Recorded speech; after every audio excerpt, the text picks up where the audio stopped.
Alright guys, Beelin here back with a new video, and in this video we're back with another review for another Big Brother season, this time talking about Big Brother 27, which obviously I do apologize for this video coming out late, but obviously it's a big video and I just had Eviction the World coming out and in general I'm behind on the channel, but again, it's finally here. Talking about this latest Big Brother US season, which was a fairly strong one. Now, there's a major blip along the way that definitely soured some of my opinions on the season, though I do think for the most part it's ended up being one of the best modern seasons in a while. For me, probably on par with BB26 for a lot of it, though kind of in a different way, where BB26 for me was a season that was very character driven, and while there were some interesting gameplay moments here and there, I do think the lasting appeal of that season is really these like all-time great characters that were on it. While BB27 doesn't necessarily have that, it does have a lot of chaotic gameplay, a lot of bad gameplay, obviously a iconic reappearance from Rachel Riley, and also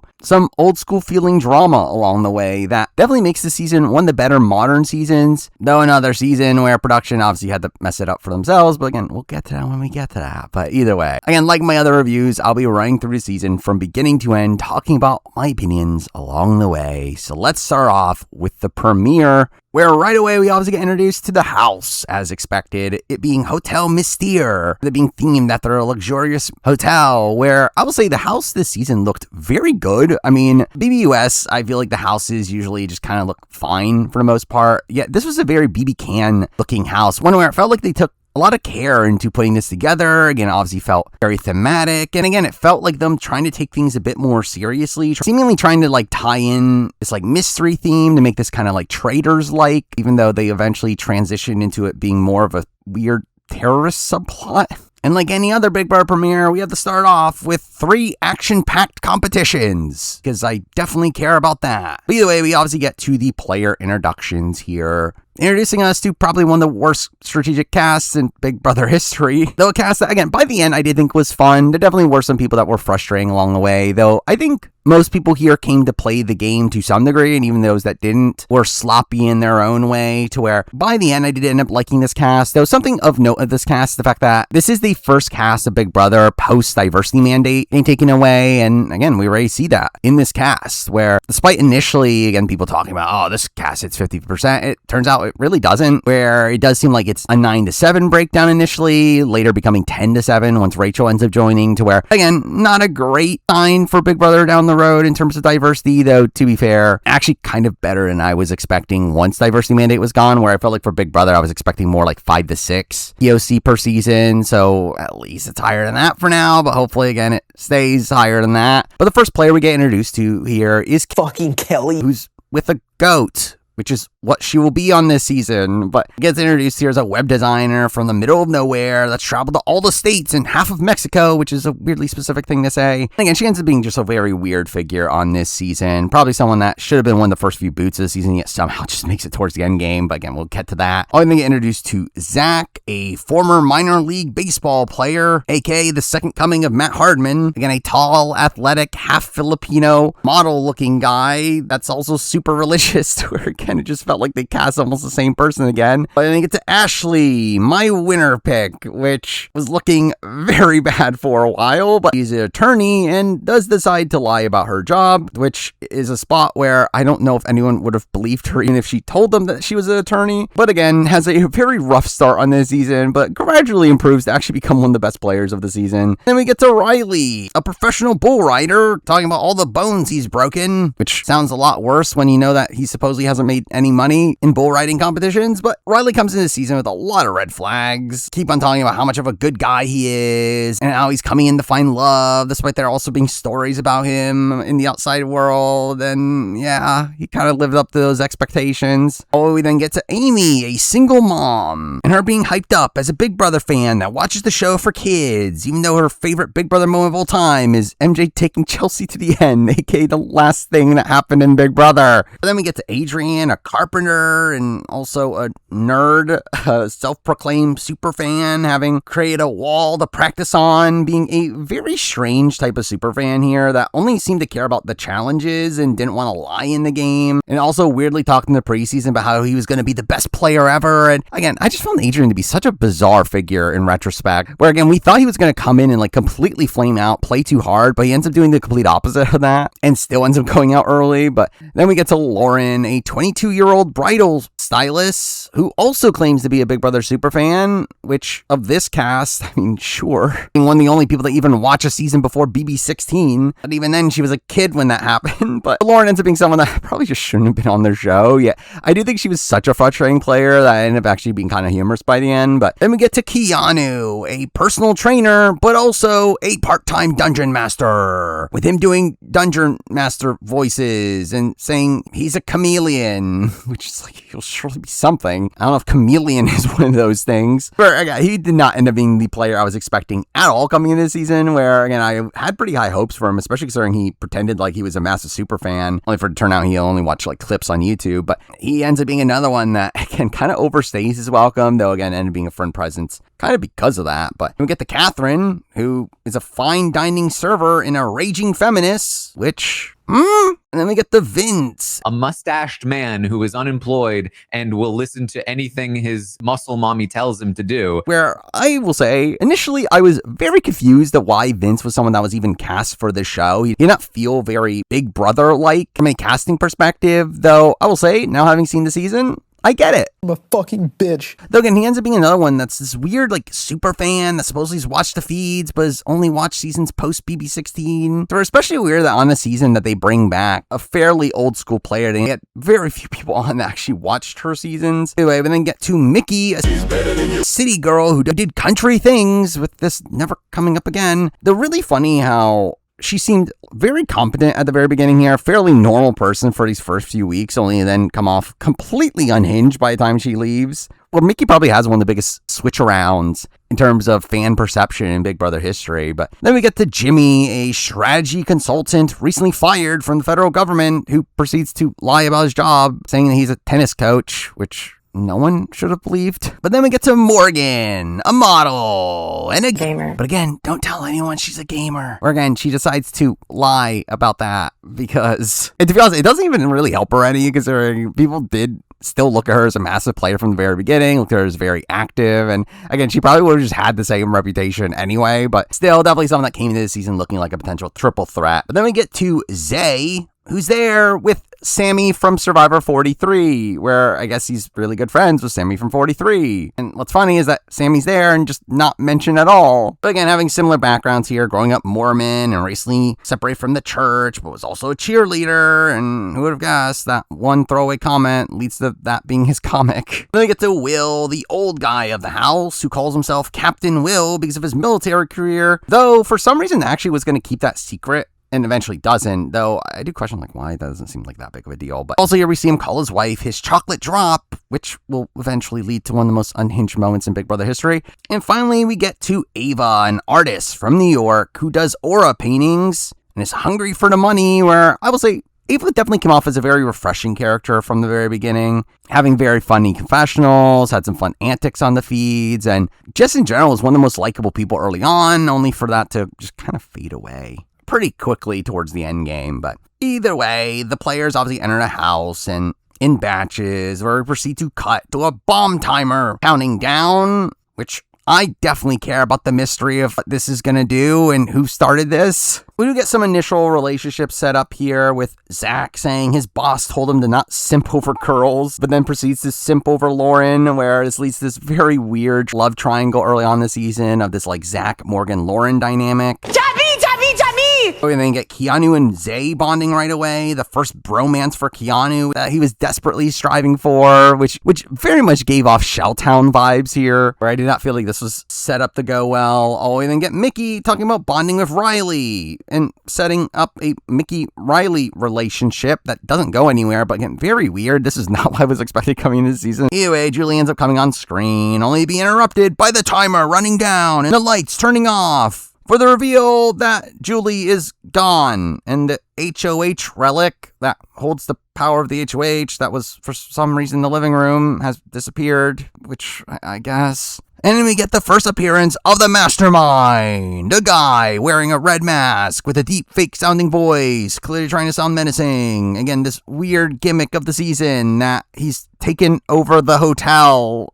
Again, a terrorist-like figure taking over a hotel for some reason. Anyway, the players now need to do competitions to get Julie and the HOH relic back, to where they're divided into two groups for two separate competitions with two different rewards, which I don't get why they continue to do this. Just adds a level of variance I don't like. But group one here comes in having to rescue Julie by creating a puzzle bridge to cross to doors on the other side that have messages playing from Julie saying what she was wearing, where the real Julie will be inside the one that has the true statement, which I will say I would have never remembered what Julie was wearing if I was in this competition. But we do see most players seemingly throw the competition here, where again, that was a big thing coming in this season, where a lot of players were talking about wanting to play low early on, which was questionable. But we do see Adrian end up in the lead here with Zach following behind, and Zach ended up getting an advantage here from Adrian having checked a lot of the bottom doors already, to where that would allow Zach just to go to the top floor and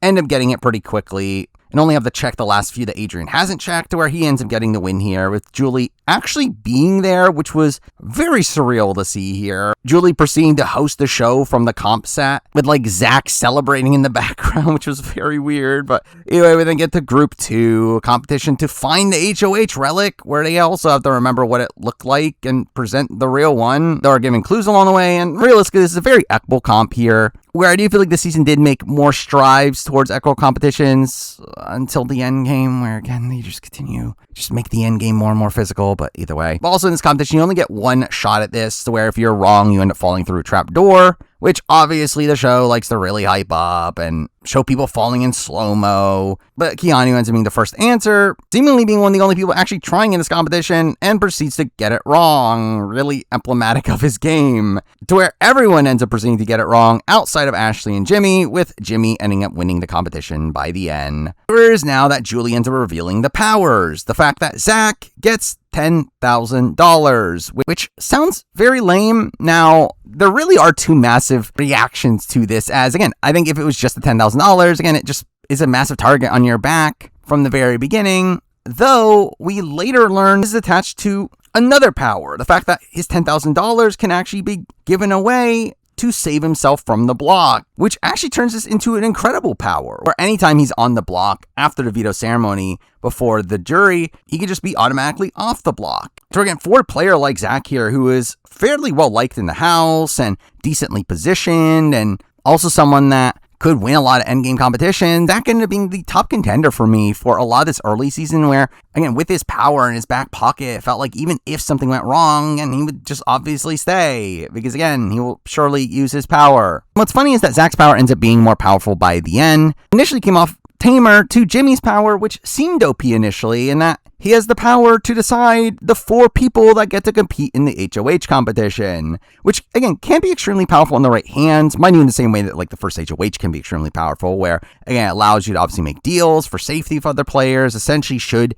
give you a power structure to set up from the very beginning, also give you the ability to put a potential ally in the HOH position, and again, there's a lot of benefits to having this power that, again, should have set up Jimmy well for the early game, though funnily, almost nobody actually wants to play in the HOH, which, again, is so dumb, as, again, you should at least be wanting to play, as, again, by playing, you're given the opportunity to make a deal for safety with the eventual HOH. By not playing at all, you just get nothing. And we at least see Ashley actually pick up on that, to where while she doesn't want to be the first HOH, she does at least want to compete to get that safety. We're getting at least credit to her for that, even though, again, they don't fall through that anyway. But anyway, we do see Jimmy ending up picking Adrian, Ashley, and Vince, some of the only people that actually said they wanted to play. But even then, it seemed like Jimmy was actually trying to make deals with them to throw the HOH to him, with Vince getting the first of his many dilemmas on if he should go through with that or not. And all he cares about is his self-preservation, which we'll certainly see that as the season goes along. So we get to the first HOH, it being that competition where you have to balance the ornaments.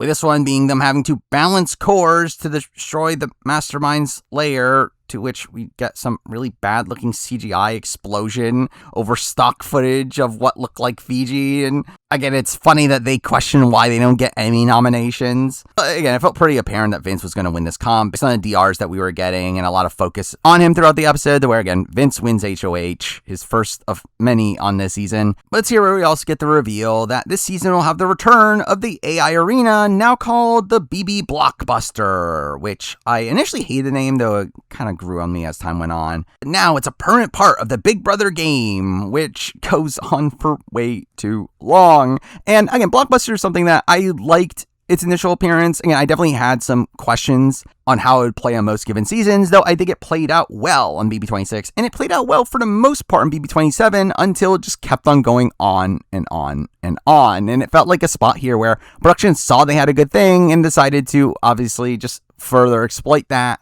not realizing the downsides of doing that. But again, we do end up getting some pretty strong moments from the Blockbuster on this season, though we also do get some very frustrating gameplay ramifications because of that. But it is also here where we get the reveal from the mastermind that there's a new housemate coming in from upstairs, where they very much hyped up a mystery house guest coming into this season. Though, I'll be honest, I never actually expected to be a full-on player. I did expect us to kind of have what we had last season, where they hyped up a mystery player only for it to turn out to be Ainsley. However, this time around, it's actually a real player. But even then, I didn't expect it to even be a player that would stay in the game. I expected a player that would be murdered in the first week to play into the murder mystery theme. But no, it's a full-on player, and it is Rachel Riley walking down the staircase, saying floaters grab a life vest, where it is really insane that we actually got to see Rachel Riley back on Big Brother almost 15 years after her last appearance, after missing out on BB22. And while it obviously doesn't end in the greatest way, the return of Rachel Riley here really did make a lot of this season. I mean, I feel like it really ended up encompassing a lot of what really made this season so good for the first 2/3 of it. And that's obviously what makes her eventual elimination so much more frustrating. And how the back third of the season feels like a radically different season because of how much Rachel really encompassed so much of what this season was before that. But I do think this ends up being a great return from Rachel, to where while ultimately there are a lot of points where she doesn't really get her way, where she's just kind of talked about someone that they're just dragging to jury. This obviously ends up being a much more mature Rachel, a Rachel that is a much better player than what she used to be, and a player that I think I have a lot more faith in after this appearance, to where, well, again, there were some reservations coming into this that this would be another like Paul situation, that she might be able to steamroll and might be potentially boring because of that. I do think this season plays on the best possible way in that she comes back, is a major character, but isn't the only character on this season. To where, again, she ends up having to play this like very scrappy game, despite playing more optimally than the rest of the cast. But again, we do end up seeing mostly excited reactions from the cast, despite the fact that no one had actually watched a full season of hers, just clips. Where I believe it's only Lauren that actually watched the season, and again, she was 8 when that aired, so again, no one really knew who she was, but Lauren ends up being very excited here, and is worried that shows off her fandom, where really funny that Lauren ends up coming off actually very well early on here, coming off as a savvy super fan, only then completely disappear from the show, and then when she reappears, she comes off as this very indecisive player. But we also see Jimmy being upset that Rachel comes in, being a very anti-Rachel presence throughout these first few episodes, which ends up being obviously funny because she ends up being his only real ally on her way out. But we do eventually get the reveal that Rachel isn't the 17th house guest, because one of the fellow players in the game is actually the mastermind's accomplice, who allowed for the new player to join the game, because surely Rachel wouldn't have joined otherwise. But that player is a 17th house guest and has to earn their spot into the game and go undetected, which I question, why do this? Why have someone go through the entire casting process just to put them on for this role and potentially have them out right away? And it just feels like a weird thing to do. Now, while this season ends up being one that doesn't directly benefit Rachel too much in the way that we've seen like Jesse and Paul being given a lot of benefits early on in the season, this is definitely a twist here that does benefit Rachel kind of indirectly. Again, having an accomplice to take people's attention away from Rachel, while also Rachel being a spot where she is cleared fully, and through that, people will know that she's telling the truth early on at least. Sorry, I didn't think that was like a minor thing helping her out here. Oh, well. Also, very weird that they end up allowing this twist to determine if it was a 16 or 17 person season, where obviously it ends up being a 17 person season, which I do question what exactly would have changed had the accomplice been caught here, though realistically, I think this actually makes this season better. The fact that there were more people in the game, that way we kind of had a more rushed end game, and through that the end game became less of a slog because of that, which has become a major issue in recent seasons. Where, so again, I do think this is a welcome change here. Allowed this season to keep some of its consistency throughout most of it. With that, now let's get to the rest of week 1, where we obviously wrap up the accomplice twist, getting a montage of all the players are sussed, with Will getting sus for being the first to notice that the relic was missing, while Ava is suspect for pulling people in the rooms, and we get Keanu being sus for sitting at the end of the couch. Oh, you see Zay being sus because his face turned red, while Zay thinks it's Riley because he went to the bathroom after completing the competition, where all these things don't really matter, but again, it's the typical type of thing you kind of see on the trailers of them taking very minute details that don't matter and assuming that must mean that they're the traitor, to where by the end of all this, we do get the majority voting for Riley here, while Zay gets some votes as well, but again, they're wrong, with Lauren ending up pointing out the obvious in confessional that it's very likely to be a girl considering the gender numbers, and how, again, this player could have theoretically been replaced by Rachel, to where, again, it would just make a lot of sense that it wouldn't be a broy guy. Instead, that's the route they go with. And in general, like, I think it should have been fairly obvious that it should have been Amy. Again, Amy's someone that is in a very similar archetype to Rachel. Again, older woman on the cast, a mom. Again, just makes a lot of sense there, though again, it seems like they never really thought that through. So again, Amy gets to formally join the game in a spot where I do find it very strange the fact that they supposedly told her that she was an alternate at first, only to then make her part of this twist, which I wonder if she was actually an alternate, even though, again, we later learned that Ava was potentially an alternate, to where, again, it makes it seem like Amy probably was just somebody that they lied to about being an alternate for the sake of this twist. And hey, you could join the season if you use a remote and pull a lever, which is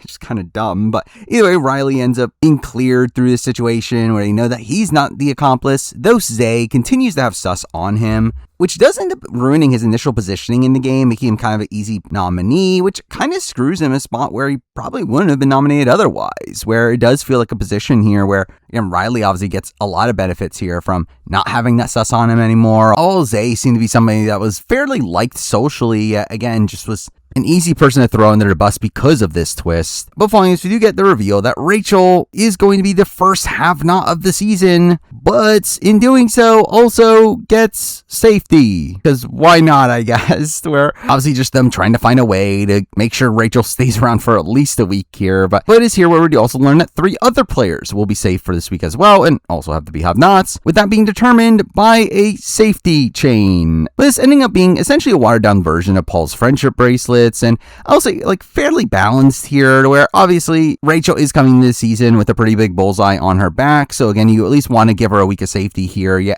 and give her again some footing to start the game off on. Yet I also feel like this is again not too OP. It really is only her starting the chain here and picking one person to give safety to. It's not like Paul where they got to pick most of the house, though I did find her choice here to be somewhat questionable in the fact that she does end up picking Will, and I get that she picked Will because again, he's the older guy and maybe they could bond over that. And ultimately they do work together down the road, but initially here, it does seem like Will actually wanted to more so just bro down and work with the guys, which made that kind of questionable. Further emphasized by the fact that he ends up picking Zach to give safety to, which I'll say kind of a bold choice considering he was just given $10,000. But either way, Zach then has this big dilemma over does he pick Lauren because she's beautiful or Ava because she gave a puppy dog look, I guess, and he picks Ava, leading to Ava just being confused over why she was just picked. But anyway, we do see the start of some relationships in the house, first with Amy and Rachel bonding over, again, being moms, with them planning now to get the 20-year-olds to focus on each other. But I do think Rachel had a pretty strong state of mind here, again, finding this like ride or die ally from the beginning, and then trying to get the other players to essentially turn against each other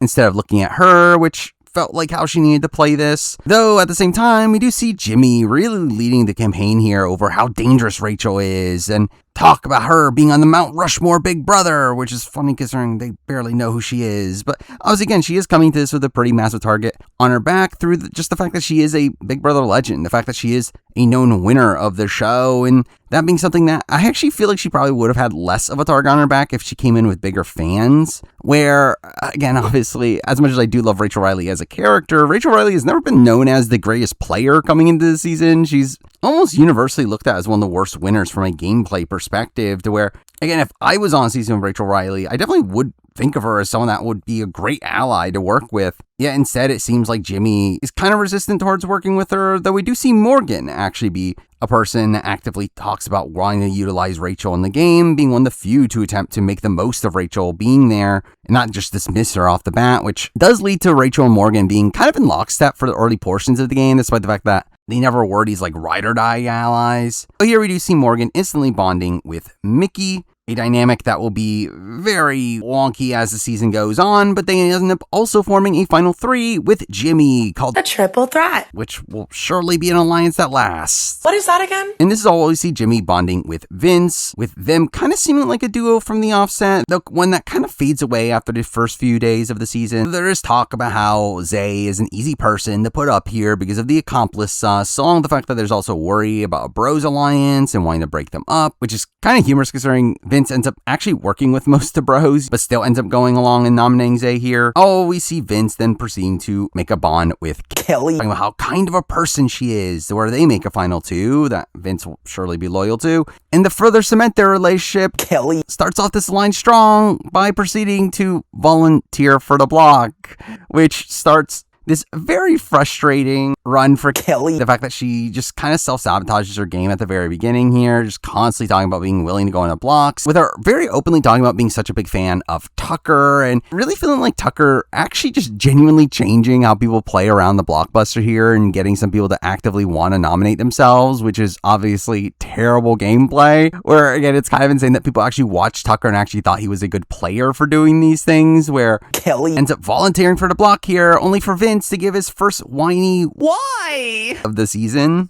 leading to Kelly talking about how she wants to hide that they're working together, which will surely be effective. All while Vince says that he's considering it, he doesn't want to upset more people. He also doesn't want to nominate an ally because he'll never nominate an ally across his run. But again, it does feel like a spot here where, because we do have the three nominees, it feels like the HOHs have become a lot more scared of upsetting people in the game, where there are worlds where, again, you nominate three people that end up all staying by the end of the week, to where, again, I do get this like level of worry from these players here about not wanting to upset people, though also it's a position where, again, risking a player that is undyingly loyal to you in this spot just is getting really dumb. Where, again, I think this is just a terrible thing to even consider from both Vince and Kelly's perspectives. None of this will really matter just yet, as we then cut to Ashley using this shower in the HOH room, with everyone proceeding to notice that Ashley's taking a while upstairs. Well, we get Vince talking about how he just wants to go to sleep, which leads to people getting annoyed with Ashley and her becoming the social pariah in the house because she used Vince's shower for too long,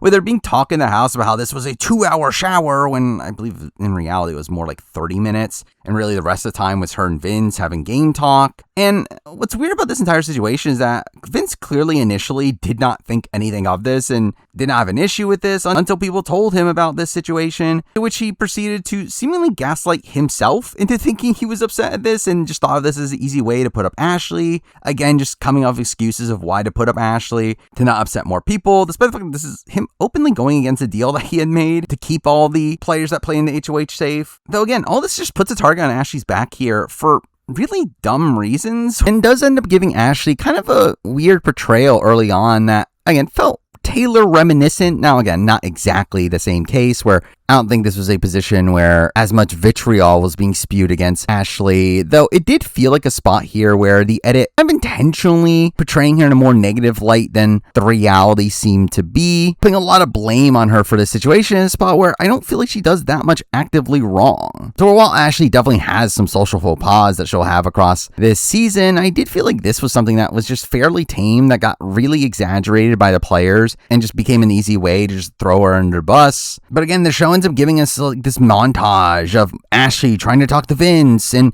interrupting his game talks that lead to him being annoyed, where we get talk from him about how she's so paranoid and how she doesn't trust him, where it's like, again, she's just trying to keep herself off the block. And again, she's rightfully paranoid because you are wanting to put her on the block, to where when we eventually see their conversation, it's very awkward, where she tells Vince that I trust you, only for him to say, I don't think you do. Again, feeling like he's trying to gaslight her in this situation now, where again, all this just felt very strange. He's trying to justify himself for putting her up and going against his word. Though through all this, we do end up seeing Amy deciding to talk to Vince as well, and her being very close to Ashley at this point, where she is told that Ashley and Zay are going up, with Amy not understanding why Ashley's going up, with Amy deciding to have Ashley's back in this situation, starts crying over how Ashley's her only friend, which what happened to Rachel? And really all this does is just further put a bullseye onto Amy's back in a spot where Vince says that if Ashley goes up, Amy will be upset, so he might as well nominate her as well, where again, just felt like another kind of excuse just to put Amy up, where realistically, I think Amy probably just goes up anyway. Again, she's just kind of a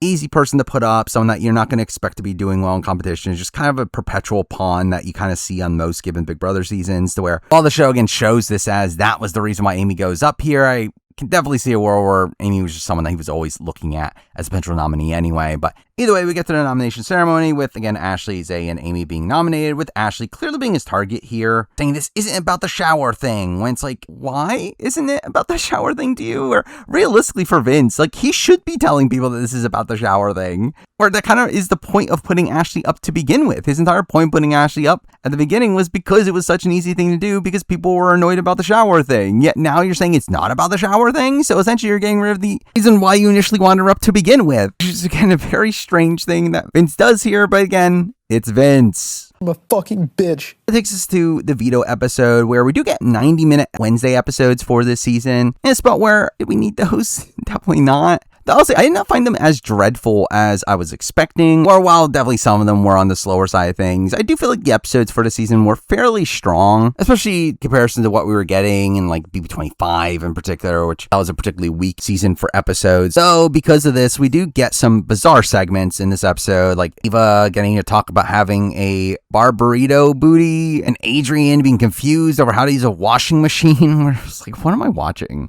But anyway, we see Ashley confronting Vince for lying to her, with Vince saying that he didn't think that she wanted to work with her and she was being paranoid. He tells her that you can win HOH and put me up next week, with Ashley proceeding to say that she will, where Vince proceeds to promise that he'll use the veto on her for some reason, really starting his trajectory of just making promises to do things for people that he simply just never does, which is again the issues with Vince as a player. I'm guaranteeing us. This is all we have Zay talking about feeling good on the block here, and actually proceeding to do some pretty good work here, working back in with Vince and the bros across the week, to where Ashley, again, is just such a clear target coming into the veto competition. Oh, we see the formation of what ends up being the initial bigger alliance that has a level of influence, even though it wasn't really real, but with Jimmy now deciding to actually work with Rachel and thinking that he can use her in the game, with Rachel doing some pretty effective work in week 1 here to lower her threat level, really hyping up how she can't win at the end, and they should take her to final 2, though, to be fair, it did look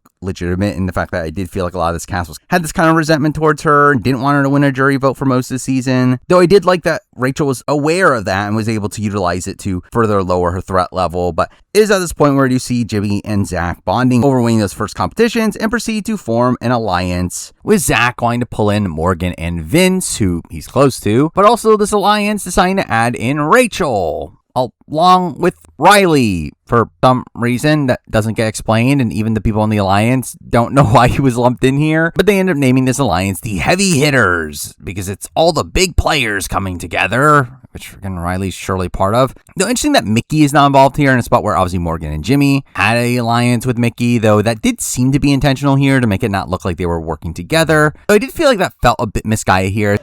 It does lead to Mickey kind of being looked at as like the leader of the other side to people like Zach and Vince, to where I think it actually probably increases their target on her back for down the road. But either way, this alliance never really seemed real, where Vince at this point was still talking about Kelly being his real number 1. And we have obviously Rachel being more loyal to Amy, where really this just felt like an alliance that was built to break down, where it's really just putting together players from numerous sides in alliance, to where they'll just never agree on what to actually do for the week, to where again that's kind of the point of an alliance, to where again it felt like an alliance set up to fail, though at this point they're technically the biggest alliance in the game, mainly because there's just not many alliances at this point. But either way, we do get to the veto pick where there's talk about where's Ashley, where they joke about she's still in the shower, only for us to cut to her actually being in the shower, which is actually just kind of funny. But anyway, we see Zach being picked, along with Amy getting house guest choice, with her obviously picking Rachel. Them celebrating, them being the moms, why are you doing this out in the open? But anyway, the veto was extremely likely to be used in this position, where Rachel clearly wanted to use the veto, despite Vince's wishes. Vince obviously is throwing because it's Vince. Don't say that! Even Zach actually wanted to be using the veto on Zay, and I don't know if he would have by the end, again, because of Vince, though. Ultimately, it doesn't really matter because he throws the competition also because, again, that's what most people on this cast do. Though Ashley does end up getting some credit on the show here for convincing Zach to throw the veto. And he already has a big target on his back, where I did feel like this was kind of weird content as, again, Zach was probably going to throw anyway. I don't know why we need to give credit to Ashley for this. Either way, we did get to the veto comp. A fairly equitable comp here of them having to solve these cases by investigating crime scenes, by smelling things, where, again, really ridiculous to see Rachel Riley's return to Big Brother, and the first thing we see her do is proceed to partake in a smelling competition. And realistically, this competition was fairly boring, but eventually Ashley wins here. A pretty clutch win, as, again, she seemed to be in a lot of danger, and pretty clutch considering it's her only veto win of the entire season. But obviously this leaves the Vince being pissed off, loser, not knowing what he should do, or we proceed to see him tell Kelly that the best case scenario is putting you up because you volunteered, where, again, why are we doing this? Why are you risking a loyal ally of yours, especially in a spot where she is actually in a lot of danger if she goes up? And Vince knew that. Being told by a lot of the house that, yeah, they would probably vote her out by the end of the week. The fact that he actually goes through this is just kind of ridiculous. And we see Kelly being excited about this, as, again, it'll show people that they're not close, despite the fact that Vince is literally telling everybody that he got her to volunteer, which, again, ruins the point of all this. Is, again, why else would you volunteer unless you were close? And we do see Vince, again, seemingly being deluded in the fact that Kelly will stay, where, again, despite being warned that she wouldn't, he proceeds to talk about it as if he thinks that he'll have a tied vote and he'll be the tiebreaker, when that didn't seem to be what was happening at this point. And again, it just felt like another one of these situations where Vince just felt like putting up Kelly was the easy way out, and he was kind of trying to justify it to himself of why the easy move was the good move here. There again, he talks about it's high risk and high reward, which I really question, like, what is the reward? As, again, most house doesn't even want him to be doing this at this point, where there were really numerous sides by this point jockeying for him to put up different people. But he keeps on saying that this is his only option because, again, yes, your only option is putting up one of your closest allies. You forced me to make a choice. You forced me. But this obviously ended up being a fairly bad start for Vince here. Some of that ends up being one of the bigger players of the season. The fact that he, again, had a lot of influence game, but, again, obviously starting off this trajectory of him just making what seemed to be the wrong call at almost every single turn. And I love how, like, Vince proceeds to say that Kelly better come down from the blocks. That would save his week from being horrific, when it's like, again, surely you could have done nothing to avoid this situation. And, again, really funny that Vince seemingly cares a lot more how he's going to be perceived than Kelly herself. Again, talking a lot more about how, like, he's going to look dumb if Kelly goes. But, again, all this could have been avoided. Where I do know Adrian was briefly mentioned as a potential renom for this week, though was never really taken seriously as an option. And to be fair, again, Adrian is someone that he did make a deal with alongside Ashley to keep him safe. Though he kind of broke that anyway. But also, we didn't really get on the show, but there was an alliance called the Bond, which quickly became irrelevant, especially by week 3, though. It was kind of what was tying Adrian to the Vince and Zachs of the world, while also being an integral piece of setting up this, like, Vince, Zach, Lauren trio that ends up being a fairly important group early on this season. And along with that, we do get to see some of the Lauren Zach showmance that didn't really exist, with Zach flirting with her and her not really doing much with any of it, to where the show portrays this as if it was a potential real relationship when she's clearly just not interested. And it is kind of humorous that Zach always seemed to think that he was Lauren's final two, and realistically Lauren's final two was always Vince, where Lauren and Vince had made a final two fairly early on in the season, which actually seemed to be Vince's true intention for most of the game, to where despite that we don't really get to see that on the show just yet, and instead, again, just focus around Zach and Lauren. Oh, well, the Zach and Morgan relationship,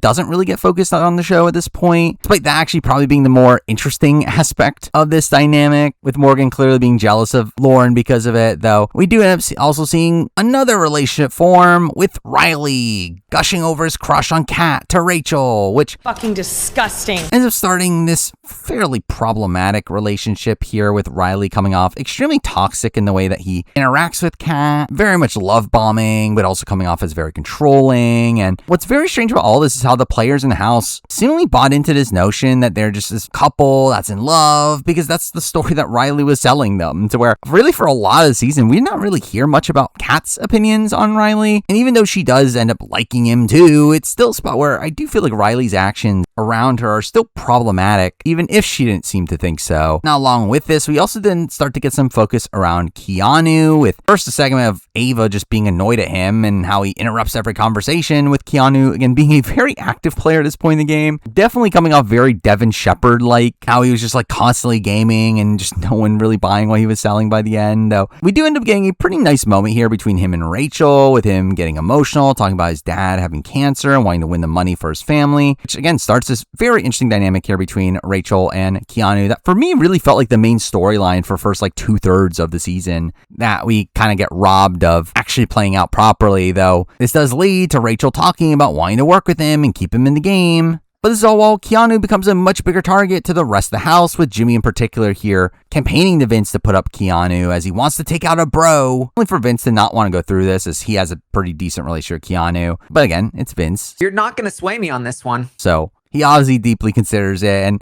while I don't think he ultimately would have gone through with it anyway, we do see him ending up asking Rachel and Morgan for their opinions on this, with both of them campaigning against Keanu going up, which actually at this point, it probably wasn't the optimal play for either of them. Considering at this specific point, Keanu was actually pretty anti-Rachel and was trying to form an alliance against her. And also Keanu had always been pretty negative towards Morgan as well. Bitch! Or Morgan at this point was already being considered a big player in the game, to where realistically for both of them, I don't think this was actually the right call at this specific point in the game. But again, Vince ends up not wanting to go through with this. So it is through this week that we do see the start of this Rachel-Vince feud as well, with there being this growing resentment towards Rachel from Vince, with them clearly just being on opposing sides, despite again being both in the heavy hitters. But anyway, you see Vince claiming that Rachel yelled at him for putting up Amy, which was a bit exaggerated. Though again, it is a position here where they do have to essentially campaign against each other, with Rachel obviously wanting to back Amy. Vince at this point wants Amy out because, again, he nominated his allies, to where, again, it just pits them against each other at this point. But again, we do see Rachel actively trying to work with Keanu at this point, actually telling him about the fact that he was contemplated as a replacement, which Keanu doesn't believe at first, starting this cycle of Rachel being the only person to tell Keanu the truth, and for him to instantly believe her, only to then talk to the other person, which is almost always a man, and then end up believing their side instead, leading to a lot of frustration there. Where again, it definitely felt like there were some biases in play in terms of what information he would take seriously. For a short period of time here, though, this does end up turning Keanu against Jimmy, especially after he ends up confronting Vinny about all this, with Vinny proceeding to put all the blame onto Jimmy, leading to Keanu now campaigning to put Jimmy on the block. That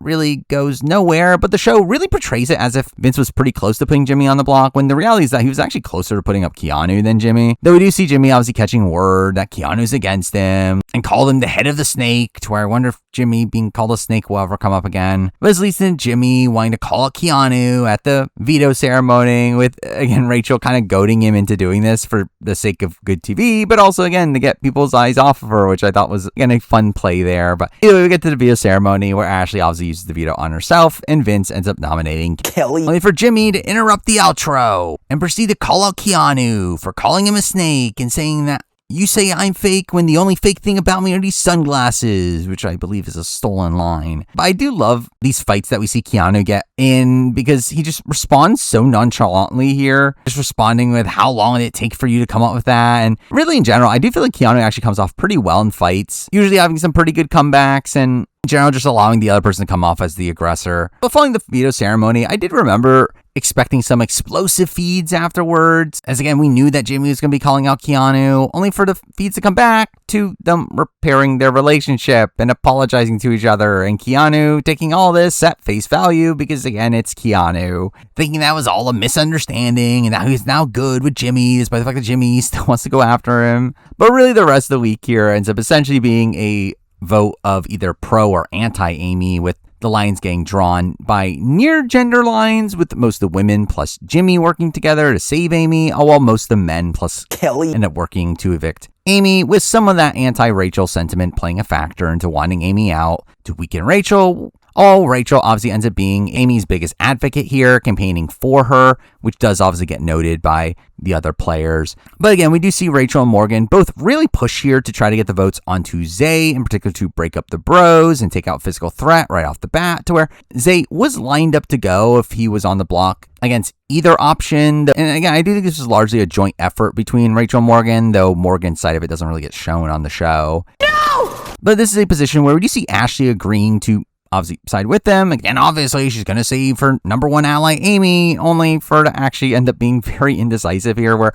we do see Zay pitching to her a fairly generic pitch that Ashley just seemingly buys up and talks about it as if Zay is better for her game, but she wouldn't do that to Amy, when I really don't understand why she thought Zay was better for her game at all. Especially when, again, his main bitch here is that if he wins HOH, he's going to be targeting Rachel, and it's like, that's not good for you, or at least shouldn't be. But it's through this week that we do end up seeing a guys alliance come together to save Zay, an alliance of Vince, Zay, Zach, Riley, and Will, which ends up being named the Burger Boys, with Zay proceeding to compare each player to an ingredient of a burger, which was very strange. So I'll say very impressive that Will was included in this, with Will actually playing the middle fairly well across this first week, to where while he ultimately does end up siding with the Burger Boys over the women, which felt a bit misguided, I did feel like he was doing some pretty good work managing the two sides at this point. But we do get to the night before the eviction, where we do get some pretty fun drama, with Zay implying to Rachel that he would be putting her up if he were to win HOH, leading to some really classic Rachel content here, and her just awkwardly fighting with him, saying,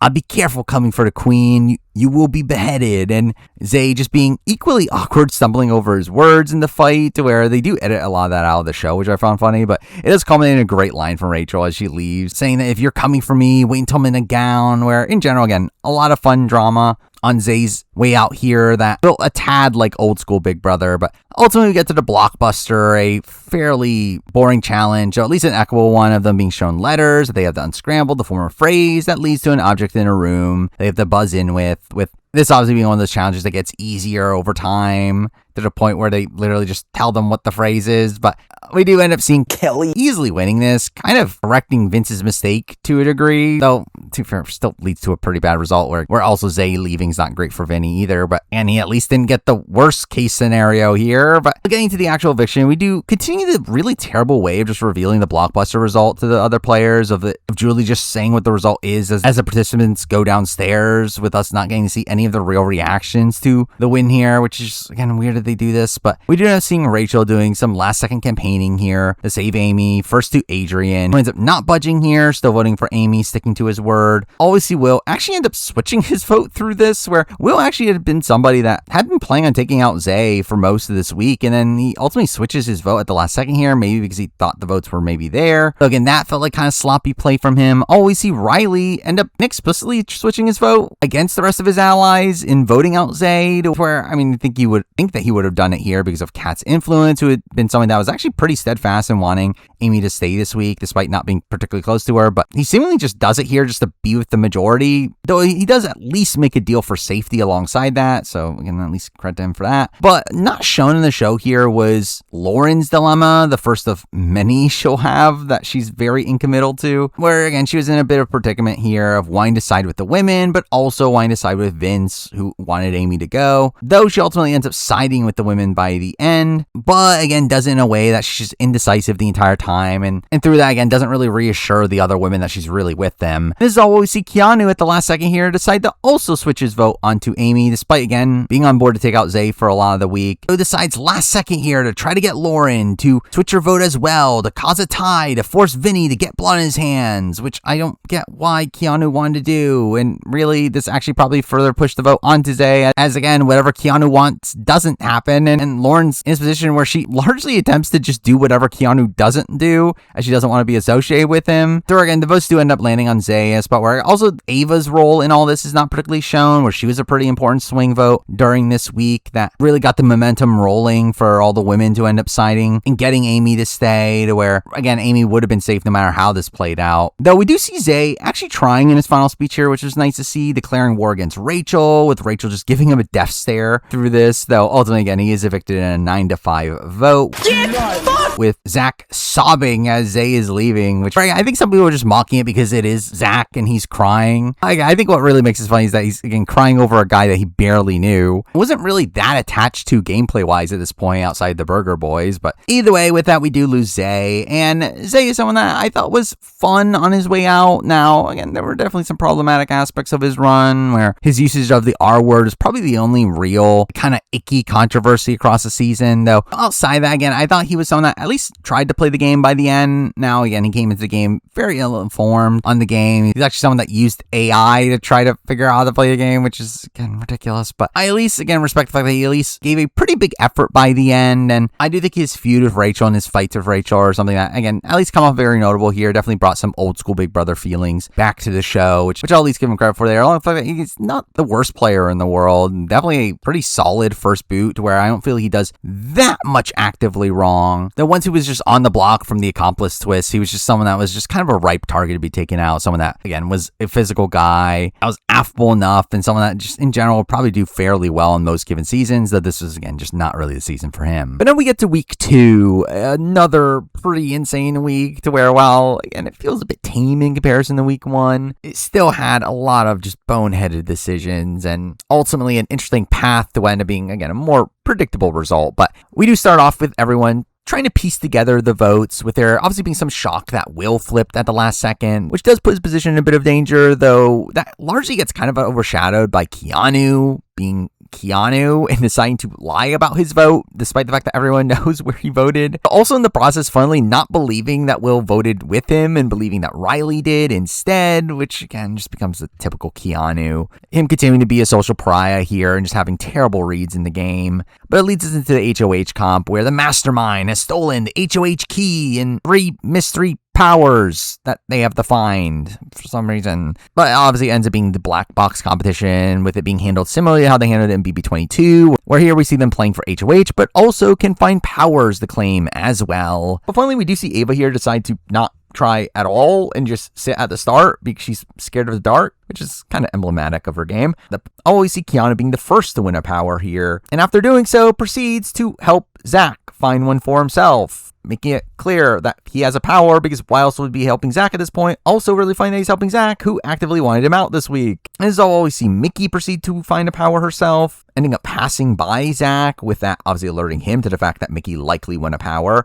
which is particularly important, especially considering the type of power that Mickey ends up having. While Kelly ends up finding the final power here, though having done so after Jimmy had already won HOH, with Kelly passing by him, allowing him to know that she has a power as well, which again kind of ruins the point of getting the power secretly. But again, this should have actually been a pretty great HOH for Jimmy to win here, being able to consolidate his power structure, especially considering we didn't really see Vince do that in week 1, though as typical of the season, he ends up blowing it up instead. But we do see Jimmy initially being very obsessed with the concept of finding these powers and flushing them, though really everyone would have known about Kelly's power. She proceeds to tell everybody she has a power anyway, because again, it's fucking Kelly. But then we do see him interrogating the others, with Keanu and Mickey proceeding to lie about their powers, even though everyone knew Keanu had a power by the way he was acting during the HOH. And we do have a lot of sus being put on Mickey from the beginning here, particularly from Zach, that continues to build as the weeks go on. Though at this point, the only person that she ends up telling about her power ends up being Morgan, to solidify their partnership for at least a few more days. But this is where we get the reveal of the powers themselves, with Keanu getting to see his power first, that being the mystery competitor power, a very weird power that allows for him to bring in a former comp beast into the house to compete alongside him in the veto comp, where if they win the veto, they win it for him. A very strange power, and I do very much question like the logistics of this. Like, did they have like the same player lined up for every week, and they were like specifically told, hey, leave your Saturdays open in case we need you? Or was it like a different person every week? Like, I generally don't know how they did this this, but ultimately, again, a power that's not super powerful. Obviously, just like a better chance at winning the veto, though obviously it works to Keanu's favor. Oh, and then we get to reveal that Kelly has the mystery veto power, which is essentially just the janky veto from last season, giving her an opportunity to play an individual competition for a second veto to be used after the veto ceremony. Just an additional way to take yourself off the block, because we obviously needed more of that on this season. But then we see Mickey get probably the most powerful power of them all, the HOH interrogation power, which is essentially a coup d'etat. Obviously, insanely better than these previous two powers, as again, this could literally give you the power of the HOH, which I don't love the power balance there, but to be fair, this is actually a much more balanced version of this style of power than the original coup d'etat or even the deepfake HOH, where you don't just instantly become the HOH, instead you have to actually earn it by keeping your identity secret. For the original HOH, will have the opportunity to make a guess of who used the power, and if they're correct, then the power is nullified, which is an interesting twist on this power that obviously is why Zach knowing about this power ends up being extremely detrimental to Mickey here, especially as he, again, proceeds to openly just suspect her, and it gets fairly out there that Mickey probably has a power. Though, again, it makes his power fairly useless, at least you would think. But either way, we do see Jimmy here initially wanting to target Keanu, as expected, though wanting to nominate Kelly alongside him to, again, try to flush out the powers, while also nominating Adrian as a pawn, who is fairly expendable to most of the cast at this point. Though, obviously, in this position, with the powers in play, he very much could have been twist screwed by the end, where with both Kelly and Keanu ending up using their powers, Adrian could have just been left on the block in a spot where he gets kind of sniped out of the game. To the point where we do see Jimmy actually initially not want Adrian to go, even in that position. Which I do question why, because obviously Adrian is a pretty good backup target for him. Like, I would even argue maybe even a better target than Kelly in this spot, though. And initially he does try to keep him safe. But as alongside this, though, we do get a pretty sympathetic edit for Adrian, him crying about wanting to win this for his mom and not letting his family down, where it did feel like Adrian is kind of being set up to be a potential fan favorite had he made it deeper into the game. But anyway, we do get to the nom ceremony where Jimmy does proceed to call out Keanu again for his gameplay so full of shit the toilet is jealous, only for Keanu to just put on his sunglasses and lay back and pretend to sleep, which is again a fun moment there. Anyway, it takes to the veto episode, meaning we get a lot of filler segments, like an Ava montage of her pretending to work out and Will telling the others about his military background. Also talking about how he's banged up and feels old, which doesn't get properly explained on the show, but Will did actually get injured in the previous competitions and does proceed to get injured again later in the season, to the point where he does seemingly get checked out of the game at points where he's injured, and that did seem to play into some of his gameplay across this week. But also here we see Rachel showing off her outfits, with Jimmy mocking her fashion sense, where we do get some fun banter between the two, with them obviously having this very interesting dynamic at this point where they start off as enemies, though we see Jimmy completely turning around on her from how it all started. And beyond that, we also get some drama here between Rachel and Keanu, which is pretty fun, with them talking about her highlights and him mentioning him loving the moment where Hayden told her,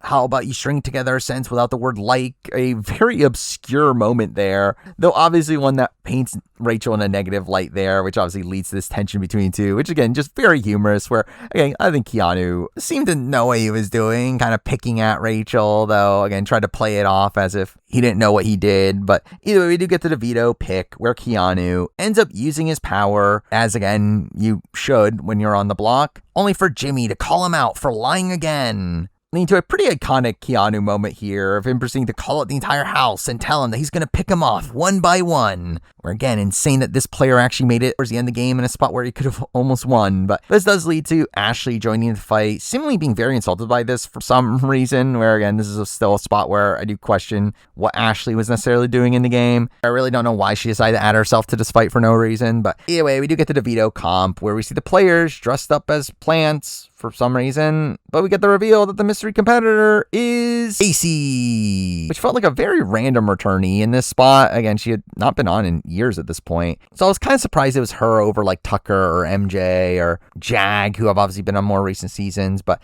again, a nice little cameo here, though also very funny that the return of Casey to Big Brother has her being dressed up in a Bush outfit. But the competition here ends up being the reappearance of Ready, Set, Whoa, though slightly modified here, of them instead having to hold on to buttons on a wall instead of on the ground, and also them having to run at the word creeper instead of go, for some reason, though this also ends up including another fun cameo here, that being from Felicia from BB25, which was actually pretty shocking to me. I did not realize that Felicia was still on their radars, where I was kind of worried that Angela kind of took her spot, though again, it was nice to see Felicia back on the show here, and I think she played the role here pretty well, pretending like she's about to say creeper, saying all these words to star CR, but ultimately Keanu ends up performing pretty well here, though ultimately ends up being disqualified after false starting, making it come down to Adrian versus Casey, with this really being life or death here for Keanu, with Casey pulling out the win for Keanu. Keanu's first veto win, as he will continuously claim, because he surely won this veto. Again, showing this twist actually benefiting Keanu in this spot. We proceed to then see some dilemma from Kelly on whether or not to use her power, which really shouldn't be a dilemma, where again, this should be an obvious move. Where before Keanu had won the veto, she did talk about potentially not using it.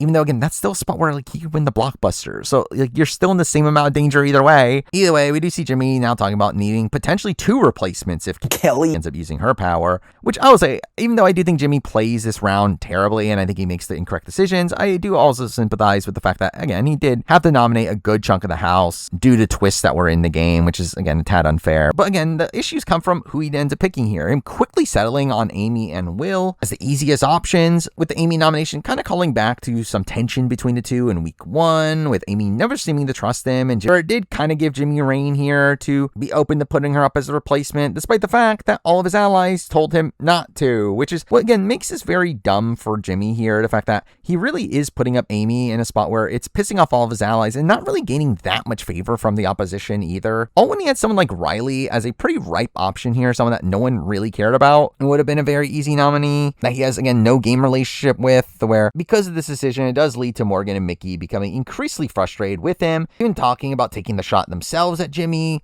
in the upcoming weeks. But again, they'll surely not be dumb enough to do that. Gay ass! So I'll say, Amy doesn't come off particularly likable in this situation either, where she really ends up putting a lot of the blame on her position onto Rachel and how they're going after her to weaken Rachel, which wasn't fully the case, where actually it did seem like her relationship with Ashley was actually more so putting her in hot water than her relationship with Rachel, where Rachel was actually the most active player at this point, keeping her safe, campaigning to keep her in the game, and is actually the person that kept her safe during week 1, where ultimately, again, I do think it's actually her relationship with Ashley that ends up sinking her game a bit more. But again, it does lead to more of this weird dynamic here of Amy and Ashley talking about being okay if Rachel will end up going, which would have been really stupid for their games, because obviously Rachel was a pretty integral number for them, someone that was so loyal to them. And again, just seemed to be a misguided read there from Ashley, along with the fact that she also ends up talking about targeting Morgan for these first few weeks. Bitch! But the Morgan was also another one of her biggest defenders, where again, as much as I will praise Ashley for her game following these first few weeks, I do think these first few weeks, again, was very rocky.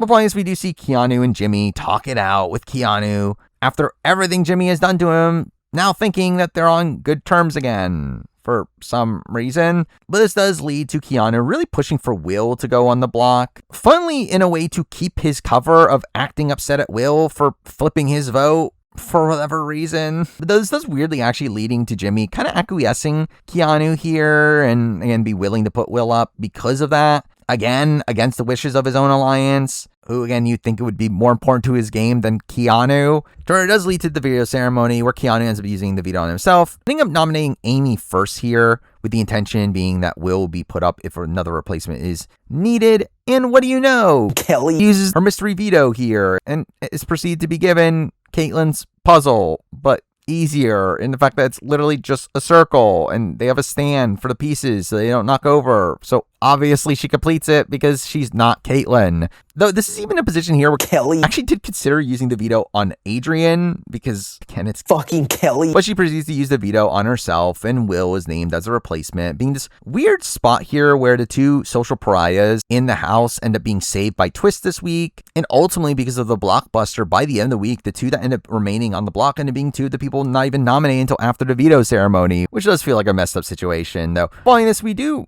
get some campaigning here to save Amy, particularly from Morgan, which didn't really make the show. Her trying to save Amy, especially over Adrian, where Will always had the backing of Mickey, and through Mickey, Morgan seemed to be a bit more reluctant to take out Will. Though, again, against Adrian, there was a lot of push here to try to save Amy. Though ultimately that ended up falling through with people like Kat and Lauren and Mickey, who were votes to save Amy last week, ending up wanting her out by the end of this week. There ended up being a lot of tension across this week that, again, also was not really on the show of, again, like this Kat and Lauren versus Mickey and Morgan dynamic with them both not trusting each other and kind of targeting each other, though that ultimately doesn't really lead to too much. I'll be honest, again, while Amy was pretty easily gonna go home if she stayed on the block, it actually was pretty interesting between Adrian and Will, where it did seem like Adrian was lined up to go, despite the fact that he technically had the numbers to keep him, where he had enough individual people actively wanting him to stay, but just never was able to organize those votes in a way to actually help him, particularly due to some troubles in getting the likes of Vince and Zach to be wanting to work with the likes of Keanu and Kelly, which again might come up again later. But through this week, again, we do see Jimmy also recognizing towards the end that he kind of made a mistake and that Adrian is actually a pretty good target for him. They should have listened to his allies, but again, it's kind of too late at this point where, again, he just completely sabotaged a lot of his positioning in the game through this HOH reign, where while he does end up taking out somebody that, again, to be fair, had some reservations about him, she's still a better number than some people that he has no real connective tissue to at all. And again, for him to risk Amy in the game, piss off his allies to do so, and then proceed to not even actually want her out and then fail at keeping her in the game is, again, just so bad. Where again, we do see him shifting his target to Adrian at a point, even to Will at a point. It was all too late, and this really ends up being a pretty destructive HOH that obviously leads into his eventual elimination. But beyond that, we do finally get to see the Lauren and Kat relationship on the show, with both of them being fairly under-edited up to this point, though it does lead to some weird content here of the fact that they are clearly friends, though not really working together strategically, with Lauren being more aligned with Vince and Zach at this point, while Kat is just kind of on her own, but not really having many game connections, where it is kind of funny that despite that, we do see Kat talking about how she doesn't want to take Lauren to the end because she'll win as a sweetheart, which ends up being a pretty weird comment to make this early on, and also wrong about Lauren's potential win equity, but a weird thing to say about one of the only people you have in your corner at this point. But also, we got some weird content from Lauren here talking about playing both sides, and he's right in the middle. It wasn't really an accurate read at this point, considering there was no real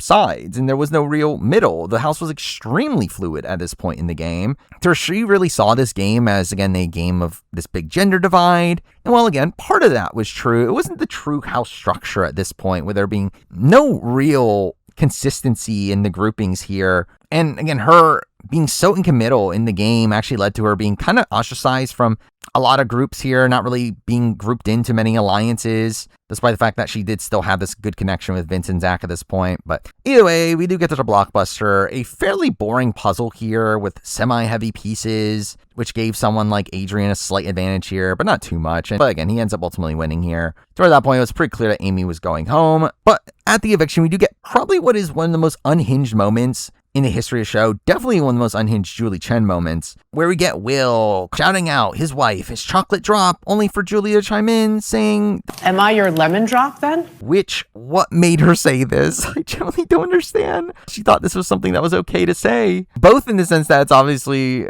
joking about Asian stereotypes, but also a joke about being the equivalent to Will's wife, which is weird. Either way, we do get a unanimous Amy vote here, with even Rachel and Ashley voting with the majority, leading to Amy actually leaving the house here, breaking the record for most eviction votes in a single season, which is kind of funny. Always see Amy leaving, saying, "Get Jimmy out, he's a snake and a liar," as she leaves, which is kind of lame to do as you're already out of the house. At least do it when you're in the house. And even then, I don't even know if most people even heard what she said. But anyway, she does end up getting goodbye messages here. One of the few people early on this season seemed to be the only reason why she even got them here was just for the gag of the mastermind showing up to give her a farewell message, which was obviously very weird. But either way, we do end up losing Amy. And Amy is someone that I thought was fine on the show. Obviously someone that was just kind of on the bottom for a lot of the season, was on the block the entire time. Obviously gets saved over Zay, but then proceeds to get taken out in a spot where she really had no reason to be taken out in her boot week. So again, I did find her to be a fairly likable presence. I thought she had some fun confessionals over time. I did like her relationship with Rachel, even though, again, it got weird with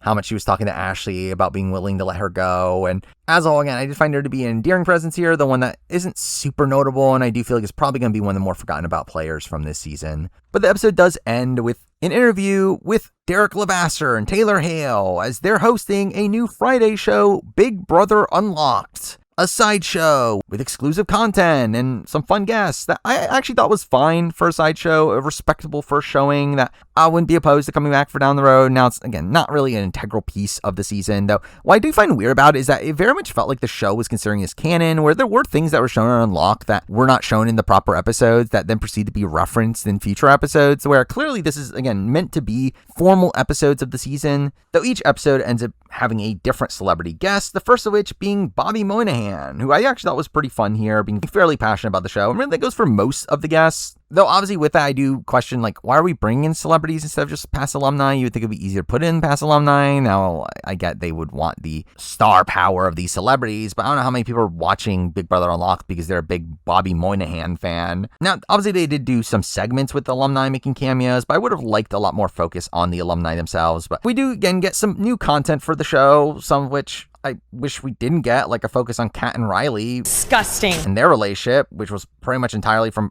Riley's perspective, talking about how we'll do her dirty work and keep her safe, which just, like, it felt very weird. I just really did not find this relationship appealing at all, and as the season goes along, it just becomes a more and more toxic relationship. But more importantly, we do actually get a montage here of all of Vince's final twos, seeing him make one with Riley and Jimmy and Morgan and Kelly and Lauren and Zach, which finally gets used constantly in the previously on for future episodes, despite the fact that it wasn't in a proper episode. Oh, here we also see Rachel, now knowing that Amy is going, making a final two with Ava, which doesn't really go anywhere, but it does show Rachel, again, playing this fairly well here, again, recognizing the fact that she's losing a number one ally and trying to build a bond with someone else. And while, again, it doesn't really lead to much, considering Ava always seemed to have this kind of disdain for Rachel at points across the season, I did like seeing these two come together at this point, who are two of the more likable people on the cast. And with that, we then end the Unlocked episode with America's vote on who to goo. Again, voting for who has the worst fashion sense, and that person will get gooed for some reason. And clearly it's going to be Rachel, because they literally had a segment already about her fashion sense, but also, why is this a thing that's happening? Who wants this? Who is watching Big Brother and being like, you know what, I really wish I could vote on who to goo. But then we get to week 3, a very chaotic week, largely due to some terrible gameplay, which, again, what a shocker from this season. But we do start off with Keanu really pumping up Adrian to win HOH, which is very funny, as Adrian was planning on targeting Keanu, which I would say dumb from Adrian to be doing that, but also just continuing to show how poor Keanu's reads are. But it does take us to the HOH comp, a Q&A comp of them being shown videos of the Nolan twins reenacting a news interview of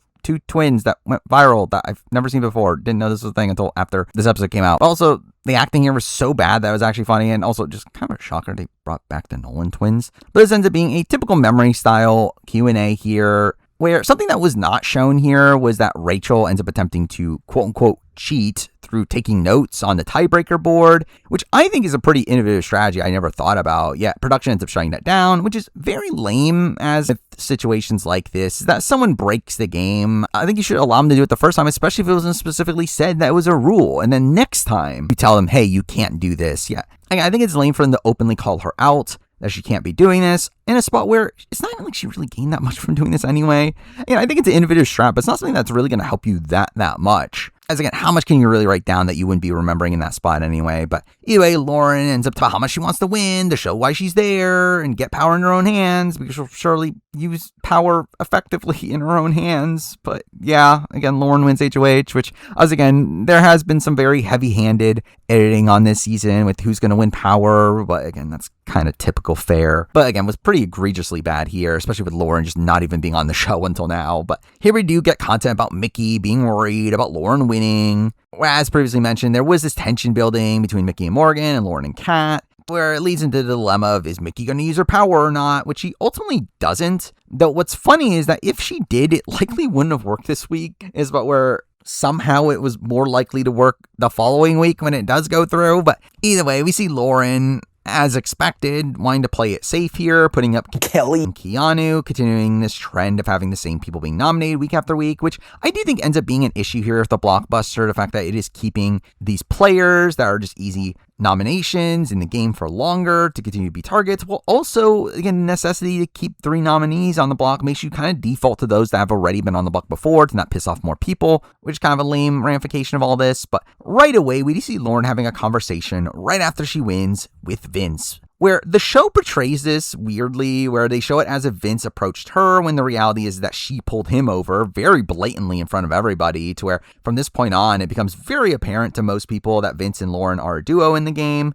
really giving off this impression to the other players that this was really Vince's HOH and that he was running Lauren's game. Why? Which wasn't particularly fair, because the issue is, again, with Vince, is that while he, again, has his relationship with Lauren and could have been very influential to Lauren, probably getting whatever he wanted had he just done so from the beginning, he ultimately just doesn't push for what he wants, despite the fact that he has a clear agenda in situations, but just doesn't really try to get people to do what he wants. Instead, just kind of agrees with them and brings up like minor counter arguments that are what he actually wants to do, but then doesn't really push those. Because I continually do put other people before myself. He is this weird player, and it's like he has so much social capital in the game, but doesn't utilize it effectively at any real point. Where if he really wanted to, he could have easily gotten Lauren to do what he wanted this week, which was, again, to target the likes of Ashley or Rachel, but he just doesn't do that, putting us in a position here where Lauren really spends his entire HOH just wanting someone to tell her what to do, but just no one ever does, which is obviously also negative for Lauren. The fact that she doesn't just go through with her agenda, where right away her agenda here was wanting to take out Ashley. Yeah, and she ends up being very malleable to where she just allows anybody to just push her in any given direction, which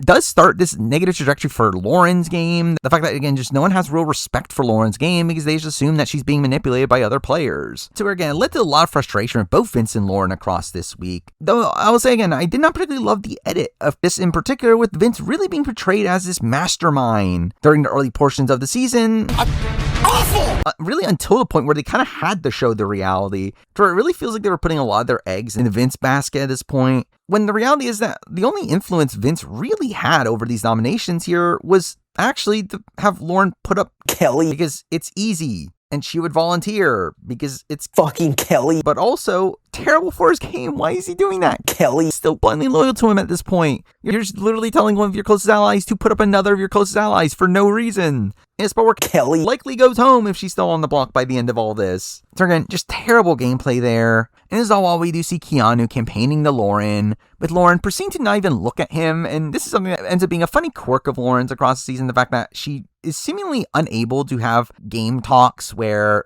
she's not being genuine with whoever she's talking to, where, again, if it's not someone that she is actually loyal to, she proceeds to not look at them and instead just look at the spy screen, which is so awkward, where, again, it's just Lauren trying to get away with having these conversations without saying anything of note. Though I do think Keanu actually gives a fairly decent pitch here, all things considered, with Keanu actually being one of the most aware of what you should be doing in the game of Big Brother. The problem with Keanu is that, again, he has terrible reads and he's so ineffective in doing those things himself. But again, I do think he actually was correct in the logic he was giving to Lauren, where Lauren should not be targeting Keanu in this spot and instead should be going for like some Mickey, Morgan, Ashley, Rachel, these people who would be coming after people on her side. But again, she doesn't want to get any blood on her hands. But really the talk ends up turning into who the third nominee is going to be, with, again, Lauren's first instinct here being to put up Ashley, as, again, it should be, as she has no relationship with her, and it's just a number for the other side that most people would understand why she's on the block. But she ends up backing off of that, because, again, people have to make dumb decisions on this season, where, again, she decides to take the easy way out of nominating Will, because he's been up before, which Ashley is also, but talks about him also being a massive pawn,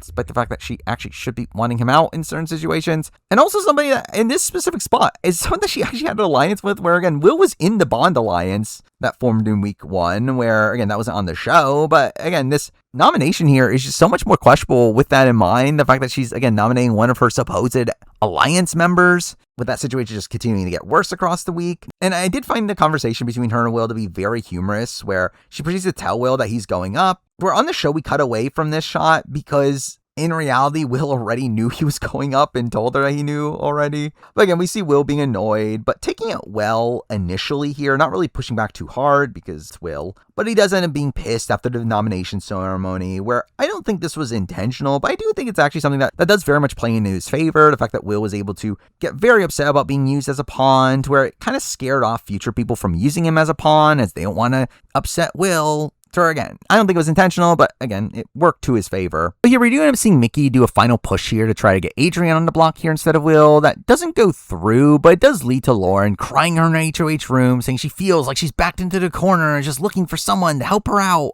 And no one's willing to do that right now. Where I was like, just in general, Lauren just comes off very young on this season. I think Lauren is someone that maybe like 5 years from now, maybe would have the skills to play a very competent game, would have like the confidence to really play for herself. Though, again, it was just kind of sad to see just how broken down she was when in power here, how spineless she kind of came off in this spot. But either way, nominations ended up going through of Kelly, Keanu, and Will, leading to the veto episode with, again, more filler content, like another segment of Jimmy mocking Rachel's clothing and Ashley not knowing who Clark Kent is, which is weird content, where we do get talk from Ashley postseason about how she really played up this angle of her being dumb, yet the show portrays this straight as if she actually doesn't know who Clark Kent is, which, again, I don't know what the reality is. But either way, we do finally also get some focus around the Ashley-Will relationship, largely here to explain the veto pick, but it does transition to Ashley knowing that she's the renom, because she should be. Oh, we also get the Zach, Lauren, Morgan love triangle finally on the show. Jamie! Zach saying that he vibes with Lauren. They have great conversations, which, do they? Like, I haven't seen one.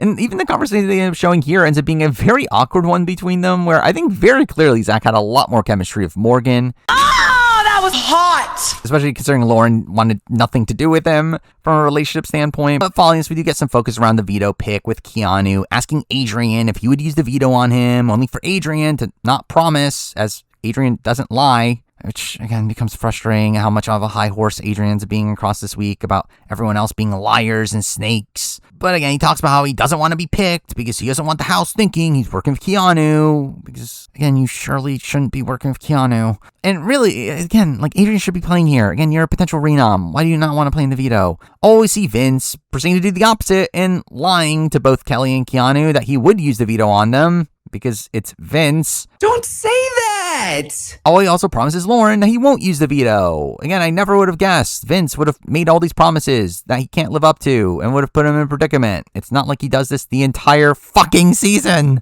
But again, at least the Vince now talking about not wanting to be picked for veto, even though he just literally incentivized everyone to pick him for veto. Where, again, this just makes no sense. So we get to the veto pick with a montage of everybody saying they want Vince to play in the veto comp. And what do you know? Right away, Vince is picked. Why? And that definitely wasn't super obvious here. And also, obviously, he ends up throwing the competition. I never would have guessed that. I'm guaranteeing us. This is where we find out that the veto competition here will be sponsored by the Bad Guys 2. Where, I'll be honest, I didn't know there was a Bad Guys 1, but we do see Rachel being genuinely excited here, with the veto winner also getting to watch an advanced screening of the movie, which, good for them. Though the competition itself ends up being a typical heist-style challenge that we've seen in the past of going through a course with lasers, though here you have to bring back a giant crystal thing that actually ends up making this a fairly physical competition, where players really struggled with just carrying the crystal back due to its size, whereas it ends up being a perfect competition for Keanu to win, with him being fairly nimble and obviously being big enough to carry this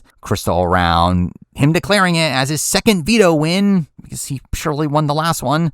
And again, he gets a screening of the movie where he picks Rachel, Jimmy, and Ava, which were really bizarre picks outside of Rachel, but again, good for them. Oh, we have Ashley clearly thinking that she's going up, as again, she should have, where all of Lauren's allies in this spot want Ashley to go up. And Lauren's, again, initial instinct was to put Ashley up, saying that people think she's stupid for not putting Ashley up. To surely this will land on Ashley and people won't be making dumb decisions for their game. To receive Adrian end up being the other possible nominee in a spot where it makes no real sense to put up Adrian, as Adrian is someone that is on Lauren's side. Oh, Ashley isn't as much. Oh, Adrian also, alongside Will, is part of the board alliance, where, again, by putting up two members of that alliance, you're really throwing that alliance away, even though, again, that alliance wasn't going to be real at this point anyway. But again, still, just kind of a dumb move here to even consider putting up Adrian. There's also here where we do get a montage here of Rachel cleaning the house and proceeding to find Vince and Lauren always talking, which is humorous, though it does lead to Rachel really picking up on Vince's game across this week and actively starting to campaign against him, which, again, while yes, she should be taking Vince out of the game at this point, probably a bit questionable how exactly she operates here, probably a bit sloppy, to where she does proceed to tell Lauren that you're a beautiful, strong woman and don't listen to an unemployed man in his 30s. But obviously this just leads to Lauren alerting Vince, to Rachel coming after him, with Vince being very insulted here that they think that he's running her HOH and whines. Why?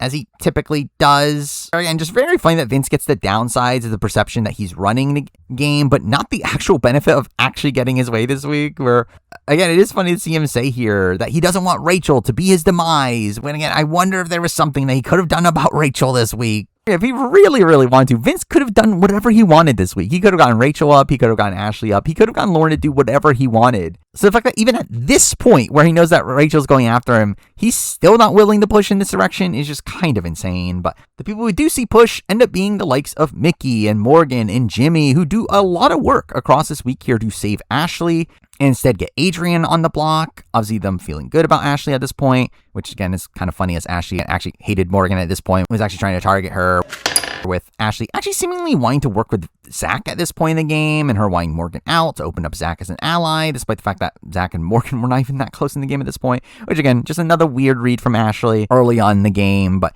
why do you think Jimmy ends up being the one to really turn Lauren here, ending up offering Lauren a deal for safety for not putting up Ashley, which did seem to be what caused her change of mind towards putting Adrian up instead, thinking that she'll gain safety by doing so, and again, the opposite side would be targeting other people instead of her, which is fair, as I do think that would have been what happened, though I think that probably would have been what happened either way. And here we also do end up seeing Ashley do some pretty effective campaigning as well, really constantly talking to Lauren, which again, it got portrayed as this like negative thing back during the Vince HOH, though I do think it is definitely a strong suit of Ashley's that she continuously tries over and over and over again. And while I don't think her pitch here was actually that compelling, I think it's the fact that she continuously tried that kept this as a viable option for Lauren. So really the thing that really sealed the deal here, though, ends up actually being Keanu, like completely not on purpose, with him trying to actually save Adrian, trying to get Lauren to put up Ashley. But again, whatever Keanu wants, Lauren doesn't want. And through that, she actively now doesn't want to put up Ashley and wants to put up Adrian because she wants to avoid being associated with Keanu at all costs, which is, again, misguided. Where, again, Keanu should be someone that's looked at as a shield at this point, where no matter what, Keanu is going to be targeted ahead of you. But it's also someone that can win competitions and be on your side. So, again, for the likes of Lauren, Zach, Vince, to be so apprehensive of working with Keanu just seems so misguided. But along with that, we do really see Vince and Zach really drop the ball here, where, again, they decided to just not really talk game with Lauren until right before nominations, being shocked at the reveal that she had changed her mind, where I will say the show doesn't really portray this accurately here. It really doesn't show how much tension there was leading into the nomination ceremony, which is how wishy-washy Lauren was throughout this entire process, and just how much she continuously wavered, where even by the time the feeds went down before the veto ceremony, we weren't fully sure where this was going to land, though ultimately we do see Keanu using the veto on himself, with Lauren naming Adrian as the replacement, which again is a terrible move, but it leads us to the eviction episode with, again, Adrian being upset, saying the house is full of liars and snakes, and he talks about how he hates liars and refuses to lie, which is such a weird aspect of Adrian on this season, where I really just do not get Adrian, where he is supposedly a super fan of the show, but one that hates lying, refuses to lie, which I really do question, why does he even like this show? But along with that, we also get a weird segment of Adrian having a date with a loaf of bread, and proceeds to say he wants a body pillow in the shape and also the smell like a loaf of bread, calling it a bread manse, which, what are we doing? Why did this make the show? What is this? And he does proceed to leave the house with bread in hand, which is like, why is this the shtick he decided to create for himself? But either way, on the show, we finally do start to see Jimmy's deteriorating position in the game, with Jimmy thinking that he's good with Kat and Lauren, which, while he was good enough with them to keep him safe for the week, he does kind of drop the ball with them, where part of the reason for his nominations the previous week and not nominating Riley was to appease them, yet he really does not do effective enough work to maintain his relationship with Kat, to where she ends up distrusting him by the end of the week. Also, we end up seeing Morgan and Mickey being annoyed at him for playing all sides, with most of this content actually coming from the previous week, but it does lead to Morgan now trying to bridge her two alliances, aka what she should have done from the beginning, of now trying to create a four, including her, Vince, and Mickey, with Mickey being rightfully suspicious of this alliance, where there had been at this point already a lot of talks about shifting the target onto Mickey from the men's side of things, with her being looked at as the biggest threat on their side, and also, again, the suspicion that she has a power. Although we see Mickey and Morgan's relationship start to disintegrate, with Mickey just seemingly just generally being annoyed with Morgan and how much she's gaming. But we actually do see Mickey becoming closer to Ashley by the end of this week than Morgan. But also along this week, we do see Morgan starting to be alerted to the fact that Mickey is throwing out her name alongside Vincent, Zach as a potential target, which is kind of funny that Morgan ends up being upset at this, saying the only person that she told that she was working with Vincent Zach was Mickey, when it's like most of the house knows this. Like, most house is pretty aware that you are close.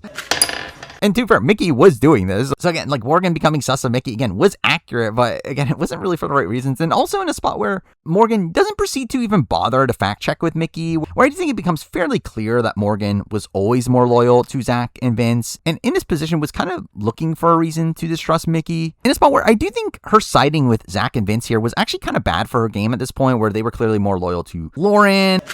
Really, all this was also weirdly portrayed in the show as again, it was utilized as a way to really show it as if she was going to flip her vote against Will, which was actually never happening and wasn't really even that close to happening for her, where a lot of the drama with the vote by the end had almost nothing to do with Morgan, where here we do end up seeing Kelly be the primary target, and she would have gone had she remained on the block. Though there was a massive push here to flip the votes onto Will, who was Lauren's ideal target at this point, particularly over Adrian, with Keanu, Riley, and Kat being on board with that to take out Will alongside Kelly in the position where she wins Blockbuster, which essentially means that in that position, Vince and Zach end up being these big swings where with Vince and Zach's vote, along with Lauren's tiebreaker, they can take out Will, though it'll cause this major divide in the house, with Zach talking about how it's impossible to keep both Kelly and Adrian this week, when it's like, technically, no, it's not. And you're literally the one controlling that. But again, what a scary move to divide the house. Though, despite that, again, it actually did seem lined up to be a tie going into the night before the eviction, with Vince and Zach reluctantly seemingly going along with the tiebreaker plan. That is, until they decide to not make it a tiebreaker and try to get an extra vote to avoid Lauren being the tiebreaker, because that's clearly the reason why they were scared to make this move. They didn't want Lauren to have to get blood on her hands, I guess. I'm guaranteeing us. To which the person they decide to reach out to for the vote ends up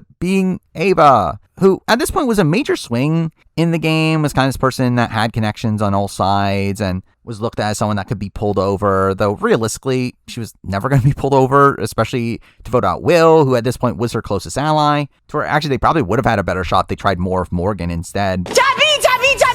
But again, this ends up being a very funny situation, as in their attempts to convince her to vote out Will, she instead ends up actually convincing them to flip back and vote out Adrian, which is one of the few points that Ava does something active in the early game, which again, I'll give her a lot of credit for there. Her really stopping this flip against Will, with the line that really sticks with Vince and Zach being the fact that you really want to associate yourself with the house pariahs and Kelly and Keanu, which again, is just really dumb. Like, I do think this is a terrible move for Vince and Zach and Lauren to be voting out Adrian over Will, where Adrian was such an integral number. For Zach in particular, I think for Zach in particular, this is a extremely detrimental move, possibly the move that cost him the entire game if we take out the situation with the power, but again, we'll get to that. But again, Vince was such a powerful ally for them in comparison to Will, who was someone that was on the other side. Now again, they had the Burger Boys, but man, that wasn't a real alliance at this point. And I think also, again, it's a situation where just the way they handled this vote is terrible, where even then, I can see the merits to keeping around Will over Adrian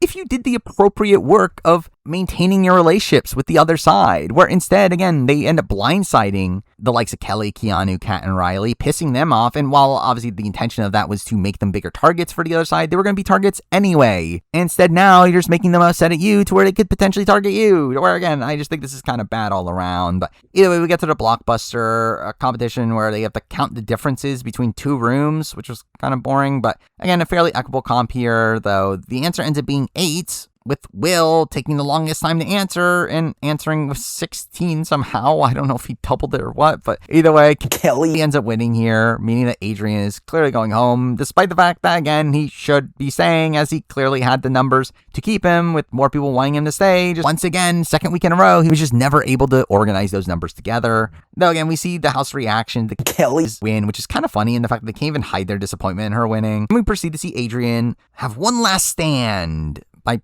pulling over Keanu, who was one of his most locked votes, but he didn't realize it, which again is very Adrian of him, where again, he obviously should have been pulling Vince and Zach over. He just, again, had such a bad read on the game. He did not realize how good with Keanu he was, where he wastes so much time here working on Keanu, and again, he had Keanu already. He needed to work on Zach and Vince. So again, we do get a very emotional eviction ceremony here of Adrian and Will both struggling through their speeches, and Ava also being emotional on the side, which I assume is because she was feeling guilty, knowing she was the one that really sealed Adrian's fate here. Though again, we get to the vote, which was a very weird vote order where they decided to go with Vince first. Why? Which really just takes away all the suspense from a vote, as really this is the deciding vote. But ultimately, again, Adrian ends up being voted out here in an 8-4 vote. Being fairly aloof on who ended up siding with him by the end, which again is pretty Adrian of him. And with that, we lose Adrian, who, again, I just think is such an enigma on this season. I generally just do not understand Adrian as a Big Brother player. He's one that, again, hates lying, seemingly loves Big Brother for competitions, yet also talked up such a big game coming into this season that I just generally don't understand what Adrian thought he was doing in the game, especially when, again, his reads were terrible. While he had allies in the game, he was able to really do anything with them. Again, he was fairly liked in the house, yet was never able to really translate that likability into something that would actually genuinely benefit him in the game, where, again, he was even involved in the Burger Boys, the Bond was an alliance that crumbled right away, and he just really did not have much gumption in this game, and that is something that is very frustrating about Adrian, especially considering how much of a high horse he was on, about how much he hates liars, and really it's the most notable thing about Adrian by the time he leaves is his breadmance, which is just very weird. And again, Adrian is just another one that I just don't know what he was doing on this season. Very strange figure to me,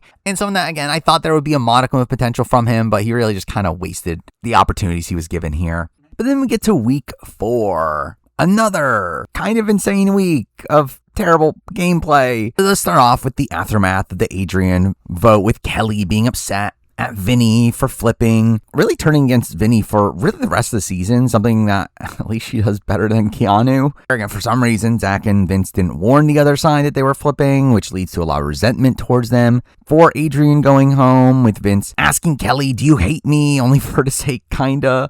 Though, with that said, Vince does do a better job here at damage control than Zach, with him, again, sobbing to Keanu, acting pathetic. I'm a fucking bitch. As if there was nothing he could do, feeling like such a pushover, which is, again, just his typical shtick. But essentially putting the blame onto Zach for the flip, which keeps him in better favor with the likes of Riley and Keanu, while also having them be distrustful of Zach from this point forward, really setting up Zach's downfall and setting up a major reason why Vince stays over him. But this does end up pushing Keanu into being more blindly loyal to Riley, where at this point, Riley, Vince, and Keanu had an alliance called the Untouchables. That really doesn't really matter that much. But again, Keanu did seem to be more loyal to Vince. Up to this point, though, again, this starts to shift his loyalty to Riley, because Riley's the only man that hasn't betrayed him at this point. Disgusting. And again, Riley will surely be a great ally for him and definitely not want him out at points where he definitely shouldn't. But also, this move ends up also turning Kelly into hitching her horse to Riley at this point, with, again, this week's events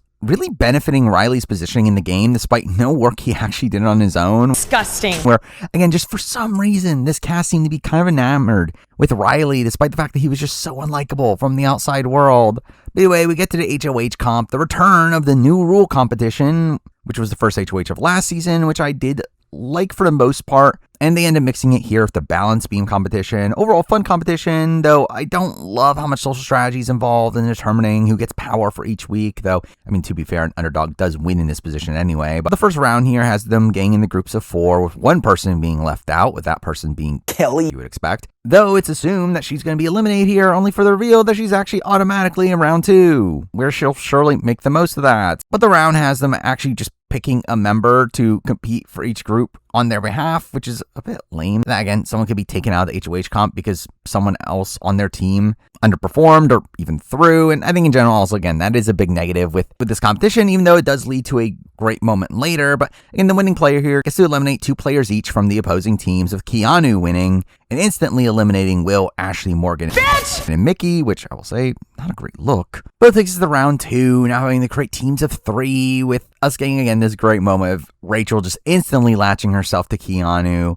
physically holding on to him, saying, "I get to choose, I'm a legend," obviously planning to sabotage his team, where you see the eliminated players celebrating on the side, which was all a funny moment. But it all leads to a relay race to where each member of the team has to hit a button, where the fastest team moves on, with Jimmy, Riley, and Zach moving on there, where now they end up competing individually for the win, with Riley pulling out the win here, and Keanu proceeding to jump on him, where it's certainly going to play out well for them. And again, if Riley was more likable, this actually would have been a pretty big result here. Again, something that definitely would have flipped the power structure, giving the people that were on the outs the power for this week. But despite him losing power, that ends up happening anyway.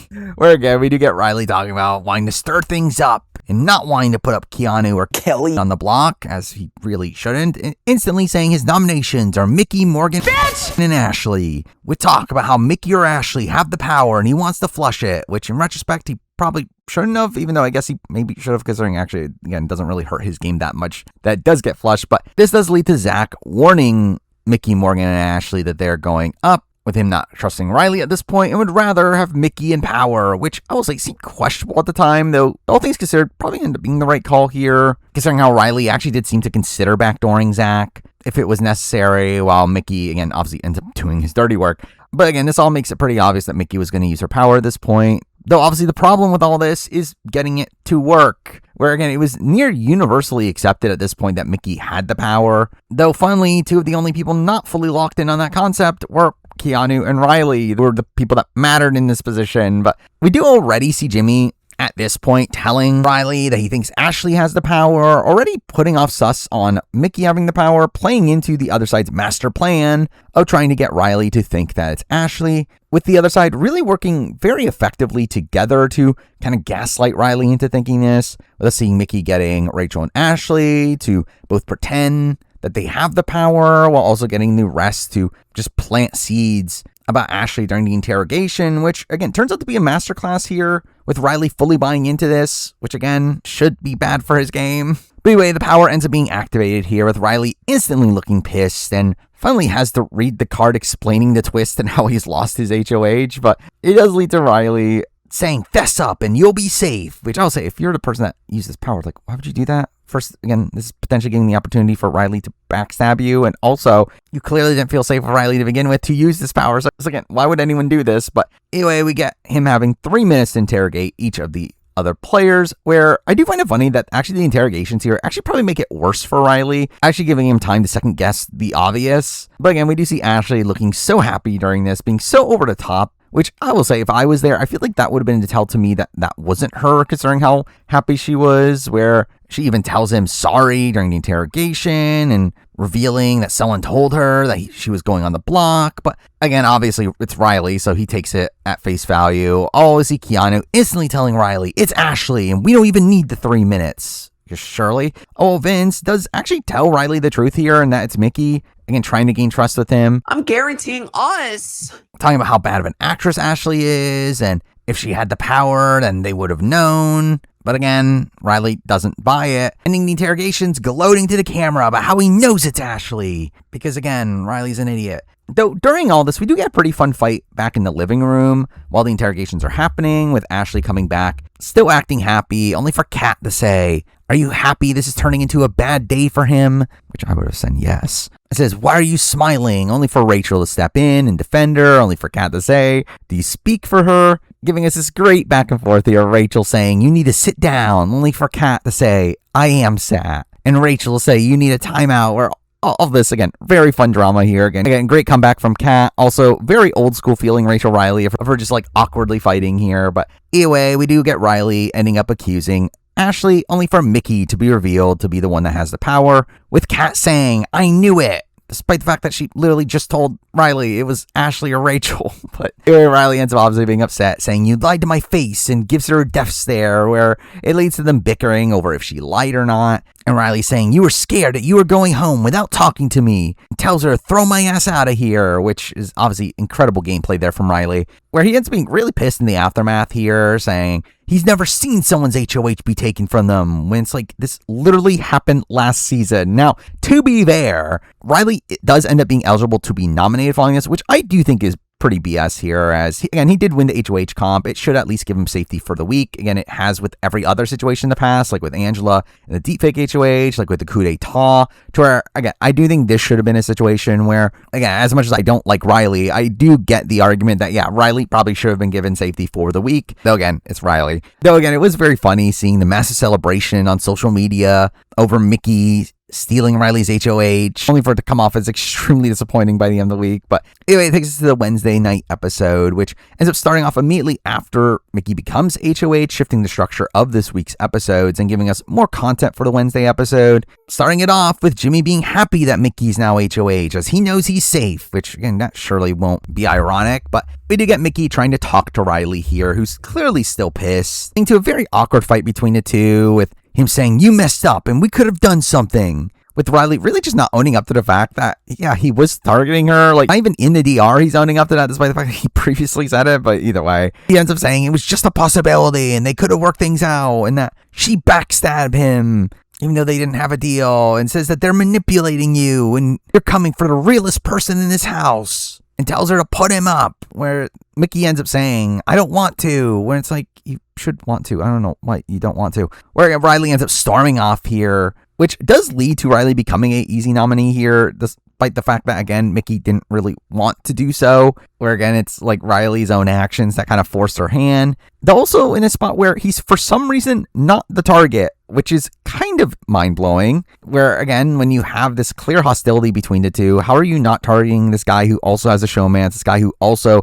has shown himself to be competent in physical competitions, also someone that clearly has other allies in the game? Again, like, how are you not targeting Riley in this spot? But either way, this does lead to Riley really moping about how unfair this all is, with Catherine comforting him, and him constantly trying to make advances towards her, trying to get her to sleep in his bed, which she has to constantly refute, with him getting upset, which I will say all this came off very toxic, obviously being a major one of these issues of why a lot of people did not like Riley. And what made it even worse is that he portrayed this on the show in a positive light, where they end up playing this up as like lovey-dovey moment. Disgusting. When it was actually just kind of disturbing on the feeds. Though that said, it was kind of funny to see Riley like sobbing on the balcony as he watches Mickey's allies move her things to the HOH room right in front of him. But either way, we do get to some pretty easy nominations, with it being 3 of the 4 that didn't end up being the majority in the last vote, with Mickey putting up Kelly and Keanu, as always, where Kat was meant to be the third nominee, though Riley's outburst shifts the nominee onto him, with all this kind of leading to a very funny situation where Kelly finally did not openly volunteer to go on the block, wanting to stay off the block during her birthday week, which when she talks about this on the show, they add a happy birthday sound effect for some reason, which was very weird. But ultimately, Kelly does eventually end up saying to Mickey that she'll volunteer as long as it keeps Riley off the block, only for Mickey to put them both on the block together anyways, with Kelly being so disheartened following this, generally thinking that she was not going to be on the block for this week. And again, Mickey not going through with any part of her proposal. But ultimately, we do have Riley ending up apologizing to Mickey, saying that she didn't deserve to be treated that way, and that's better to not hold grudges, with Mickey saying that she likes him and thinks that they could still work together. With at this point, again, Riley fully going up as a pawn here, fully as an attempt to get Keanu out, with Keanu being the main target here, and her wanting to put up people that would be good at competitions against him, with Riley and Kelly being those that can do that. Which I will say, if you are really gung-ho about taking out Keanu and are worried about him winning competitions, like, why not backdoor him at this point? I mean, obviously the blockbuster lessens the power of backdoors. Again, in a spot where everyone knows that Keanu's the target anyway, it doesn't really behoove you to put him up right away and give him 2 opportunities to save himself. It's also here where we see Riley agreeing to not use the veto on himself because he doesn't want to risk Kat going up. And also, he can compete against Keanu and beat him in the blockbuster, which is all really stupid, but again, that's Riley for you. But what I do find funny is that we do see Mickey proceeding to try to get Kelly to do the same thing, only for Kelly to not bite, with Mickey being insulted that she doesn't want to do so, which again does start Mickey becoming the Micktator that she ends up being known for following this, where in general, it does feel like Mickey got a severe case of HOH-itis that really stayed for the rest of her run, with her really just thinking that she can run every little thing in the game from this point forward, which really again shifts her personality to where, again, before this, Mickey was a fan favorite. She was someone that a lot of people were rooting for to win, seemed like a front runner to potentially go on to win. Yet she really ends up tanking all that from this point forward, becoming one of the most hated people in the house from the fandom, while also, again, just playing terribly and pissing off everyone around her. Either way, we do get to the veto comp, it being the return of the memory bridge competition from last season, where it essentially is just everyone against Keanu here. And it's a position where I did find it very strange how slowly Keanu did this competition, really taking time before each step, which felt like the wrong approach when, again, this is a competition that is a lot of luck. Like, you might as well just try out each step, not taking time to think about which step is which, because again, it's just random anyway. But again, he does end up winning this competition, getting a very lucky streak of guesses to pull out the win by the end, with there being no reaction from the others to his win, only for him to awkwardly proceed to say to Ava, who's hosting, "I believe you have a prompt," leading to Ava being pissed here, saying, "Don't talk to me like that." Where the house really ends up making a big deal of this situation, with even Keanu seeming to feel bad following this, though it really doesn't seem like Keanu did anything bad here. Like, I mean, in the grand scheme of things, Keanu's definitely someone that can come off very condescending outside this situation, but I do feel like this situation in particular was, again, nothing too bad here. But with that, Keanu has won his third veto in a row, because again, he surely won that first veto, leading to Mickey instantly thinking about renomming Kat, only for Riley to obviously push for her to be safe, with Mickey seemingly fully believing that she has Kat and Riley as numbers at this point, despite the fact that she didn't really. And again, they were clearly never going to forget about her taking his HOH, but it does lead to Mickey saying that she's going to keep him and his lover together. Disgusting. Which is such a disturbing thing to say. And along with that, we do get a Riley-Kat relationship segment with romantic music playing and Riley being portrayed as her savior, and he tries to give her a kiss. Disgusting. Only for Ava to keep on interrupting, which all this I did not need to see, and also all this just weirdly portrayed based on the reality. But here we do end up also seeing Rachel starting to push for a Vinny renom, which probably was Mickey's ideal situation here, where getting rid of Vinny, again, separates Vinny and Morgan and is a shot against that opposing side, which would have been, again, a decent move here for her, only for her to be talked out of it by Morgan. Let's go! Which obviously very much frustrates Rachel with no one listening to her, to where we do get this entire subplot that wasn't on the show here of Rachel deciding to shift her targets onto Ava, telling Mickey to put Ava up as she's clearly missing her family, which is a weird thing to say about Ava. And again, why is she randomly targeting Ava now, where it becomes very clear that this is all code for Rachel wanting Mickey to put her up and take her out of the game, with Rachel at this point again missing home, clearly being frustrated how the game is going, and also being frustrated how everyone is just talking about her as they want her to just make the jury, where it did seem like a lot of players' intentions at this point were to just to drag her to jury so that she would be an objective vote for them, to where I do actually really sympathize with Rachel in this situation. Obviously, again, it was a spot where a lot of people were very frustrated that Rachel wanted to quit, though, again, I get it. Again, playing a game for this long, being away from family for this long, and again, knowing that you're not particularly likely to win. Again, it is a spot here where I fully would get somebody's motivation to quit, though obviously she doesn't go through with it by the end, and really all this ends up being a moot point anyway. But because Vinny's name is thrown out there, we do see Vinny being warned that he's an option, with the show really showing Vinny as this mastermind in this position, as he went on to save himself, planting Jimmy's name to Mickey, when the reality is that the gears were already in motion for this Jimmy move without Vince. How could you even say that?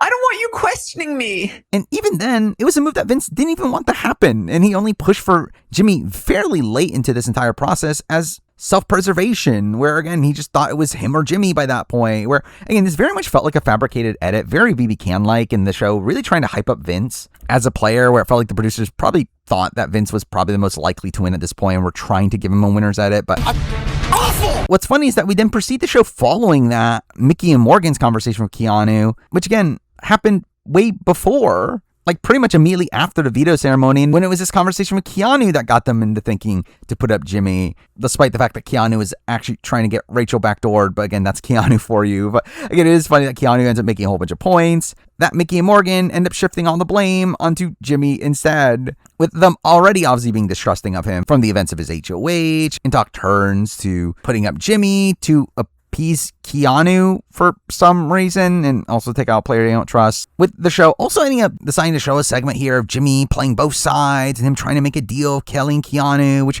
really just felt like it was here to justify Mickey's move, despite the fact that it's a terrible move for both Mickey and Morgan.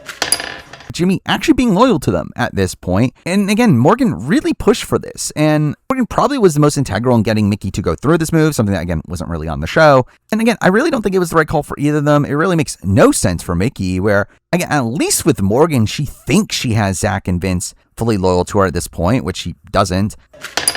But again, Mickey doesn't even trust Vince and Zach, and they don't actually want to be working with Mickey long term. And to be fair, we do see Mickey kind of questioning if this is the correct move to be making across the rest of the pre-veto ceremony phase, but she kept on being talked back into it by Morgan, as again, she clearly had no other options. You forced forced me to make a choice. You forced me. Because that's a phrase that this cast is obsessed with. But again, just continuing this trend of players nominating their own allies, where literally every week so far, we've had a player ending up taking out someone that is on their side. Just a continuous string of some of the worst HOHs in Big Brother history. Like really highlighting the abhorrent gameplay we were seeing early on in the season here. But along with that, we do also get some ickiness here from how Mickey talks about her decision, claiming it's a faith-based decision, which again just felt very questionable, especially with us also getting like Mickey and Morgan really gloating over taking Jimmy out, having no remorse. Jimmy Bear. With Mickey using the phrase Gay asp. Gay asp. as a way to mock him, which I believe is a phrase that Jimmy was using, but still, overall, not a good look here.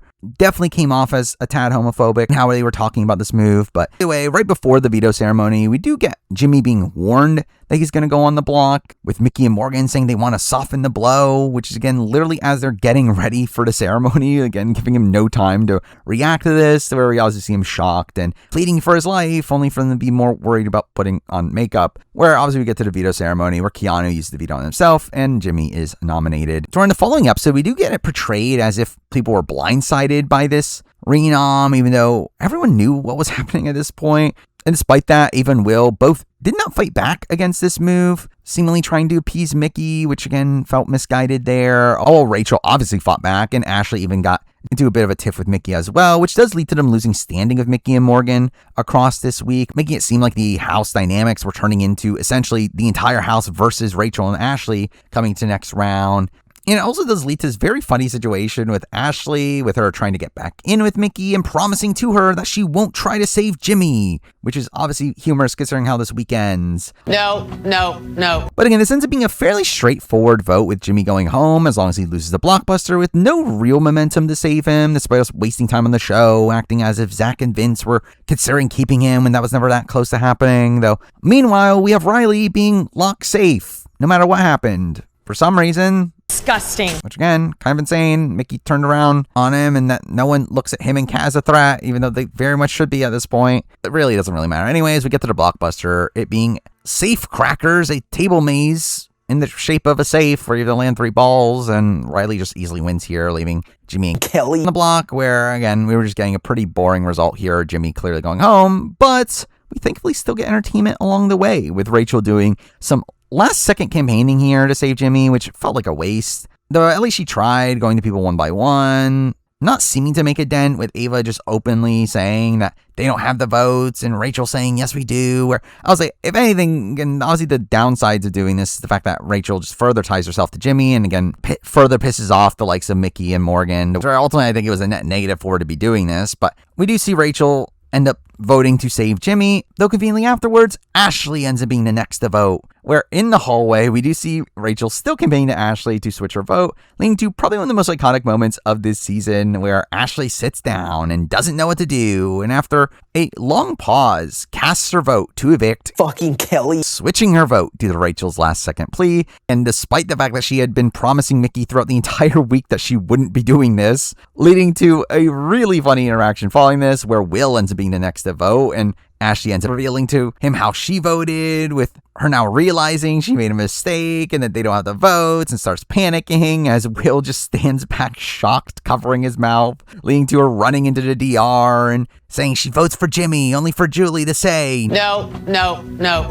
which is all just such a funny sequence. Again, something we haven't really seen before, where genuinely I never even thought about the concept of someone trying to change their vote after it was cast, and through that also never actually thought about the actual rulings of all this, where I assume once you say the name, it's final. Though I never thought about the idea of like, if you say a name and then want to change it before you leave the DR, does that count? But anyway, a really funny situation here with Ashley. Even funnier because she didn't hear the no's from Julie as she left, where again, she left this situation thinking that her vote was officially switched. And this leads to a great moment at the end of this episode, where after the eviction, we have Ashley and Mickey watching Jimmy's picture go gray, with Mickey asking who the second vote was, and Ashley say she doesn't know, which again would have been funny if Ashley did know that her vote flipped, but again, this seemed to be a genuine reaction from her. But despite all this, Ashley does surprisingly get away with people believing it wasn't her by the end, receiving no blowback from this, despite the fact that it was later portrayed as the opposite on the show for whatever reason. But fine, then we do end up getting a pretty weird exit interview with Jimmy, where again, it just feels like them further trying to sell this narrative that Vinny's this mastermind, where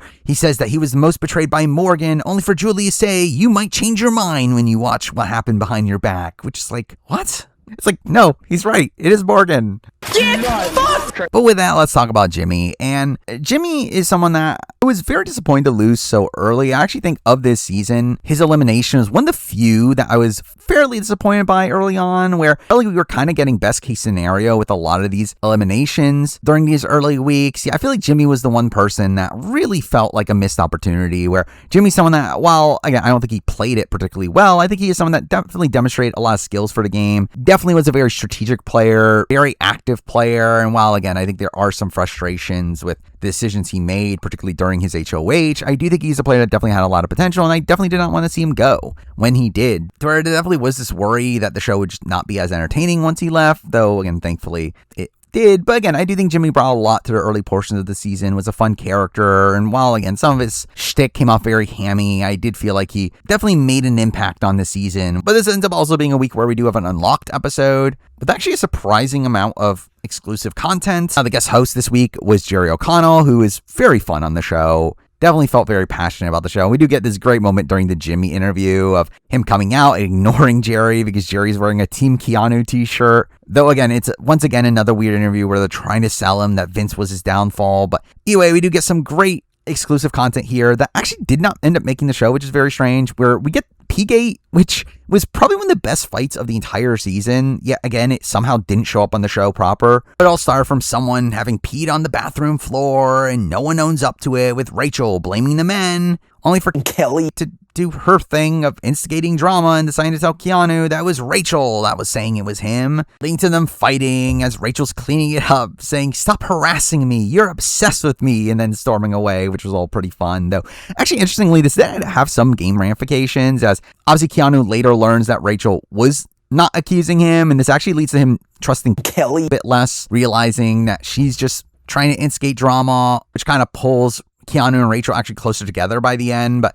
also here we end up getting a segment about Ashley revealing to Will that she's a lawyer, finally telling him to keep it secret. But they're clearly saving this for this big reveal at the end of the season, just for him to tell everyone in the jury house anyway. Oh, we also get Riley and Kat's first kiss. Disgusting. Which I wish we didn't get. And beyond that, we also get like weird segments like Riley not knowing math and Will not knowing the difference between a zucchini and a cucumber. Also, we see them making a very strange, like effing Bowie Jane-esque song for Ava that, again, just did not hit for me and went on for way too long. Oh, we also get the results of Who to Goo, where one by one we see the players going in to see if they're getting gooed, where again, this was just a waste time, and obviously it ends up being Rachel, and obviously we had to get slow-mo of it, because, again, that's what they do. But the best part of this entire episode was the home segment, where we actually do get, again, the return of home segments because of Unlocked, so again, at least that's a positive, where we do see Brendan and Rachel's kids, which was, again, cool to see here with Adora, Rachel's daughter in particular, having a lot of personality here and seeming prime for reality TV when she gets older. But now for week 5, another strong week here, one that very much felt like a power shift in the game, a spot where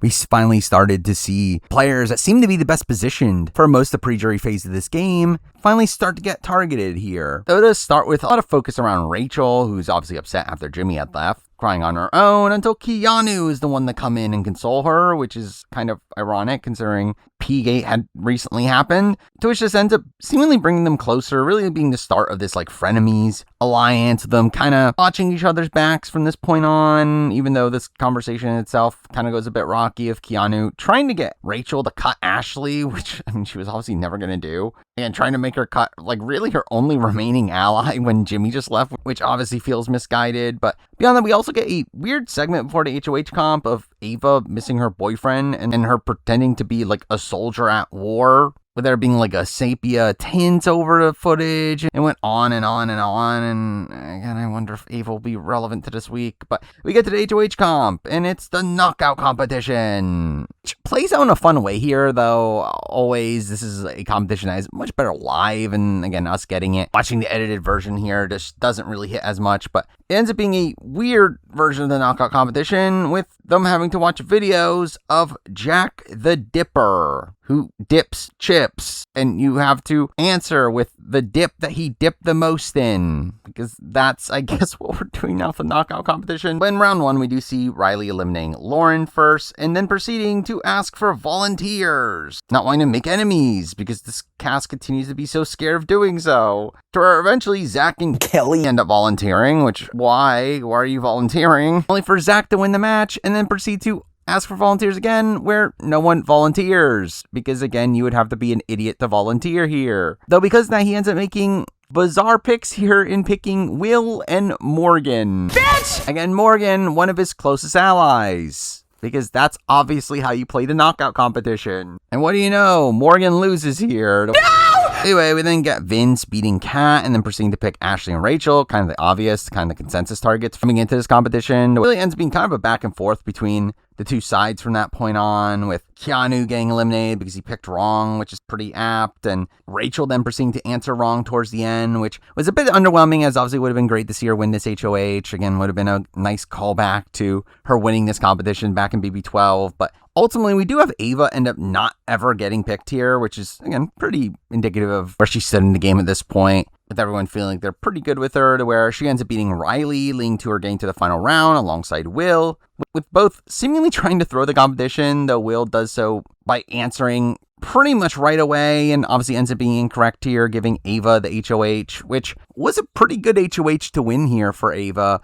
And it does end up being the best HOH of the season so far, though that really isn't saying anything. Where right away we do see Ava laying out the rules for her HOH, the fact that she wants no one-on-ones, which feels extremely misguided here, to where it really feels like her not really making the most of her HOH, as not having game talks obviously lessens the benefits of the HOH, giving you less information, less opportunities to make deals for safety, where despite the fact that, again, this is probably the best HOH of the season so far, largely just because she doesn't target her own allies, even though, again, she kind of thought about it at first. This is still an HOH where she does actually come out of the HOH being talked about more as a potential nominee and target than what she was coming into the week. Also, a misguided aspect of all this is also the fact that it kind of exposes who she's close to, as, again, it's not like she doesn't do one-on-ones at all. She's just doing them with only the people that she trusts, obviously just showing other people who she's trusting. Oh, well, in general, Ava, again, spends a lot of, I'm really not even just this week, but really a lot of her run on the season just kind of taking naps and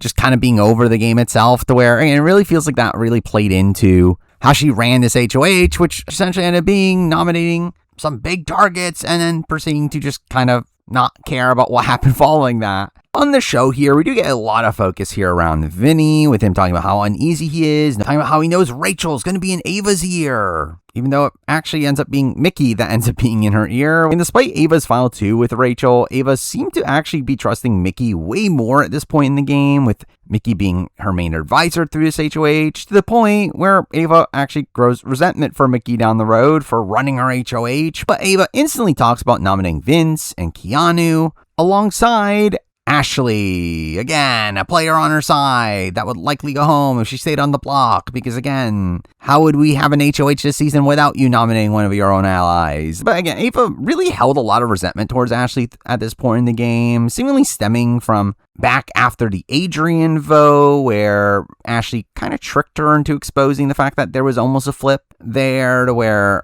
again, it does lead to Ava talking about nominating Ashley initially, though Mickey does talk her out of it, telling her to put up Zach instead, despite the fact that she had already told Zach that he's good, which clearly won't lead to any resentment there. But again, we do see Vince trying to do damage control, though weirdly, again, with Ava's allies, where, again, Ava not wanting one-on-ones leads to Vince just not bothering to talk to Ava herself and go to people like Rachel, trying to use the same tactics he ended up using on Keanu, though finally having no effect on Rachel, like him fake crying, saying, "You have no reason to be as gracious as you are, and thank you for caring about me," only for her to obviously just not buy a single second of it. Why? Again, we do see Ava being annoyed that Vince didn't talk to her, which I mean, to be fair, you did literally say no one-on-ones, but and clearly Vince was going on the block anyway as the target, and she does end up putting up Keanu and Zach as the other nominations, with Zach obviously being blindsided by this and really being incredulous by his nomination, to where, again, I wonder if his resentment for this will lead to something. But it does take us to the veto episode, where it is very strange how they did end up cutting Ava's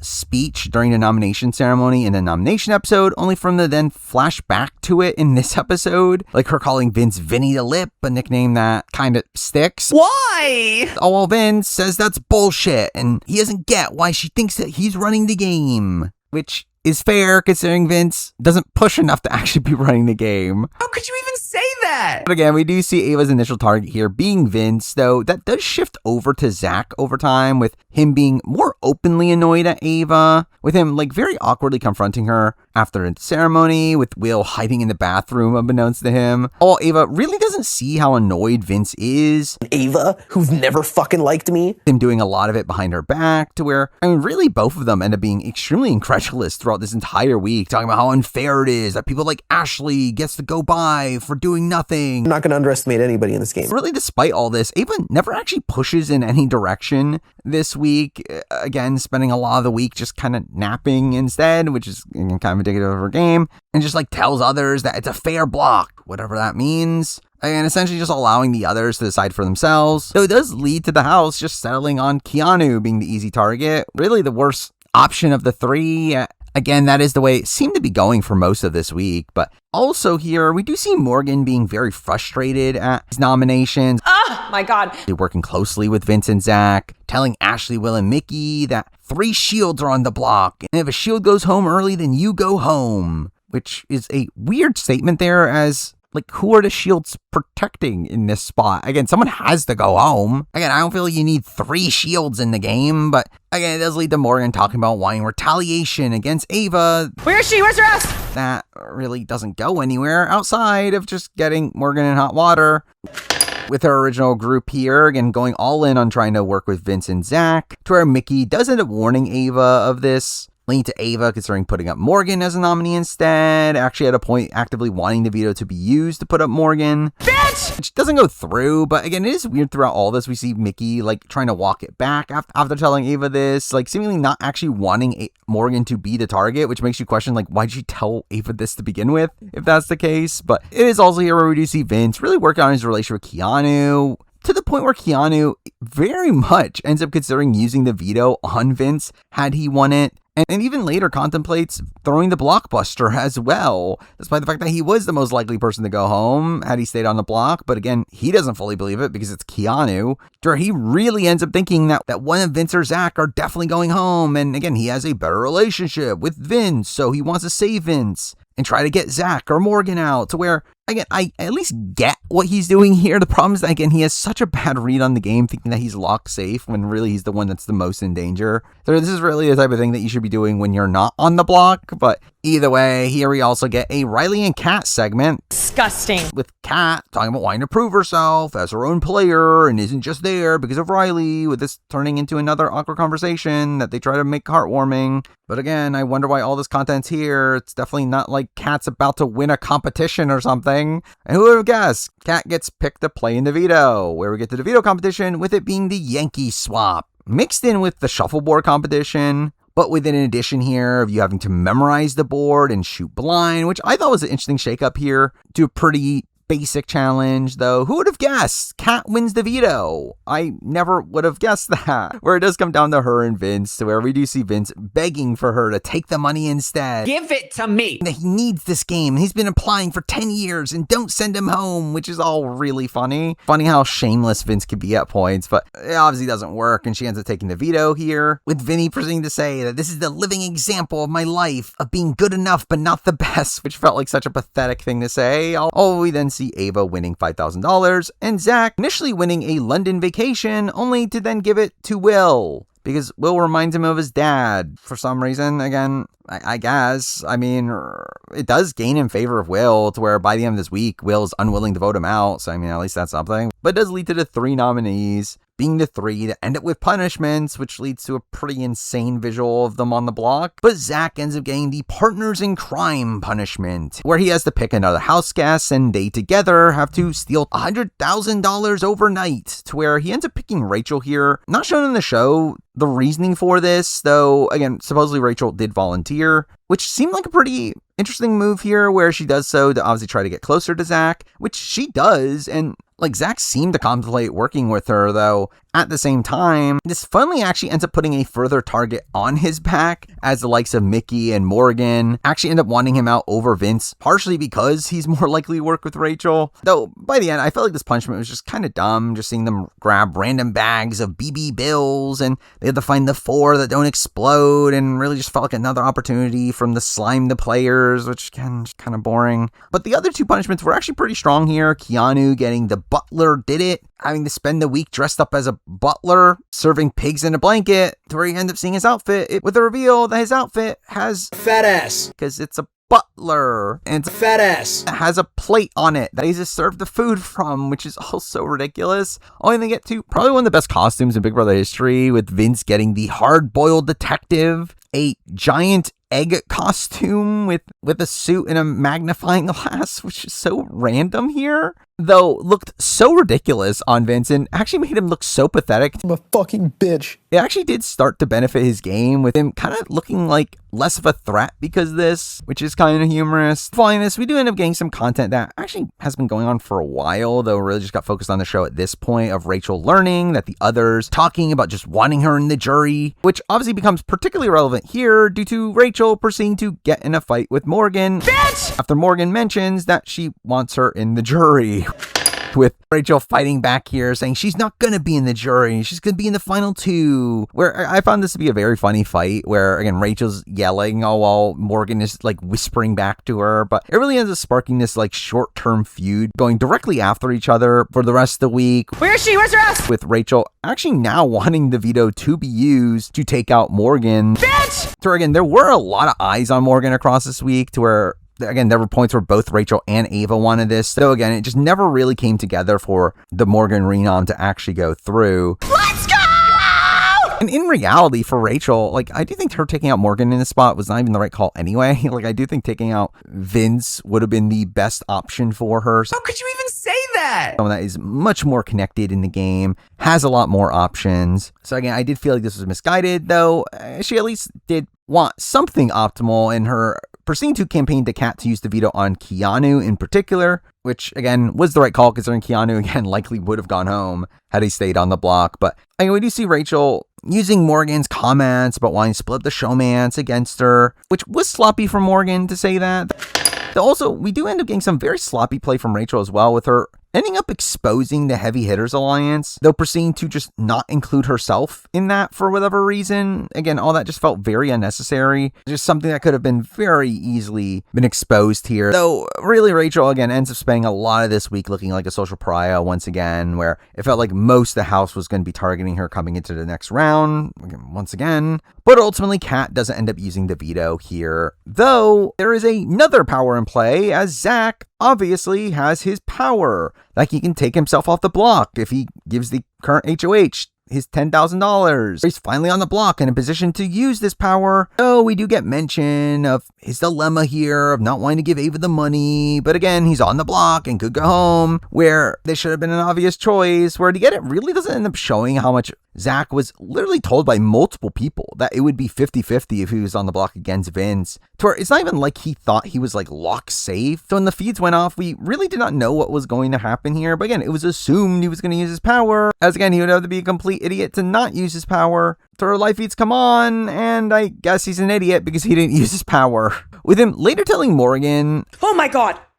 What is that? about his power and saying that he didn't use it to protect her, when it really feels like a lot more of the reason why he didn't do this is simply because of petty reasons of the fact that he didn't want to give Ava the money, which again was all very stupid here, as he was actually in a pretty strong position had he stayed this week, where he still had a good chunk of allies in the game, and really Ava's HOH win here was really one of the only scenarios where he would have even been in danger this week, to where he had so many options moving forward, yet kind of risks all that for $10,000. Now, to be fair, he does end up getting fairly unlucky even in this position, as obviously if Keanu had lost the blockbuster, he would have been safe. And even in the world where he was against Vince, he didn't know for sure that he was going, though there was still a decent chance of things going wrong here. To where ultimately, again, it's still a really dumb move for Zach to not use his power here, especially considering the very small amount of opportunities that he had left to use that power, where it very much just feels like a situation like Marcellus, of someone just feeling so overconfident that they think that they can survive the block when there's definitely a serious chance that they go. And to be fair to Zach, again, at least he got $10,000 out of this, but it still was a really dumb move here.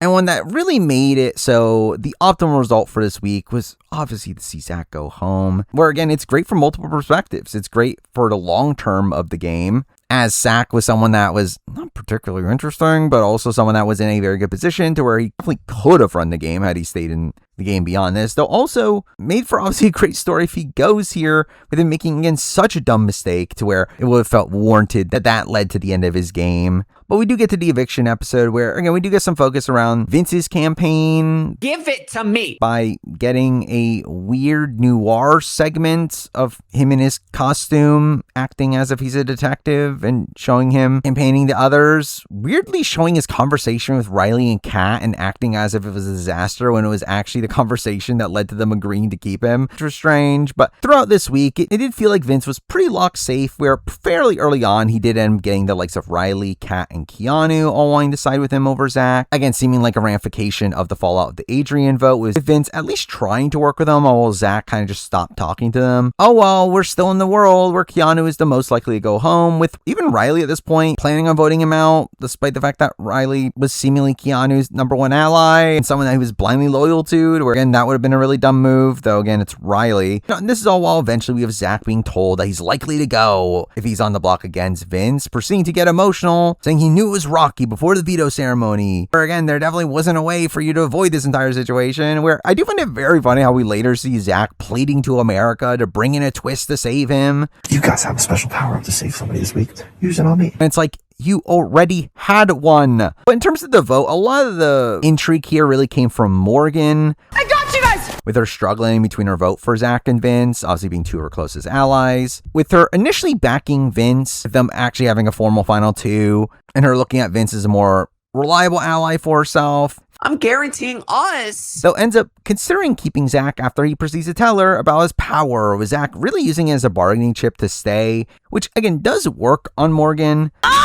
That was hot! Only for that to fall through, but again, it is pretty humorous, this entire situation, that again, Zach really props this up in the edit, at least, that he didn't use his veto here to save Morgan, and that ends up being part of his plea here to her. Again, she was someone that was like planning on voting him out for most of the week. You would not be able to get. And well, Zach does end up using like the information about his power in a somewhat interesting way here as part of his campaign. It also is one that I feel like is largely misguided. While it did work with Morgan, it's something that probably shouldn't work with most people, as he's essentially telling people that, hey, if you ever want to take me out before the jury, I have a way to save myself if you don't take me out this time. So this is really the one chance you're going to get at me, to where we proceed to have Morgan telling Zach to tell Mickey about this, to get her on board with saving him, which really ends up actually doing the opposite and makes her even want him out even more. And with that, let's get to the Mickey side of the story, because Mickey just loses her mind by the end of this week, fully becoming this Mick-tator that was alluded to earlier, where on the show we do get content from like Ashley and Will talking about their annoyances and how she isn't consulting them and just acting like their opinions don't matter, with Mickey fully thinking that she's just running the game at this point, partially because, again, she was able to essentially run Ava's HOH, but like that mixed in with the fact that she was the previous HOH, and it seems to lead into Mickey just seemingly thinking that she could just control every little thing, ending up in her really leading this massive campaign against Rachel, with there being a lot of tension between the two ever since the Jimmy renom, and Rachel just not blindly following her and also not being okay, just getting to the jury, to where it does end up, again, leading to Rachel being public enemy number 1 coming into the following HOH, though Rachel obviously picks up on that and recognizes the fact that Mickey is against her. Mickey not doing a particularly good job here at hiding her newfound disdain of Rachel. So Mickey was literally having like one-on-ones before the HOH, trying to get everybody on board of targeting Rachel, which is just kind of insane. Rachel herself ends up being pretty gung-ho about wanting to go after Mickey and Morgan. Bitch! At the end this week. And in general, Mickey's positioning in the game really just starts to sink from this point on. Again, annoying her closest allies, earning favor of them, while also taking a lot of the credit for running Ava's HOH, which also increases the bullseye on her back. To where this really ends up starting her downfall, to where really from this point on, she ends up being in a position where if she remained on the block by the end of the week, she would have gone home, only for her to, again, find a way to survive for a few more weeks. But eventually we do get to the blockbuster, it being a Tower of Hanoi style puzzle, where again, coming into it, a lot of the fandom, me included, were very much rooting for Keanu to win this so that Zach would go home, though there was a lot of worry with Keanu, again, talking about throwing it to where he had to be convinced by Rachel out of this notion, which again would have been a colossally bad move if he did. Again, a move just as bad as Zach's, but he does end up pulling out the win, despite the fact that he took it like very slow, and really it felt like all 3 of the participants here were pretty bad at this puzzle. But with Keanu winning blockbuster, Zach's pretty obviously on his way out here, with even Zach knowing he's a goner coming into the vote. Ultimately ends up being an 8-2 vote, with Rachel again voting to save him, again having been unsuccessfully campaigning against Vinny across the week, while we see Will voting to save him as well, as again a sympathy vote for giving him the trip, which again leads to this being a perfect result for this week here of Zach going out in a spot where he could have saved himself by using his power, and instead he's sitting with Julie getting smacked in the head like Marcellus was, which I found very funny, the fact that he was just so confused when this was happening. But either way, again, we end up losing Zach, and Zach is a player here that seemed to have a lot of potential. Again, he was a largely affable guy, obviously very physical, had enough sway in the house where he definitely could have been a massive player in the game, definitely someone that had the potential to run the game, only to then just kind of not do it, where kind of alongside Vince was just kind of too passive in the game, didn't really utilize much of his social capital, where had he pushed for things, like pushed for Adrian to stay in the game, really did more work to solidify his alliances, he could have been this really crushing position, especially considering the fact that he had a power that essentially gave him a get out of jail free card throughout the entire pre-jury phase. And again, should have led to him getting a pretty easy ride to the jury phase, where from that point on, competitions get a little bit less equitable, and who knows, like Zach is definitely somebody that could have really steamrolled this season, but just didn't. And thankfully, I think this season was, again, better off without it, as, again, Zach's not the most riveting TV character. But again, just a guy that was so frustrating as a player, as you could see that, again, potential there, but then him just not really utilizing any of it. Again, throwing away probably the best position in the game, only to then being kind of sniped out of the game because of, again, a really dumb decision. Another week 6, which ends up being quite possibly the best week of the season, definitely the best week of the season from a results standpoint. But it does start off with some pretty humorous content in the aftermath of the Zach eviction, with Morgan talking about how this is the hardest week of her life, where in many ways Morgan kind of becomes this Gina Marie-esque figure. Now, again, not the racist part of it, but again, her having a lot of like memeable actions revolving around Zach.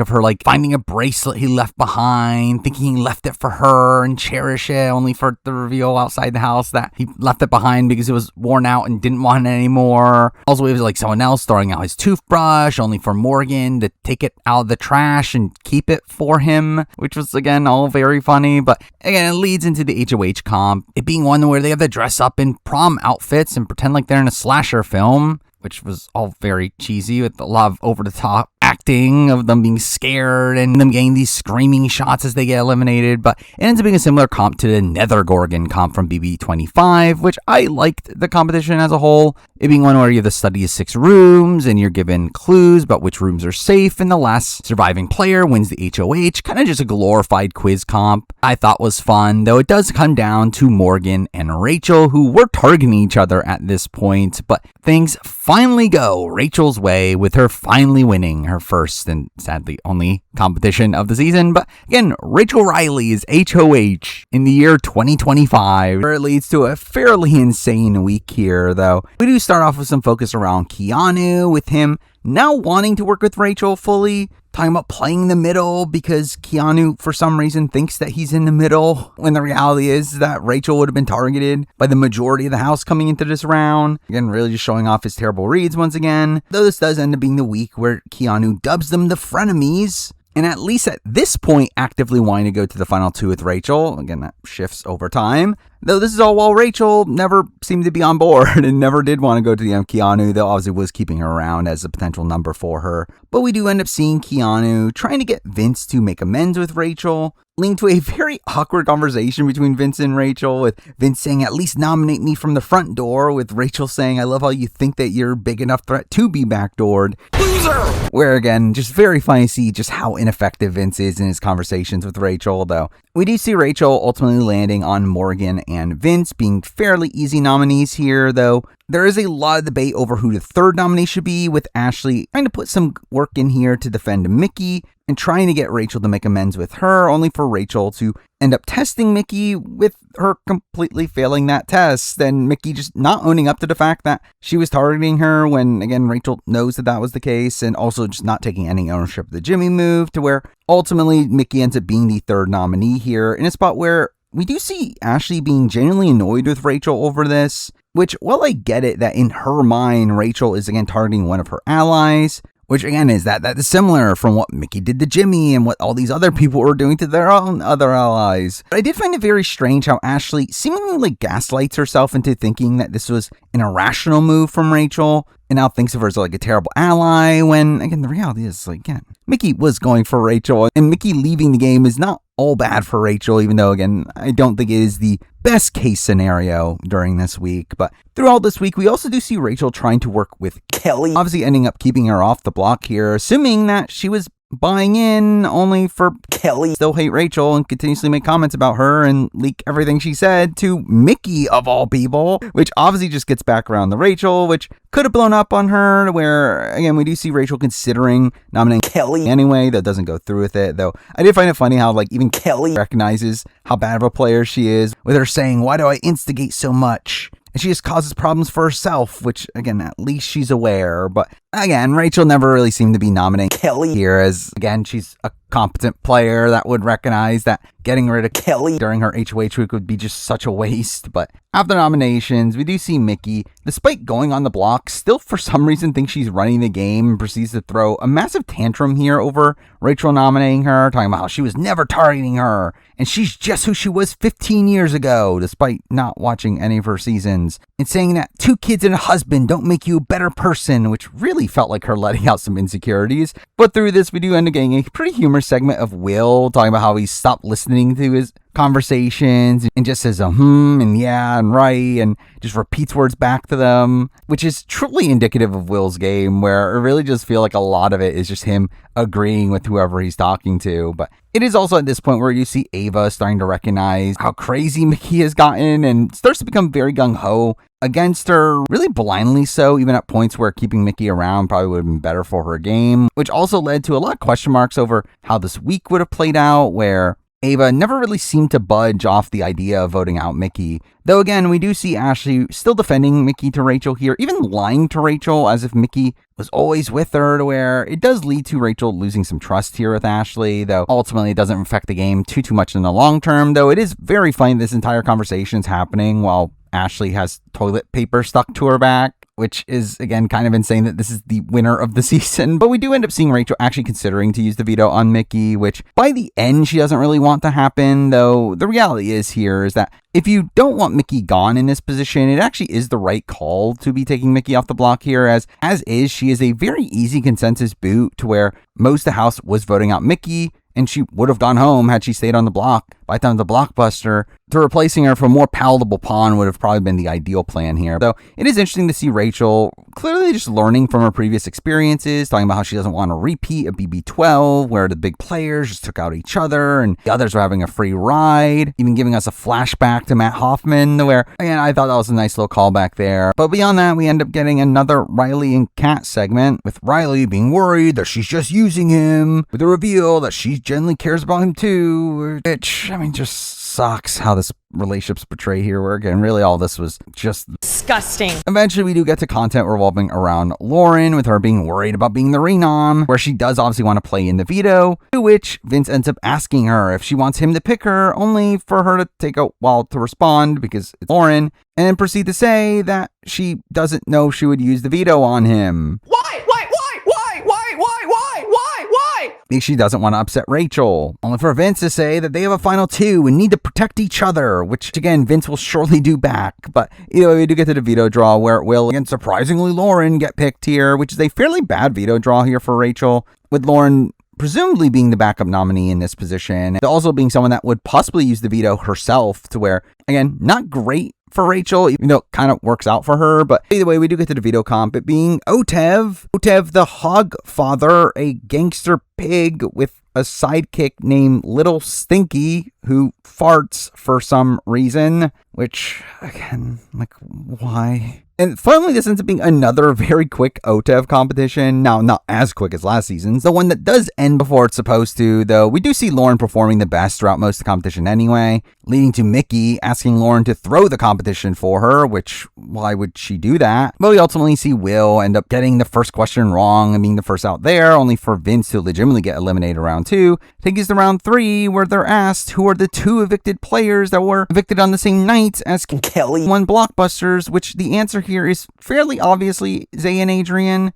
though we do see people struggling to find the answer here, with most answering Zay and Amy instead, seemingly rushing at the end, to where we somehow get to a point where Lauren ends up being the only person to answer correctly in round 3, giving her to win in round 3, which is again kind of insane, and again a seemingly terrible result for Rachel, though a very good result for entertainment, where we do see Rachel here talking about not wanting the veto to be used, and does talk about how she's gonna follow Lauren around like a puppy and break up every conversation she has, which did make for a segment on the show, though she didn't really even do that. But again, we do end up seeing Morgan campaigning to Lauren, finally using like Zach's power as a way to try to bond the two, which ultimately, again, doesn't matter, but also really funny that Morgan starts spreading this information and people just simply don't believe it, don't believe that Zach would be dumb enough to not use his power in that spot. But we do get some tension here from Rachel walking in on Vince and Morgan, talking Lauren up about how she should use the veto, and proceeding to give him a death stare after Lauren leaves, saying don't push her into doing something that she doesn't want to do, and that she's a big girl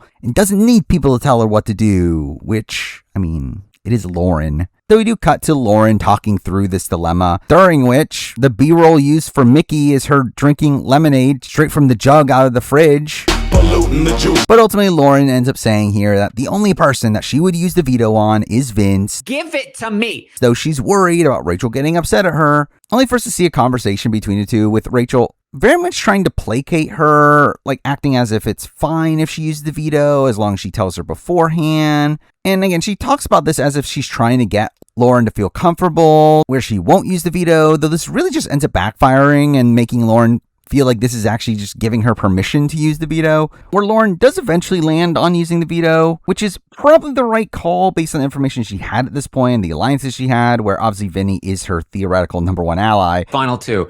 No! Which again, you can question if Vinny should be her number 1 ally, but again, in a spot where your number 1 ally is on the block, possibly going home if he stays on the block, I do think using the veto on him in this spot does make sense. Now again, the fact that it's Vinny in particular, who is probably one of the most untrustworthy players in Big Brother history. Don't say that! That is something that, again, messes with this equation, though I do feel like Lauren, for the most part, does make the right call here in wanting to use the veto. Though again, the thing with Lauren is that she's scared of everything, especially telling Rachel that she's going to be using the veto, to where she doesn't directly tell her until fairly late, pretty much right before the veto ceremony, to where we see them having a conversation literally as they're getting prepared for the ceremony, to where she does tell Rachel that she's planning on using it, with Rachel obviously being annoyed and being upset that she didn't tell her earlier, which leads to a very funny moment here of Lauren panicking, feeling intimidated by Rachel, and proceeding to tell her that she wants to grab her moisturizer from downstairs, only to then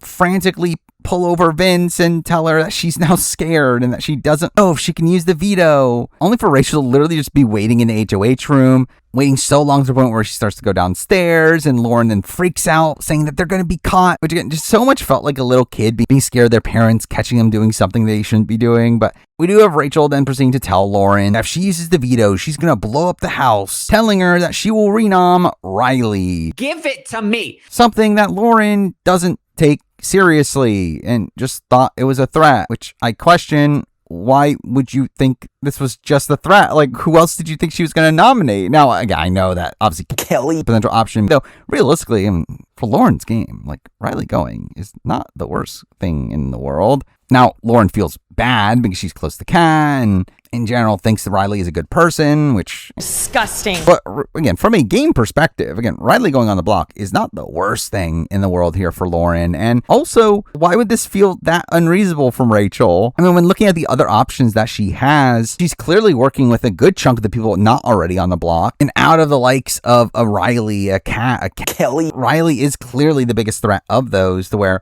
I think it's kind of ridiculous that Lauren, for some reason, didn't think that this was what was going to happen. And what's really funny about all this, too, is the fact that Riley had actually been really pushing for Lauren to use this veto. Where despite Kat being someone that was actually pretty locked in on trying to get Lauren to not use the veto, Riley would then proceed to just undo all the work that she just did and try to get her to use the veto, which I generally don't understand why would he want the veto used here? I don't know what he was planning on getting out of this. As again, in his mind, he probably thought Kelly was the likely renom in a spot where Kelly is a number for him. But again, it's Riley who sucks at the game, which again leads to him essentially getting himself nominated here, where we get to the veto ceremony where Lauren does end up using the veto on Vince. Give it to me. With Rachel saying, Riley, take a seat, which I will say, from Rachel's perspective here, I do feel like this is a decision that feels a bit rash. It is one that initially seems to backfire on her, with a lot of people being really pissed at Rachel for putting Riley up, making her a bigger target, especially for those siding with Riley. And even at this point, when she nominates Riley, it really didn't seem like she was going to be able to get the numbers to get Riley out, to where it seemed like he was fairly locked safe at this point, though, again, if she could somehow miraculously get Riley out, that would obviously lead to her making a pretty strong move here. I'm taking out the current frontrunner to win the game, also a central piece in a lot of the house dynamics, and someone whose exit would really open up the game, to where, again, there are upsides here from this Riley nomination, though it did seem like a fairly misguided plan to be doing so without any of the legwork being done to actually try to get Riley out before this. Though again, it thankfully works out for her anyway. This leads into the eviction episode, where we do start off with a lot of content revolving around Morgan. Oh my God. Talks about campaigning against Mickey makes her sick, and that she wants to win the blockbuster to save Mickey, which is very humorous considering Mickey herself had actually been very anti-Morgan for a good chunk of this week. Bitch! Actually been actively campaigning for Riley to stay, despite the fact that she could end up on the block against Riley. Again, she still weirdly thinks that Riley is someone that was on her side. Disgusting. After she had already stolen his HOH. And she obviously just continues to be really pissed at Rachel for the rest of the week.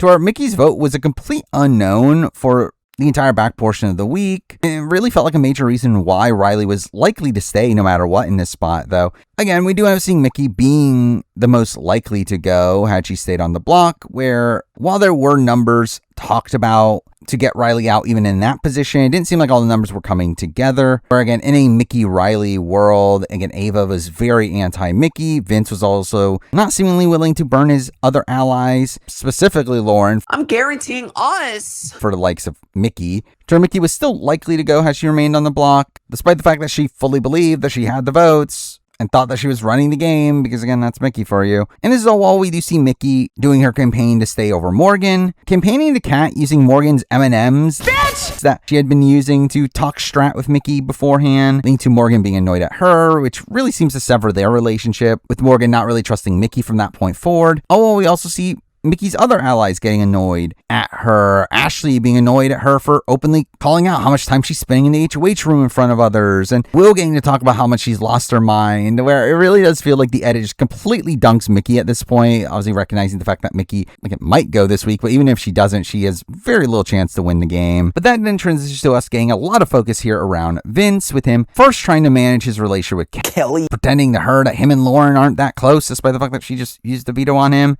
only for Kelly to mention their final two, only for Vince to mention that he doesn't even remember having a final two with Kelly, which is very humorous. And again, to be fair, very apt based on the way that he handles Kelly in the game. And we have him having a very similar situation with Riley as well, with the reveal that he had a final two of Riley since day 2, also seemingly forgot about, to where this does lead to him again, continuously promising Riley that he's going to keep him. I'm guaranteeing us. Though it does even say here that it would be tough against Morgan. Oh my God. To where, obviously, from an outside perspective, it was also a bit unsure on where exactly he landed in terms of the vote there as well. Though it did seem fairly likely that he did want to keep Morgan. So yes, I choose you every single time. At that point, as again, post the Zach eviction, they start to get closer and closer. And to be fair, I think it is the right call for his game to be keeping Morgan around, though this just ends up being another situation of Vince just continuously lying to his other allies, just making the situation worse, where he, again, talks about how he's in like a lose-lose situation. You forced me to make a choice. You forced me. Though, again, that's because you put yourself into that. You continuously make these lies to appease people all the time, just despite the fact that you're in a position where you have to break your word very blatantly by the end of the week. Now, to be fair, we do see him at least trying to campaign to Lauren to take Riley out, though even then, again, it's unsuccessful, and also it's a fairly weak pitch. It's one where he kind of just gives up the first time that she backs away from it, to where, again, he just instead just continuously lies to her, which will eventually cause a rift in their relationship. And again, he ends up, by the end of the week, really blindsiding the likes of Kelly, Keanu, Lauren, Kat, once again, for no real reason outside of him just not being willing to tell them something they didn't want to hear. Though this week does end up containing a fairly major event for this entire season, something that felt pretty insignificant at the time, though ends up being one of the most important moments for the end game, that being the formation of the judges, which very much felt like a fake alliance forming out of convenience on the offset here, though again ends up being the alliance that theoretically runs the season, initially formed by Ashley and Will, with them recognizing that Vinny's vote was up for grabs and trying to pull him in to try to get Riley out, with Ashley and Will doing a lot of the legwork to put this group together of them, Rachel, Vince, and Morgan, hoping that Morgan would be this linchpin that keeps Vince alongside them. That shockingly works, with Morgan being so gung-ho on this alliance, even to her detriment. So Morgan does end up doing some fairly good work across this week, to where, again, the fact that she's even pulled into this alliance with Rachel, Will, and Ashley, again, being able to work alongside Rachel and them having a pretty good working relationship following this, but the fact that, again, Rachel literally just put her up, and again, she was a target at a point, is, again, fairly impressive there. Though the work that Morgan does across this week didn't really feel like it was enough to end up saving her had she been on the block against Riley, as again, she never really did much work to really lock in the votes of Mickey and Ava coming into the vote, to where she kind of gets saved due to things really outside of her control coming into that eviction, where, again, really coming into this eviction episode, I fully thought that there was no chance the stars would align to end up getting the votes to take out Riley in this position. Though we do get to the blockbuster, the typical roll the ball down the track competition where the highest score ends up winning, though in the case of a tie, the fastest to lock in ends up winning, a rule that Riley seemingly just forgot about, as he quickly ends up getting a 29 and proceeds to lock in his 29 right after Morgan locked in her 29, with him supposedly thinking that they would go to tiebreaker, and that alone would have cost him the win there if it wasn't for the fact that Mickey scored a 38 off screen, which is just kind of funny how incompetent Big Brother is with their camera work at points. Though Mickey ends up pulling out the win here, and with that, I really did think that Morgan was completely screwed in this position. It felt like she was so primed to go home, though we do instantly see a lot of talks happening in the aftermath, with Vince and Ava talking right away, with them obviously knowing that they were the swings in this position and having agreed to talk had this situation arose, to where we did see Ava be a pretty big proponent of Riley for most this week, also getting frustrated at Riley's renom, though does seem to have a bit of a change of heart coming into eviction night, to where Vinny being on board here, along with Rachel also doing a lot of campaigning here last second, seems to pull Ava over to keeping around Morgan. Though again, the real issue with all this is the fact that no one even really tried to get Mickey's vote in this situation. I think they very much took it for granted and just assumed that Mickey would be on board with them. But again, it's Mickey.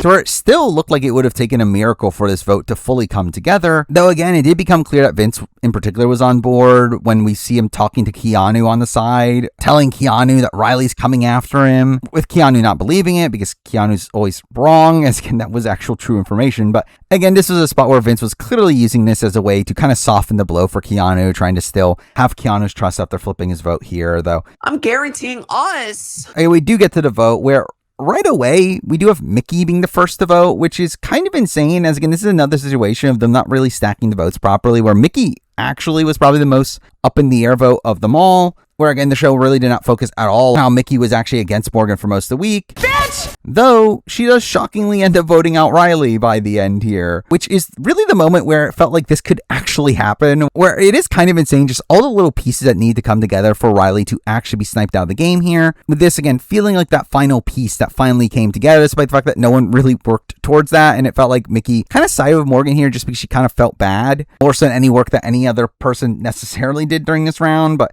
again, all the stars end up aligning here, where obviously Will and Ashley were always going to vote out Riley. I'll always see Vince and Ava both also voting out Riley, with Ava giving a very long pause while deciding her vote, very MJ-esque, though does proceed to be extremely emotional afterwards, with Rachel trying to console her and her being upset at Rachel for doing that, and again, seemingly grows more resentment for Rachel following this, because again, that's Ava for you, really putting off blame onto anyone other than herself. But again, it gives us this really cinematic eviction here, culminating in a 5-4 Riley vote, with Julie even doing the Morgan, you are safe bit. Oh, that was hot. But again, the best eviction of this entire season, one of the best moments of the entire season, if not the best moment. Again, something that was just kind of an insane series of events for this to end up happening, where for me to come into this episode still thinking Riley was probably the most likely to go on to win the game, and from just be kind of sniped down this position was so satisfying, considering obviously again how much I don't like Riley. With Riley leaving here with very little fanfare, not even doing his formal exit press,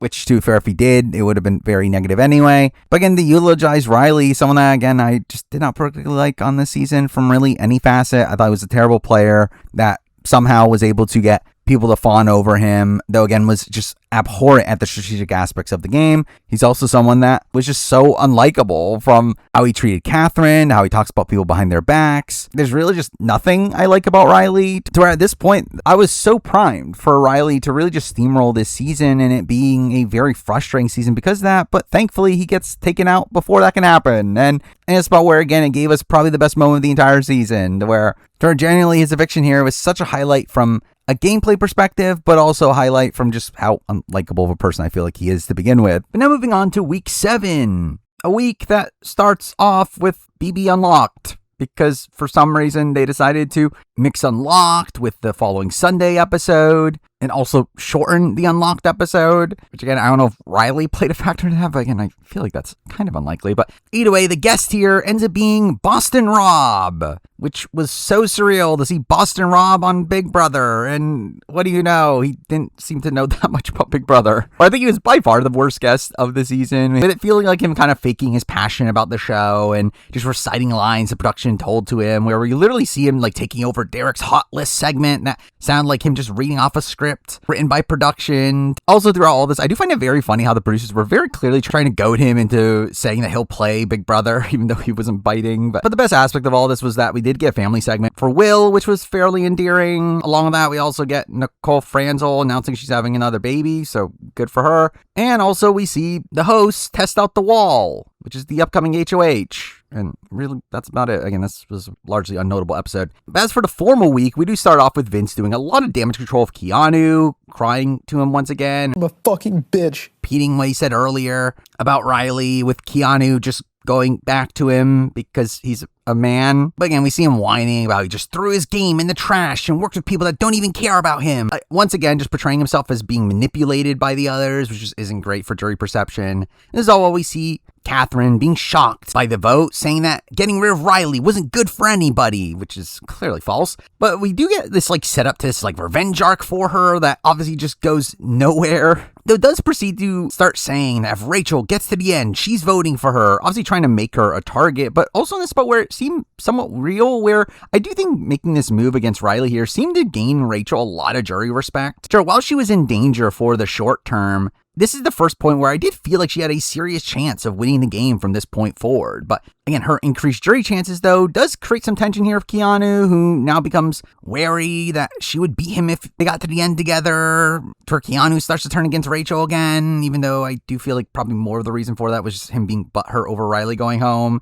But again, none of this lasts anyway. But we do get to the HOH comp, where again, it is the wall. Morgan being excited which I can't believe it because she definitely has been constantly mentioning how she's going to win the wall before this. But I did actually like the design of the wall here, being them like hanging off the side of a train, though obviously in Big Brother fashion, they had to get snotted on by Loch Ness for some reason. But again, this was actually kind of a fun wall comp. It did last longer than what it has in the last few years, with Ashley and Will being the first to drop. They're doing so about half an hour in, though they end to be followed by Morgan.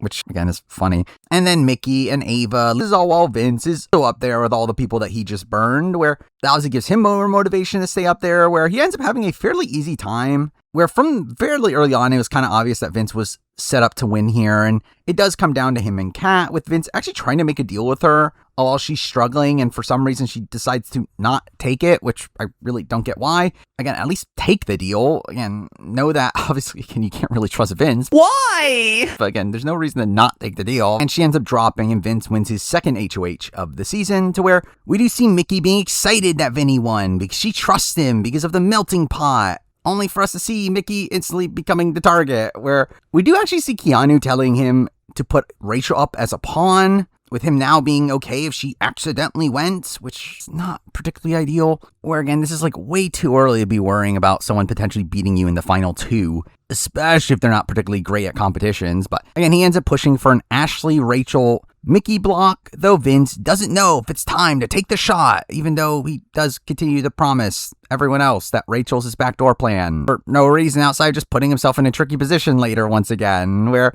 again, his constant talk about wanting Rachel to go but not following through with it really just ends up being the worst of both worlds for him, pissing off the people that he told that Rachel was going to be backdoored, while also sowing distrust between him and Rachel, as this clearly gets back to Rachel. Also, while now showing your fellow players that you're scared and you're not willing to make these big moves that you say that you are. Where, again, this is just all a net negative, but this is the point where you start to see Vince and Morgan really working as a duo in lockstep. Men with booty is the best. With her having a lot of influence over his game from this point forward, where we do see Morgan here being on board with targeting Mickey, though it is funny that Vince thought this Mickey target would be this like big move that would upset some of the house, when really it was, again, this consensus move at this point. And we do see Morgan putting in a lot of work here to keep the judges together, getting him to not nominate a member of the judges, to where ultimately Vince ends up settling on Ava and Kelly as the pawns alongside Mickey, with Ava obviously having previously nominated him and him already having pissed off Kelly. So again, what's putting her up gonna do? To where, interestingly, Kat doesn't end up being a nominee here,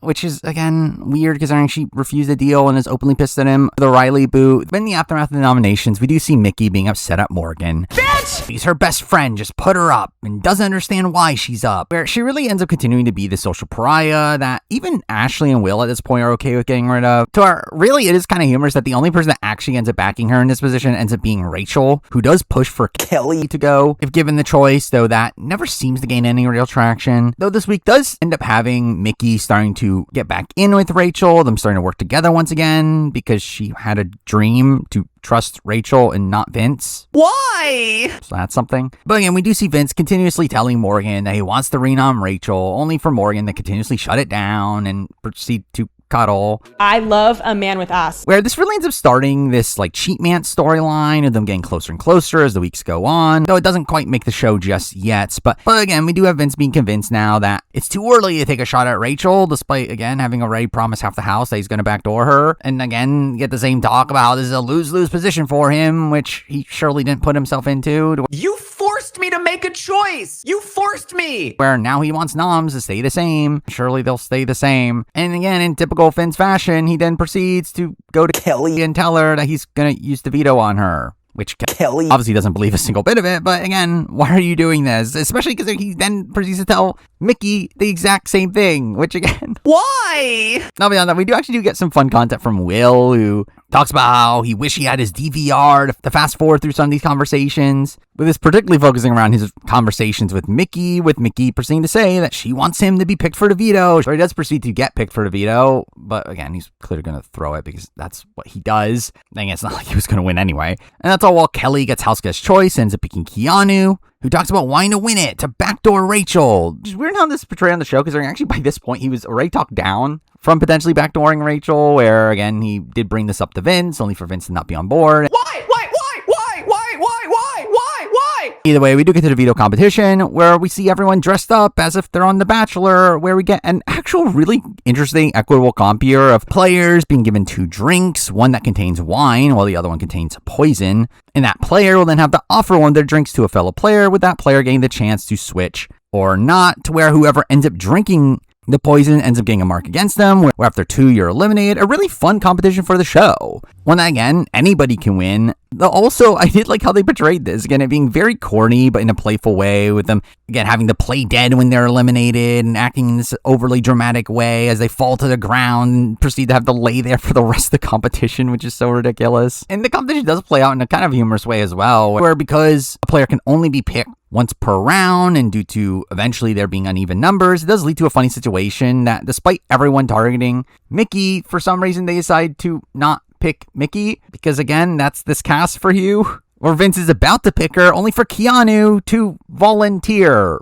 for some reason, saying he's looked out for Vince and he doesn't want him to publicly declare which nom he would be targeting, which is, again, just such a dumb rationale for all this. But it does come down to Vince and Mickey at the end, with Mickey pulling out the win here, funnily by accident, as she actually had a misread, though, again, it works out for her. But obviously in this spot, the veto is going to be used, where we do get content from Kat talking about how she doesn't feel secure because Vince lacks a spine and is easily manipulated and is too chicken to make a move, which, I mean, facts. I'm a fucking bitch. Then says that she hopes Rachel goes up because Rachel makes her sick to her stomach and wants her out of here, which is really all the Kat content we get for the episode, who ends up being fairly absent at this point in the game, despite, again, her being the potential renom, really not doing much to save herself in this spot and just relying on Vince's word from earlier in the week, again, playing too passively at this point. But really, we do end up getting a lot of intrigue here from Vince proceeding to tell Rachel that Keanu wanted her back door, to where we do end up seeing Rachel confronting Keanu, leading to Keanu confronting Vince, where I was like, not a great play from Rachel here, as again, she knows that she's a potential renom, and by her opening this back up to have Keanu rat this back out to Vince, again, it really puts her in a precarious spot where, again, this could have led to her being renom, and this does end up leading to Vince considering putting her up once again. In the middle of all this, we do get some fun content from Lauren's birthday, a day where we do get some conflict between Rachel and Kelly, them playing a game where they say things nice about each other, and Kelly being annoyed that Rachel proceeds to hog up all the wine, with Kelly in general ends up being a fairly negative presence at this point in the season, just constantly ragging on Rachel behind her back, making comments about her being a terrible mother, and specifically wanting her first in the jury so that she has to spend her anniversary in the jury house for whatever reason. But we do end up seeing Rachel here being annoyed at Kelly proceeding to sit in a hammock in a spot that Kelly was about to sit in, and Rachel saying there isn't room for you here, and proceeds to refuse to hug her, which again felt very old school Rachel, though this does lead to Kelly being very upset by all this, going off crying and talking about how she's being bullied, which is again kind of rich concerning the stuff she said about Rachel, though this actually does kind of benefit Rachel in the game somehow, where because of this allows Morgan to then pitch to Vinny that we need to keep Rachel safe because she's obviously targeting Kelly and Keanu, which, I mean, to be fair, was accurate at this point, but again, definitely not something I expect was intentional. But again, we do see a lot of push and pull throughout the rest of this week, with Vince being pulled in 2 different directions, Lauren wanting him to put up Rachel, although Morgan wants him to put up Kat, which again is maybe an issue of having 2 of your closest allies on opposing sides. You forced me to make a choice. You forced me. To where they're not going to agree on what they want to do, which is again a complete failing on Vince here, where he should have been able to get his number 1 allies to want to work together. But again, Vince does a lot of back and forth here. You're not going to sway me on this one. But eventually Rachel talks to him right before the veto ceremony, blocking out Keanu, who's also trying to be the last to talk to him, which is kind of humorous, though. Rachel ends up admitting to her leaking the info to Keanu and apologizes, which ends up locking him into putting up Kat by the end here. So we do get to the veto ceremony where Mickey uses the veto, Vince renoms Kat, pissing off Keanu, Lauren, and Kelly once again, finally being this last straw for Keanu to realize that he can't trust Vince, also further pushing Lauren away, all while also not really getting much favor from the judges because he has very openly been considering putting up Rachel. So again, just terrible play here from Vince all around.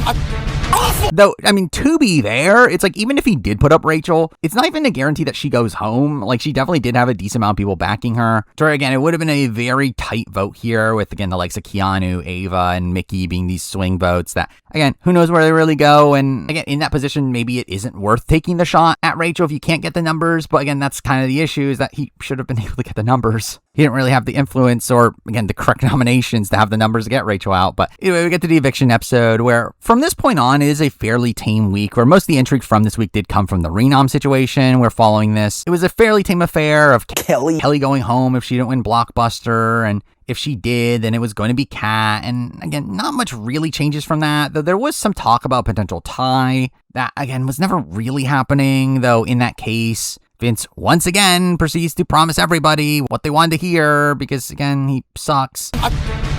Though the reality is that Vince did actually want Kelly out here anyway, because he looked at her as someone that would never vote for him in the jury, which, I mean, true.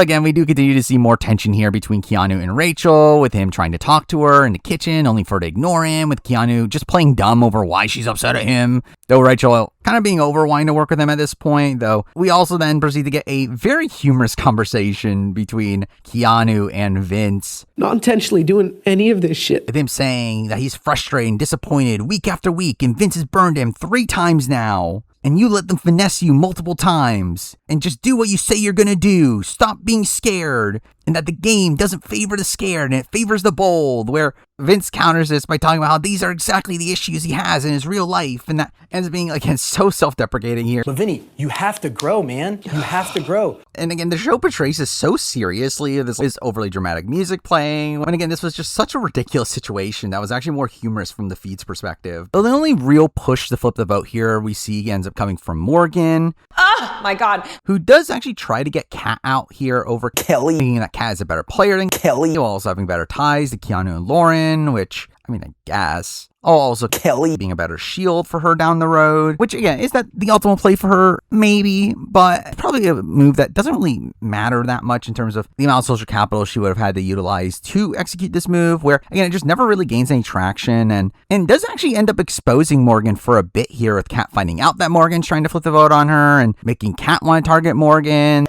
Though, again, it obviously gets corrected by the fact that Kat ends up going out anyway, but again, not due to the work that Morgan actually did here. And also what's weird about all this too is that on the show, this was portrayed as like Ashley and Rachel's move. No! That they were the ones considering doing this, when again, it was Morgan that campaigned to them, and he started to consider it for a little bit only to then eventually go back on it. But beyond that, we also get a funny moment here from Ashley saying to Kat that if you're next to Kelly, you have my vote, only for Kelly to be right there, giving us a funny Ashley reaction. Though it did seem like some of the motivation here to keep Kat around was also the notion that she was targeting Vince, which again, for Ashley, Will, and Rachel, and that's not necessarily a bad thing. But also we end up getting a fairly important conversation for down the road between Lauren and Ashley, with Lauren asking Ashley who she's voting out, clearly wanting Kat to stay in that spot more so than even Ava, only for Ashley to really back up Ava here in a spot where it's revealed that Ava is in her bed in the background listening in the conversation, which is finally the point where Ava actually starts to turn around on Ashley, now hearing Ashley like fully support her. Definitely being beneficial for Ashley's game here, while also leading to this funny moment of Lauren realizing that Ava was in the room the entire time and running to the HOH room and freaking out the Vince. Though ultimately, again, the vote was fairly obvious where this was going to go, where we do get to the blockbuster. Just the comp that we've seen in the past of them having to set up the ramps so the ball will roll into the target. A fairly easy comp here that largely came down to just who could set it up the quickest. I mean, outside of Kat, who messed up on one piece and didn't get it despite being the first to try, though Kelly ends up getting it before Ava does, to where Kelly pulls out the win here. And with that, obviously at this point, Kat is going home. Not much of a debate, where there really is no strategizing after the blockbuster, which becomes pretty typical from this point forward. I mean, almost as if the blockbuster should have been gone by this point. But again, even Kat knows that she's going out here, where she appears to be voted out in a 7-1 vote with Lauren, and giving her a sympathy vote, and us getting a kind of humorous exit interview with Julie revealing to her the judges, only for Mickey to be in the picture instead of Morgan. What is that?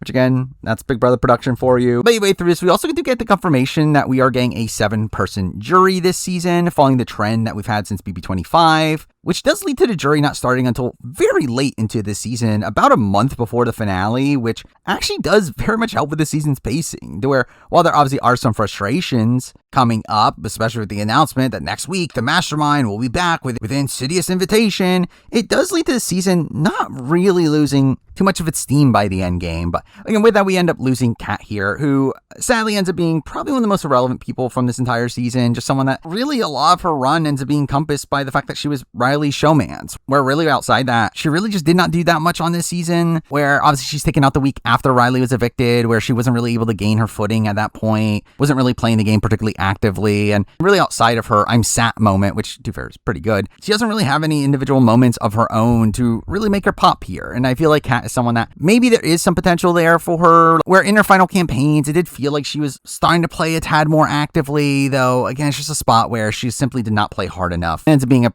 largely forgettable player from this season. But then we move on to week 8. A week that felt somewhat reminiscent to the previous one. Again, a lot of interesting things going on leading into the veto ceremony, though again, kind of petering out towards the end. But we start off with Vince once again being self-deprecating. Loser! Because that's Vince for you, of him talking about Kat leaving feels like a failure and being upset that he hurt Lauren's game. All while Lauren cries over Kat going, saying he's tired of feeling scared and now needs to be strong. But again, it's Lauren, so she doesn't do it. But again, we end up getting so much focus here around Keanu. First with the conversation between him and Vince, then being upset that his kindness is being taken as weakness, and upset that his allies are going home because of him, which I wonder if this will become relevant. Oh, Keanu talks about Kelly being his most trusted ally and refuses to vote for her, with Kelly also saying that Keanu is the one that remains the most loyal to her and feels guilty for not having trusted him earlier, and now they have an unwavering bond, even though she proceeds to get closer to Ava and Lauren, and by the time she goes, it's okay if Keanu going out, but either way, really this Ava, Lauren, Kelly trio ends up becoming a faction in the game at this point. But also we see Rachel and Keanu talking once again, talking about how they're the two biggest targets and need to be working together, with Keanu at this point seemingly intending on earning her trust back, which again, I wonder if he'll be in a position of power to do that. Oh, while Rachel doesn't seem to actually buy this and really spends the rest of the season not particularly on board with Keanu, though kind of just pretending like she is. But eventually we see the players being given things to study, clips from the season that they weirdly call memes, but it's clearly for the quiz HOH that's coming up, where we end up seeing the judges go out one after another, leaving only Keanu at the end, with Keanu pulling out the win. I can't believe Keanu won after so much focus on him before the HOH competition. Here we do end up seeing Morgan and Vince initially think that Mickey and Ashley are going up, Morgan ending up being really blindsided by the eventual noms, where Morgan is the target here from Keanu. Bitch! Thinking that she's the one that's manipulating Vinny into making these decisions. How could you even say that? I don't want you questioning me. I mean, he's not entirely wrong. And this is all while he also talks about putting up Vinny as a pawn. No! Why? Because one shit ally isn't worth 3 good ones. Because surely the way to make up for your allies going home is putting up an ally of yours. Which again, I get the notion that Vince is not a good ally, which again, he's not. But still funny that again, in Keanu's mind, he is still working with Vinny and still puts him up anyway. Which again, it's because of him being worried about Morgan, being able to get Vince to use the veto on her. But again, that feels like a fairly niche situation. Especially when you have other people that are more actively against you in the game. But we once again get an incredible Vince Keanu conversation. Probably one of my favorite scenes of the entire season, where Vince asks if they're good, only for Keanu to take a long pause before saying that he wants Morgan to go home, that he'll be going on the block as a pawn, and that he wants to teach Vince a lesson. Why? Which leads to this very humorous meltdown here from Vinny, saying this feels like a nightmare and that you're the only one here trying to uplift me, and then now you're putting my game in jeopardy. That he never thought you would put him up, which, I mean, to be fair to Vince, like, he actually never did put Keanu on the block. But again, while there are clearly spots where he was willing to let Keanu go, he actually never directly targets Keanu up to this point in the game. Well, you have Vince saying, I don't know if I can win, with Keanu saying, that's a problem. If you can't win, why should I keep you as an ally? Where it is very funny just how ineffective Vince's pitches are, where it felt like a lot of Vince's pitches and just being instantly countered by Keanu, mentioning why that thing he just said is actually bad. But again, it leads to this very humorous line from Vince saying, I fucking knew last week I was fucking throwing my whole game away. I should have trusted my gut. Instead, I'm a fucking bitch. Which, again, this finally made the show, and in a spot where, and this has really been Vince, like, most of the season, but again, it does feel like this is kind of the point where the edit starts to turn around on Vince, from him being this, like, mastermind to him being kind of this, like, spineless weasel that he is. Don't say that! But it is also funny that we do end up having Morgan here having to console him, where he cries about not being cut out for this, saying that he's gonna look like a weasel, which, I mean, true. How could you even say that? That he's gonna be malnourished and not have energy for the veto because he's a have-not, which never gets mentioned on the show. Which, with that I should mention, why are we still doing have-nots? Get rid of this. But either way, we then see Morgan starting to campaign to keep Vinny off the block, not even to keep herself off the block.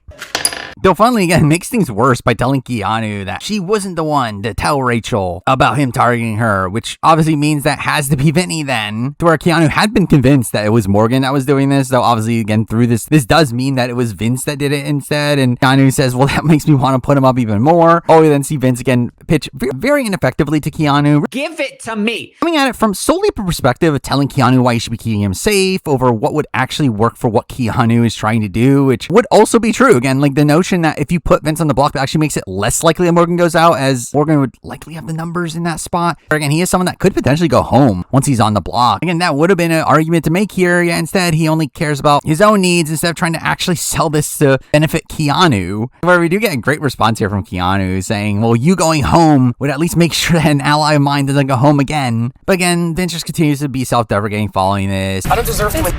I played a selfish game and I should have trusted my gut and I wouldn't be on the block. Awful. Talks about this as a nightmare scenario where really Vince ends up spending most of the following days just moping in bed. Loser! Feeling sorry about himself, while we see Keanu talking about regretting trying to get Rachel on the block last week, telling her that I won't do it again, which again, he surely won't do it again, and does also tell her that as a gesture of goodwill, he will not nominate Ashley either, which surely won't be brought up again. Though we do see Ashley not even believing this, though he doesn't initially follow through with it at least. But again, a lot of focus ends up being put on who the third nominee is going to be, to where he doesn't end up putting up Ava on the block here. Them trying to decide between Ava or Mickey, ultimately landing on Mickey, which ends up being kind of funny as it's just Rachel's nominations again. But I do question, why wasn't Ava put on the block? I mean, Ava is someone that had directly come from again. Also, his ideal situation actually would have been swapping out Ava for Vince. And if Ava is on the block by the end of the week, she's pretty lock safe. I would have made it more likely that Morgan goes out. Yeah, Morgan, had she been on the block at the end against Vince, she would have had the backing of the other judges, plus Ava, to where, again, she likely stays in that spot. And then against Mickey, same thing, to where, again, if his entire plan here is to get rid of Morgan, he ends up putting together some fairly unoptimal nominations here. But anyway, we get to the veto episode where we do get some Mickey Dodo content here with her thinking she's safe and once again thinking that Ashley, Will, and Rachel will use the veto on her and talking as if she knows that she's staying if she remains on the block against Vince and Morgan, which would not have been the case. Where again, she was the most likely to go in this position. Though beyond that, we also get a weird workout segment with Rachel doing a weird commercial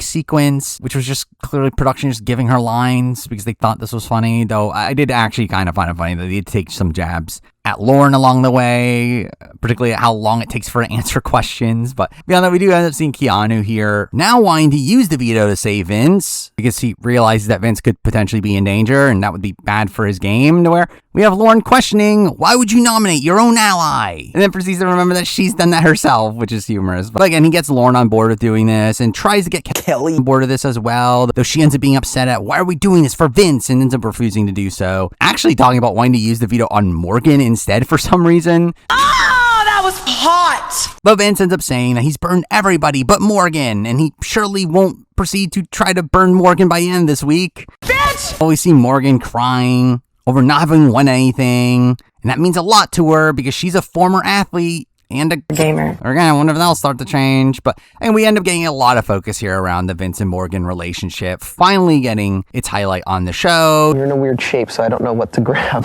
Showing them rubbing hands while in bed and them having long hugs. Though again, talk from them about how there's no romantic feelings here. All the other players clearly pick up on this, which ends up being even stranger by the fact that obviously Vince has a girlfriend of 7 years back at home, with Will getting to talk about how he would never do this to his wife, where again, this very much felt like old school Big Brother here to have this kind of cheating scandal as one of the major storylines of the season, with this essentially ending up becoming the main storyline, the back third of the season. But eventually we do get to the veto pick where Lauren and Kelly end up being picked. I can't believe it. And again, that theoretically should have been this incredible draw for Vince here, where at least in Vince's mind, he just needs Morgan or Mickey to not win the veto, taking us to the veto, which ends up being hosted by Angela, coming out with charcuterie because I guess that's what they think is the most notable thing about her. Though it ends up being a stacking competition here, them stacking charcuterie shaped items, though weirdly having the rule here of your pieces get knocked down at a period of time, making this comp more so about stacking as quickly as possible and learning from previous attempts, which is fairly equitable here, though also kind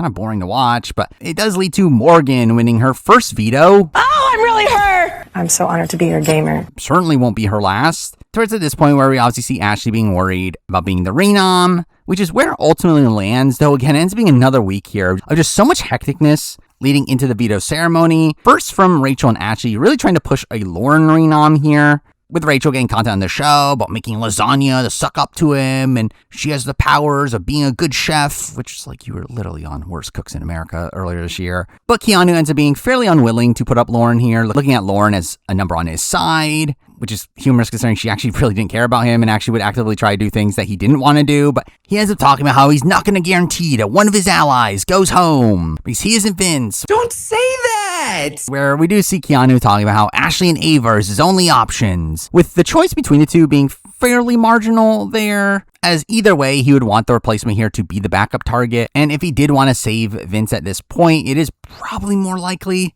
that Ashley goes over Ava. Though obviously putting up Ashley burns his relationship with Rachel, where again, there's a lot of complexities in this renom to where ultimately I don't think there was a particularly great choice. Though again, funny that this entire thing is an attempt to save Vince in a spot where again, Keanu's upset at Vince for getting rid of one of his allies. And we do see Ashley obviously taking this not particularly well, talking about how if she goes up, this will be a shot against her and Rachel. She'll make sure the house knows how much of a liar he is, which I'll say probably not the greatest tactic to just be openly threatening him. Again, that very rarely works. But again, a lot of the suspense here ends up really coming from Keanu talking with Vince, wondering if Morgan would ever use the veto on him, with Vince saying he doesn't think she will, only for Keanu to create a plan here to try to make this happen, saying, what if I tell her that I put Lauren up? But then switches to Ashley by the end, with, again, Morgan wanting Lauren out of the game by this point, but also, again, wanting a non-judges member to be the replacement as well, to where, again, Morgan very much wanted Lauren to be the renom in this spot. Give me that shit. Along with also a lot of talk about not wanting Lauren on jury because of how indecisive she is, which, to be honest, I feel like it's a kind of dumb rationale for why to not want her on the jury. But,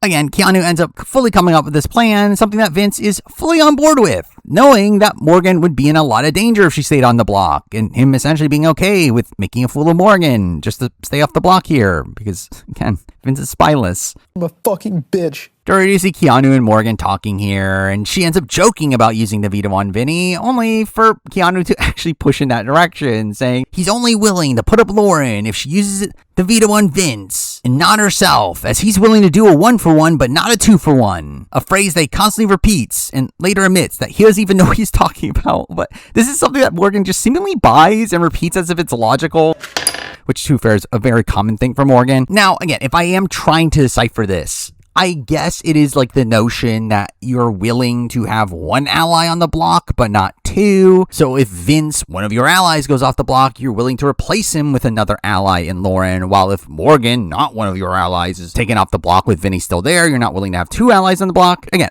I guess that could be the rationale for this. The issue is that this should not be working on Morgan at all. As again, this is essentially just him blatantly telling you, hey, Morgan, you're not my ally, and hey, Lauren, this is my ally. So again, why would he actively put her up in that spot? And this does lead to Morgan really spiraling here, very much considering actually doing this, thinking that she could actually stay against Lauren because of the judges, to where, again, in that spot it would have been very close. But eventually we see all of her allies here talking her out of this, to where she ends up landing on using the veto on herself. But again, more so because of the worry that he won't actually put Lauren up, more so than the notion that she's going to be remaining on the block, which is just, again, kind of insane. But again, that's not it for the chaos here. We also have to get content revolving around Rachel and Keanu. Her, again, obviously trying to pitch for Ashley to not go in the block here. Though Keanu, again, still wants to put up Ashley over Ava, saying he has a better relationship with Ava, which I guess. Only for Rachel to then push for Ava to go up instead of Ashley, which I will say, I do feel like this was fairly sloppy here. So while it ultimately doesn't bite her in the butt too much, it is a spot here where this is clearly going to come back to Ava, and ultimately Ashley going on the block here is not really the worst thing in the world, considering she's fairly lock safe. Now, again, we'll get to it, but again, I feel like this is a spot here where it wasn't really worth throwing Ava under the bus to save Ashley in this position. And really all this does is just further show Keanu that Rachel's going to be upset at him if he puts Ashley on the block, which actually leads to Keanu last second deciding to backdoor Rachel. As again, if he's pissing off Ashley, he might as well go all in and take out Rachel. Where it did seem like this was definitely a possibility leading into the veto ceremony, only for Keanu to once again be kind of talked out of this last second, with, again, them not being sure if they had the numbers, and Vince in particular being scared if he's on the block against Rachel that he might go home. Again, it doesn't go through. Again, just another spot of Keanu just turning against Rachel for pretty minuscule reasons, in a spot where he had previously talked about trusting her, which again is just not a great look for him. But anyway, we get to the veto ceremony where Morgan ends up using the veto on herself. Let's go! and Ashley is the renom, with us then instantly getting a fight immediately afterwards, with Ashley going off on him with some clearly rehearsed lines, saying congrats for getting rid of the Tarzan act and calling him out for saying that she was safe, only for Keanu to interrupt, leading to her getting even more upset and Rachel step in, saying don't talk to her like that. Ashley to call him out as being a narcissist and talks bad to women, where again that was something that was being talked about in the house at this point. Again, clearly a notion that he would always believe the men over the women, and again him coming off as condescending at points. And the drama doesn't end there, as again coming into the eviction episode we also get drama around Keanu having tried to get Ava to turn against Ashley by revealing that Rachel had campaigned against her, which I mean, to be fair, Ava should be worried about, but again she's not because it's Ava. And this just leads to Ashley and Rachel finding out about this and calling him out once again for lying when, again, he wasn't lying, but also calling him arrogant, disrespectful, and says, don't raise your voice when Keanu wasn't, which again was probably not a great look. And in general, again, Keanu reacts to this fairly calmly to where, again, Keanu just continues to come off looking better in these confrontations, getting a lot of favor of the casuals, in particular, Julie coming out of this, calling Ashley and Rachel mean girls, where while Keanu obviously was the underdog in winning competitions and was like because of that, I think this put it over the edge to where he was just clearly the front runner to win fan favorite from this point forward, though. Again, this ends up putting Rachel and Keanu back on rocky terms, with Rachel again seemingly being done by Keanu at this point, though to be fair, again, who knows if they would have gotten back together as they kind of always did if she had stayed longer, though again, we'll never see that. But on the offset here, we do see Ashley seemingly being safe, where Mickey does go home against both Vince and Ashley, which doesn't end up changing, though we do end up seeing Kelly talking about potentially wanting to keep her around, particularly over Ashley. But Mickey ends up continuing to dig her own grave throughout this week, openly campaigning against Ashley, which ends up making her a lost cause from former allies, where while there was some talk at first about potentially keeping Mickey over Vince, that ends up getting instantly shut down when they realize that she's doing this. Though also, we end up seeing her making a deal with Vince to vote for each other to stay that he actually does keep true to. And interestingly, had Vince stayed on the block, there seems to at least have been a chance Ashley would have gone, with Mickey having become the swing vote in that position, and Mickey having talked in exit press that she was going to vote on Ashley, though, again, it's Mickey, so I don't know how much you really believe that. But again, it seems like maybe there was at least a chance that Ashley could have gone, though again, we'll never really see that. But either way, fairly predictable results here, where we get to the blockbuster. It's the wind tunnel comp from last season. Fairly boring to watch. Vince pulls out the win, all making it kind of obvious that Mickey is about to go. All Mickey is seemingly going pretty slow here, where it is funny that there was a plan across the back portion of this week to get Mickey to throw the blockbuster, with again her feeling so confident that she would stay no matter what. And she doesn't even end up like fully denying that she threw the competition post show, to where again it does seem like she didn't try particularly hard to win this competition, which is very humorous, as again she was going home no matter what in this spot, and really just emphasizing how bad of a player Mickey is. But we do see the house learning that Vince won, with Ava celebrating behind Mickey's back, and again the vote ends up being fairly predictable, with Vince being the only one to vote on Ashley while everyone else votes for Mickey. Mickey being blindsided on her way out, saying wow as she gets up, and the house celebrating as she leaves, which really just shows you how unaware she was. And then we lose Mickey, and again Mickey being, right before the jury is a bit of a shame, considering just how massive a character Mickey was across this season. While again not particularly likable, and if anything very unlikable towards the back portion of the season, Mickey is someone that definitely demonstrated a lot of skills for the game at points. Again, her first few weeks of the game was actually pretty strong, with her being one of the most influential players in the game, but then it really felt like her ego really just consumed her from that point forward, and she really just thought she was running the entire show and took no regard for anyone else's game, and kind of just lost her mind towards the back portion of the game. Again, ended up not being a good player, and also not a particularly likable presence, though a massive presence. Again, someone that was such a big character, such a big figure on the live feeds, to where Mickey is someone that, while I don't necessarily like her, I do think she is great TV here, and she definitely provided a lot for the season. Toast to you. To all the peaches in the A. Peaches in the air.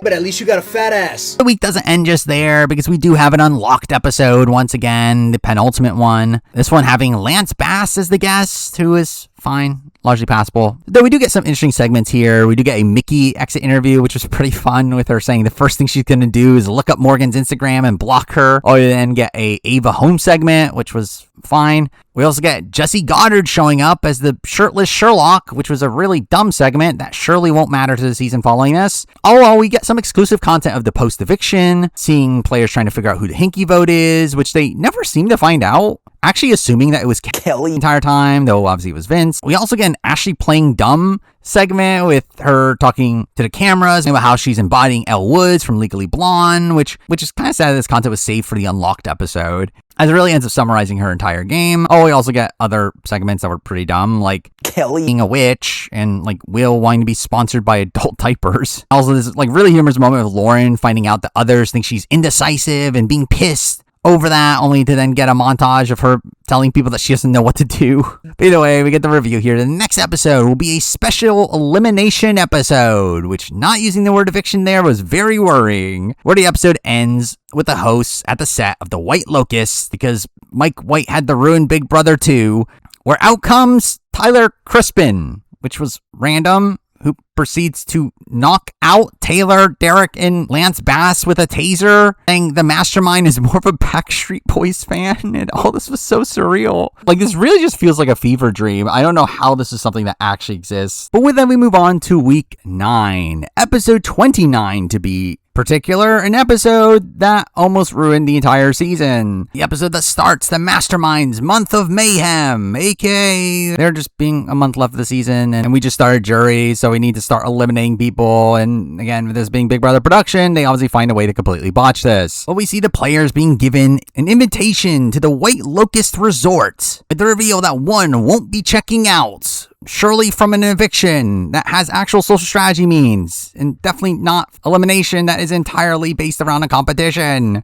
Again, 60 days into a season, on a season that you have a Big Brother legend, that you wouldn't want to go home in that way, that is also the main source of your content for the season. Again, surely production won't be that dumb to risk that person going home due to this really dumb reason. Though we do weirdly start this episode with a flash forward about talking about how crazy the night is, only flashback 7 hours earlier, which I assume was to keep in line with White Locust, though also felt like very BB Can coded, which again, nice to see BBS try something new.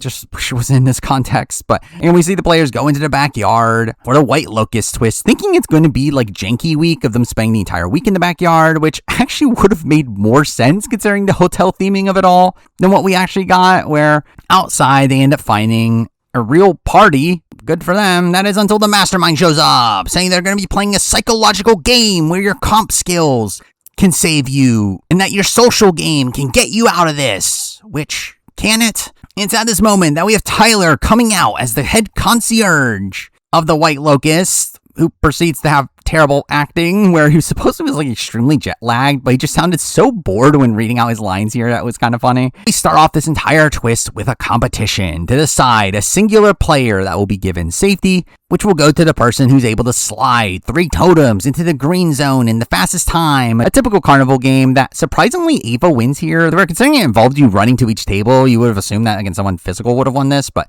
either way, now we get the full reveal of the twist that we're essentially just doing the hamster wheel of death from reindeer games. Why?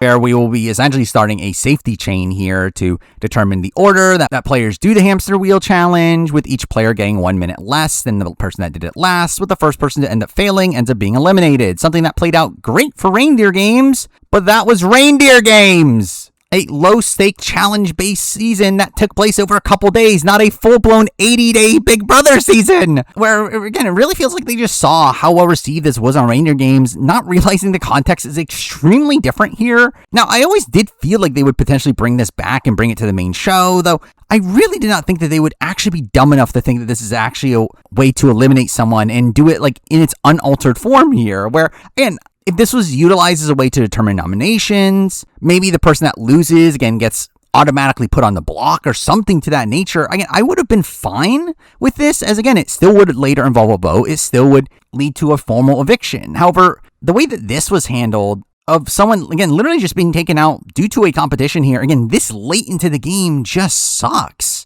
Again, no matter who it happened to, where obviously the result of this makes this even worse, but that really just shows how terrible twist this is to begin with, that it can play out that poorly. And this is all to essentially just get a glorified double in a spot where, again, most people would have been happy just to have another double here. Why didn't we just get 2 double evictions on this season over having 1 and whatever the fuck this is? And to make matters worse also is that this also ends up determining who becomes the HOH of the following week, where whoever finishes the maze in the fastest time ends up becoming the HOH here as well. well, meaning that you also have to risk your entire game on the season for the chance of becoming the HOH this week. Meaning that if you don't get picked for this competition, you have no opportunity to become HOH, along with Ava also having no opportunity to become HOH for some reason. Now, again, I would have made a bit more sense if Ava was like at least given immunity for the week because she won this first challenge, but no, she just was given no opportunity to be HOH and was also vulnerable. Also, like, why couldn't you just let the rest play for HOH? Like, even after Rachel had been eliminated, like, I really just don't understand what they were thinking of this competition. It's just so weird how much they keep on proposing that this is a twist, that if your social game is good enough, you'll survive, only to then incentivize you to throw your own game into danger to potentially be the HOH, where realistically, again, this notion just makes no sense. Where this is not a competition about your social game. This is something that entirely comes down to the competition, where if you are bad at this competition, you're screwed no matter when you are picked. And even then, your social game can only do so much here, where yes, it can stop you from being picked or being picked when you want it to, but again, it still will fundamentally come down to what happens with the competition. As there isn't even really a true right or wrong call here, as again, you just don't know what the results of the competition are going to be, to where everything here is a gamble, to where you can be screwed if you do and screwed if you don't, to where, again, this is just so stupid. Either way, we see Ava starting to chain here, and that person will end up having 6.5 minutes to solve the maze, to where if you have seen Rainier games, you would know that it did seem to be better to go early. Again, be able to lock in your safety early on, also be able to control the next people to go. And also, again, take away the opportunity for you being picked late and lose the challenge there. Though, like typical of this cast, we see most of them playing this very passively, not wanting to go in at first, which, again, I feel like is the incorrect call. Though I do see Ava struggling with this decision because she doesn't want to get blood on her hands because she sucks at the game. We instantly see Rachel trying to pull Ava away, grabbing her by the arm and pulling her all the way to the storage room, which I will say is a pretty insane visual here, and something that Ava constantly mentions following this as a reason that Rachel's so terrible and that she did this all to herself, which really felt like her coping over the fact that she made a terrible decision. So the edit obviously also uses it as an excuse to blame this all on Rachel, to where, again, if Rachel didn't do this, she would have been safe, which is just complete BS. So with that said, I will say, I do think this is still a pretty wild thing for Rachel to do, where I think a lot of people end up excusing this as Ava being overly dramatic. But I do think this is getting kind of wild that Rachel's literally grabbing her by the arm, pulling her halfway across the house to the point where, like, Ava's actually making, like, scared noises as she's, like, being pulled away. And again, it just feels like something that, again, not the optimal play here. Again, especially for someone like Ava, who obviously is so chill about everything, to where, again, being this aggressive here is definitely not the best way to handle her. Now, again, I get that Rachel's obviously in this position where her game's on the line and she feels like she needs to get her voice in. Yeah, again, I do think her approach here was not the ideal one, but we do end up seeing both Keanu and Rachel actively campaign to go in first, as, again, you should want to, both wanting to get safety and control over who goes after you, only for Ashley to campaign to have Morgan go in first. Give it to Pathfinder, he's punching! With Ava seemingly agreeing to that at first, only for Morgan to then not want to go first, which stops that plan, which, again, I question, why'd she do that? Especially considering she later ends up volunteering anyway, but only, again, after she had already initially shut it down, to where by the end we do end up seeing Morgan, Keanu, Rachel, Lauren, and Vince all volunteering, to where Vince just kind of meekly raises his hand at the last second. Give it to me. To where Ava just decides to pick him to not upset anybody, as everyone's good with Vinny, which is a really dumb rationale here. As one, I mean, she is pissing off the people that she didn't pick anyway. Also, you're picking someone that you're not working with, where you say, like, everyone's good with Vinny, but you're not good with Vinny, so why are you picking him and giving him safety for this first round? It really just felt like there was no strategy here. It felt like she was just, again, being kind of vindictive and didn't want to pick Rachel because of what she did, and, like, picked Vinny because she didn't want to get any blood on her hands. But anyway, as Vinny is doing the comp, we then cut to a final Rachel-Keanu fight over her being upset at him for not letting her talk to Ava alone, with Keanu saying, "I'm not targeting you. If I was, I would have done it last week," which is like, you almost did. But either way, Vince ends up being spared from the White Locust, where really funny that we don't end up spending much time on the actual competition itself, spend most of the time following the goings on in the house, but never actually seeing anybody fully complete the maze. But again, we'll talk about a potential reason why. But this is where we do see Morgan being excited that Vince won. Oh my God. As she knows that Vince is picking her next. With Rachel now creating a plan here to really stack it for the judges, trying to get judges to go in until the 3-minute mark, and then throw out the person that they want to target. In this position, Kelly, which finally probably wouldn't have worked out anyway, considering how bad Rachel seemed to be at the comp, to where, again, I think she would have been eliminated no matter what time she went in with. But again, this plan doesn't go through anyway, as Vince ends up not wanting to go through with it. You forced forced me to make a choice. You forced me. Obviously not caring about the judges, and more so caring about keeping specifically Lauren and Morgan safe, where he has a plan here of picking Lauren first. I'm guaranteeing us. Thinking it's more likely that Lauren will pick Morgan than Morgan will pick Lauren, which to be fair is an accurate read. But it is a spot where Vince chooses Lauren over Morgan, which might come up again, really upsetting Morgan and Rachel, even annoying Lauren in this position, where by doing this, he's really strong-arming Lauren into picking Morgan following this, with her being upset that she can't make a decision on her own, because that's clearly something Lauren likes doing, is making decisions on her own. Though again, we do see Lauren having actually wanted to save Kelly and does contemplate still doing it. After she succeeds, though, ends up still picking Morgan when she really shouldn't have, being frustrated that she's losing another ally because of Vince, because surely Lauren couldn't have done anything about this. But again, with Morgan ending being spared as well. Oh, I'm really hurt. I'm so honored to be your gamer. And doing so with plenty of time left on the clock, we do see the judges still wanting to pick one of their own to give them safety, with the intention being that that person will be the one to decide who goes home, quickly landing on Rachel being the one to get safety here, though there was a push here from Vince and Lauren to try to get her to pick Kelly. Though again, she didn't want to do it, as she wanted to give Rachel the power here and give Rachel safety, which again really shows how great this social game works out for you, as Rachel really was just kind of screwed here either way. Where again, her getting picked by Morgan here obviously leads to her loss, even though it was again intended to actually give her safety, but also in the world where one of her allies were picked and they pick Kelly next, Kelly could have still succeeded in that spot, likely does. And even then, Rachel would be the next person up and she would still be in the wheel to get eliminated. Even in the world where Lauren had gone and picked Kelly as she previously wanted to, Kelly, she had succeeded, was also going to likely pick Rachel, and Rachel would have gone in anyway. To where, again, Rachel's just kind of screwed no matter what she did here, where as long as she goes into the hamster wheel, she's going to lose the challenge. And again, it is so stupid that Rachel was screwed because she just wasn't good at a hamster wheel competition. Where we do see Rachel doing the challenge, really struggling from the beginning, getting her ball stuck and just can't get it out of the gap, starting to panic until time eventually runs out, where we get the announcement that Rachel has been sacrificed, where again, it's just so stupid to lose Rachel this way. Really the worst possible outcome for the season, and something that really felt like it was going to sink the season. Where genuinely, I spent the rest of this week not caring about the season at all anymore. Where really for these last couple weeks, especially since the Riley eviction, this is the most invested I had been in a Big Brother season in recent years. Where I've openly talked about this on live streams, that I don't really feel personal investment in these reality shows anymore. I don't have as much of this rooting interest for specific people, more so for like general storylines or what I think will be the most entertaining. Again, this is one of the few times that I was genuinely very excited to see Rachel play this game and playing the best game she's ever played, and really wanted to see how this would play out, and for her to just be taken out from this, from a competition, which also happened again off feeds, was again just so frustrating. Again, this was just generally one of the few times that I was genuinely pissed at this show for something that wasn't for icky reasons, and more so just because production is just so incompetent, to where I was completely checked out for the next few days, which thankfully the season kind of finds its footing without Rachel. But again, that was kind of despite of what production was doing, where again, this was just such an asinine decision from production, where Rachel's exit from the game here is just really sad. Again, just her laying in the hamster wheel, sobbing as she gets up, and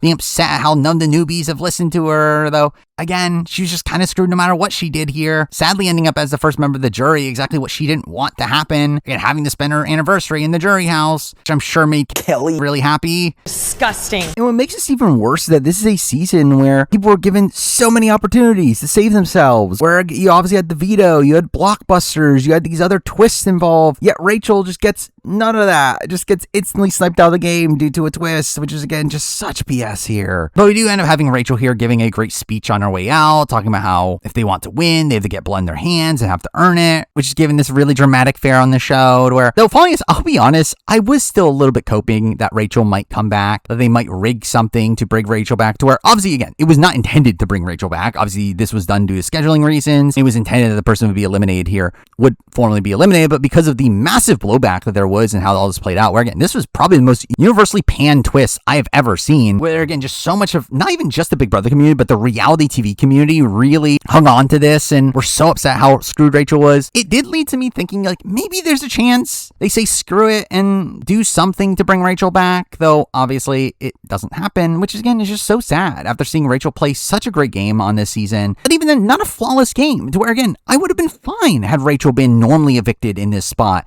Like, ended up on the block in the final 9 round and been voted out, which again, was not out of the impossibility, especially considering the later HOH result, that Rachel would have ended up on the block by the end of the week and could have been voted out. So again, it's more so just this frustration over getting robbed of being able to see this fully play out, where for me, that was the main storyline of the season up to this point. And for it to just be taken away really just felt so damning to the season as a whole. Though with that, again, let's talk about Rachel, who obviously did nothing but improve her legacy on the return here, where for me, I did worry about Rachel coming into the season. I've always been notably down on Rachel as a player. I did not feel like Rachel was a particularly good player after BB's 12 and 13. Yet she pleasantly surprised me on this season, where I always thought she would return, be a massive mess the entire time. Though, again, she had a very sound strategic mind for the game. Again, I still disagreed with a couple things she did across the game. I think there are still a couple points where she let her emotions show and it upset people. But for the most part, Rachel played a fairly optimal game on this season, which, again, I never thought I'd be saying about Rachel Riley after what I saw in BB 12 and 13, where Rachel just seemingly has improved as a player in almost every facet. To her, while again, she can't win competitions in the way that she used to, her social strategy ability is way beyond what it was back during BB 12 and 13, to where my overall opinions on Rachel as a player has gone up significantly, where again, I ranked her in the 70s. When I ranked every Big Brother player, having readjusted my list for this season, again, I have her in the top 30, nearing top 20. Like, I did jump her up quite a bit, where really at this point, I don't think there's that much of a difference between her and like someone like Taylor Hale as a player. And even then, I think you could argue a bit higher. Now, I wouldn't say that she's amongst the best of the best players of all time. Like, she's not really like close to the top 10 for me, but I think there's a serious argument that she could be in the top 20, even maybe even top 15. But yeah, I just think it's a spot here where Rachel did nothing but improve her legacy on the return for me, especially as, again, she was still really entertaining to watch, to where while obviously not as messy as she used to be, she still provided for fights. She still had some really interesting dynamics throughout the house, and ultimately, again, was just such a main character from the feed's perspective, to where it was just such a devastating loss to lose her. Though, again, I'm happy that we at least got her to some degree, to where I don't know what this season would have been without Rachel, and I do think her being there and, again, the impact she had by the end here really just made the season as good as it was for the first 2/3 of it. But again, that's not the end of the week, because we still have an actual formal round of the game to go through, where, again, from this point forward, I was just fairly uninterested in the rest of this week, despite actually some interesting things happening, though. Very funny how we come back on the feeds after the Rachel elimination, just seeing the players themselves being very frustrated at how the game is being turned out, being upset at how this isn't the challenge and this isn't the game they signed up for, where it did seem like a notion inside the house was the assumption that they were going to be doing these things weekly, which thankfully they did not. But again, we see even Keanu, who benefits the most from competitions on this season, being someone that was upset how Rachel left how she did, where we see him like moping at the kitchen table about how it should have been me and you in the final 2, despite his talks about taking her out. But again, I think it really just shows you just how BS this twist was, where even the players in the game were very frustrated at how this all occurred. But Rachel leaving here radically changed up the dynamics of the game here, with Rachel being a massive shield for the likes of Will and Ashley, which this leaves them very much exposed in the game, all also allowing people like Vinny and Kelly to get Rachel out of the game without any blood in their hands, while also seemingly handing a lot of power to the opposing side of the house, especially after the HOH result, where we do find out that out of Vince, Lauren, and Morgan, again, the only ones that could compete for HOH, Lauren ends up becoming the HOH, essentially by default, which is not shown in the show, which is probably a major reason why we never saw anyone finish the maze, as Vince and Morgan both ended up throwing this HOH. Which makes no sense for Morgan in particular, where it is humorous how she quickly realizes this, as we instantly see when the feeds go up after the twist, her sobbing to Vince knowing that she's now the target after having thrown the HOH, where Lauren's HOH here did make it seem like this Lauren, Ava, Kelly trio is in a prime position to run the game, with Ava in particular being very well positioned in all this, being in the middle of really all the sides, though obviously the later competition wins end up changing this dynamic. So we do end up getting some focus around Morgan being upset at Vince for picking Lauren's. I trust you, but I don't trust them. Saying her number one chose Lauren and broke their alliance, where she feels so alone right now, where we do get Vince explaining this, saying that he's always chosen Morgan in the past and hurt Lauren in doing so now he has to balance things out. I'm guaranteeing us. Because I guess that's the way you navigate through the game, I guess. But he does end up admitting in DR here that he does actually want to go to the end of Lauren, but wants Morgan by his side to keep him safe. So a final 2. No! No! Again, continuing these issues of him not being able to get his allies on the same page, as they shouldn't be targeting each other in this spot if he had been playing the game properly. Though, again, at least shows him at this point having the right state of mind where he should be trying to get to the end of Lauren, where despite Lauren, again, kind of turning it up in the endgame stretch, there was still a lot of talks about how Lauren can't win this game, how they would even vote for Kelly over Lauren, to where it definitely seemed like a tough path here for Lauren to go on the win, to where Vince taking her to the end definitely would have been the more ideal situation for him. But either way, we do see Lauren here talking about wanting to put up Morgan with Vince, fighting against this, saying that he put a lot of work into making sure she trusts you, which he really didn't. And we do have her having, again, a correct state of mind on how to run her HOH here, of wanting to make sure that one of Morgan or Keanu go home, the two people that are very likely to win competitions by the end, which, again, they both almost do, to where, again, I think this is a very sound strategic thought, though obviously with the blockbuster still in the game, it makes it very difficult to do that, which brings up the question, why is the blockbuster still in the game? Where it ends up staying until the final 7 of this season, which was just, again, so overkill, and just continuing the relevance of competition wins in the back portion of the game here. Making it very difficult to get rid of one of your targets, and again, just influencing the game too much, just making it very difficult to even control a single aspect of the game at this point, where, again, just felt like another situation of production seeing that people love Blockbuster and just taking it to the extreme by making it go on for this long, to where it really ends up becoming a twist that has diminishing returns the further it goes on in the season, to where, while, again, I've been notably a bit mixed on Blockbuster as a concept, I do think if it was just there for the first few weeks of the game, I'm perfectly fine with it. I do think once we get past the halfway point and it's still in the game is definitely where it feels like it's been going on for too long. But we do get to nominations, with Lauren nominating Morgan as the target alongside Will and Ashley as the pawns, so continuously selling to them that her plan is to backdoor Keanu, which would have been the ideal for Lauren in this spot, to have both Keanu and Morgan up post veto, though again, with the blockbuster in play, that would have been very difficult to do. And I do think it was an interesting choice here to not put up Keanu right away, which I do think there are a lot of merits to. Obviously allows you to maintain that relationship in the case that something goes wrong and you can't put him up. So again, I think it was an interesting call here that I don't necessarily think was the wrong one, even though, again, it was still ideal for her to get Keanu on the block post-veto, even if he wasn't necessarily the primary target at that point. But this is where we finally do get some content from Ashley, where we finally get to see some of what she's doing in the game, where we see Morgan complain to Ashley about Lauren, only for Ashley to then use that against her to Lauren, where really up to this point, obviously Ashley had been severely under-edited on the show. Yeah, it feels like now that Rachel is gone, they start to finally showing Ashley in a more positive light. Though again, I think for a lot of the audience, it was just a bit too late. But we do get to the veto pick, where we get a terrible draw for Keanu, him not being picked alongside Kelly. There's the competition itself ends up being BB Comics, which I think Keanu probably would have decimated if he was there. But the comics themselves here end up being so lame. Again, just a lot of really lazy ones. Again, Vince just being the hard-boiled detective, where again, there was just so much you could use for Vince. And Keanu being the butler. But at least you got a fat ass. Which is also lame, but at least we did get a cameo from Sweet Kenny K, which was random. Oh, we get some really awful ones, like Kelly being peanut butter and Kelly for some reason, and Kat being the ringer because she has a nose ring. Or again, there were so many bad ones, but the combat itself ends up being fairly boring here, of Morgan just clearly going faster than everyone else and easily winning. Oh, I'm really hurt! I'm so honored to be your gamer. Especially as we see Lauren and Vince both proceed to throw the competition. Though, weirdly, the show only shows the Lauren throw, which, by the way, was really dumb for Lauren here if you wanted to make sure that one of Keanu or Morgan were going to be on the block by the end. Again, you throwing the veto here to make it more likely Morgan wins. That is dumb. Also, weirdly, the edit, again, portrays it as if Vince is trying to win here and trying to take Morgan down when he clearly was throwing the competition, where he literally even took an extra ride to waste time, yet the edit shows it as if he's double checking his work, when it makes no sense. Why would you do that when you could just buzz in and just see if you're right to begin with? I'm guaranteeing us. But also through this, we do end up having Will getting re-injured, which, again, wasn't really on the show, though it does lead to Will feeling fairly defeated across the rest of this week and being pretty resigned to going home, not really pushing too much to say, but, I mean, to be fair, it's Will, so I don't know how much he would have been pushing anyway, but I do think that definitely played a factor into the upcoming boot. But we do end up seeing Lauren here telling Keanu that he's going up, with Keanu being surprised he's going up, being disappointed as he kept her safe, and says that she needs him as a shield. Though realistically, this is a spot where, again, there's not many options, but the only person that he could even push for here ends up being Vince, where by this point, Lauren was again working a lockstep with Ava and Kelly, so she wasn't putting them up. For the only other person that Keanu could even mention was Vince. No!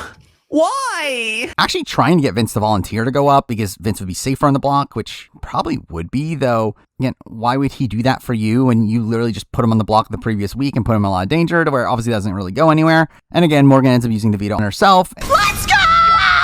And Keanu ends up going up here. Well, again, I do think this is the optimal play to get Keanu in this spot. Obviously, the fact that Keanu can win Blockbuster is a very precarious spot to where that if Keanu stays, which he does, it does definitely harm Lauren's positioning in the long term, as again, it turns Keanu from an ally to now an enemy, with Keanu being pretty gung-ho about wanting Lauren out from this point forward, with this actually ending up bringing Morgan and Keanu together over their mutual targeting of Lauren, which is also not good for Lauren's game. But it's really after this that we really do see Ashley really kickstart her game, where well before this, she was playing fairly well. After those first few weeks, riding alongside her alliance, again, being an integral number and putting together the Judges Alliance in particular and getting Rachel to put Riley up, it's still a spot where it didn't really feel like she really popped from a gameplay perspective until this week, where again, she's on the block here against Will, and she is the most likely person to be voted out in that situation, which again was fairly likely to happen, as again, they were on the block against Keanu, to where it was very likely he was going to win the Blockbuster, to where while Keanu would have gone had he stayed on the block, pretty much everyone knew that it was likely to end up in an Ashley-Will situation, to where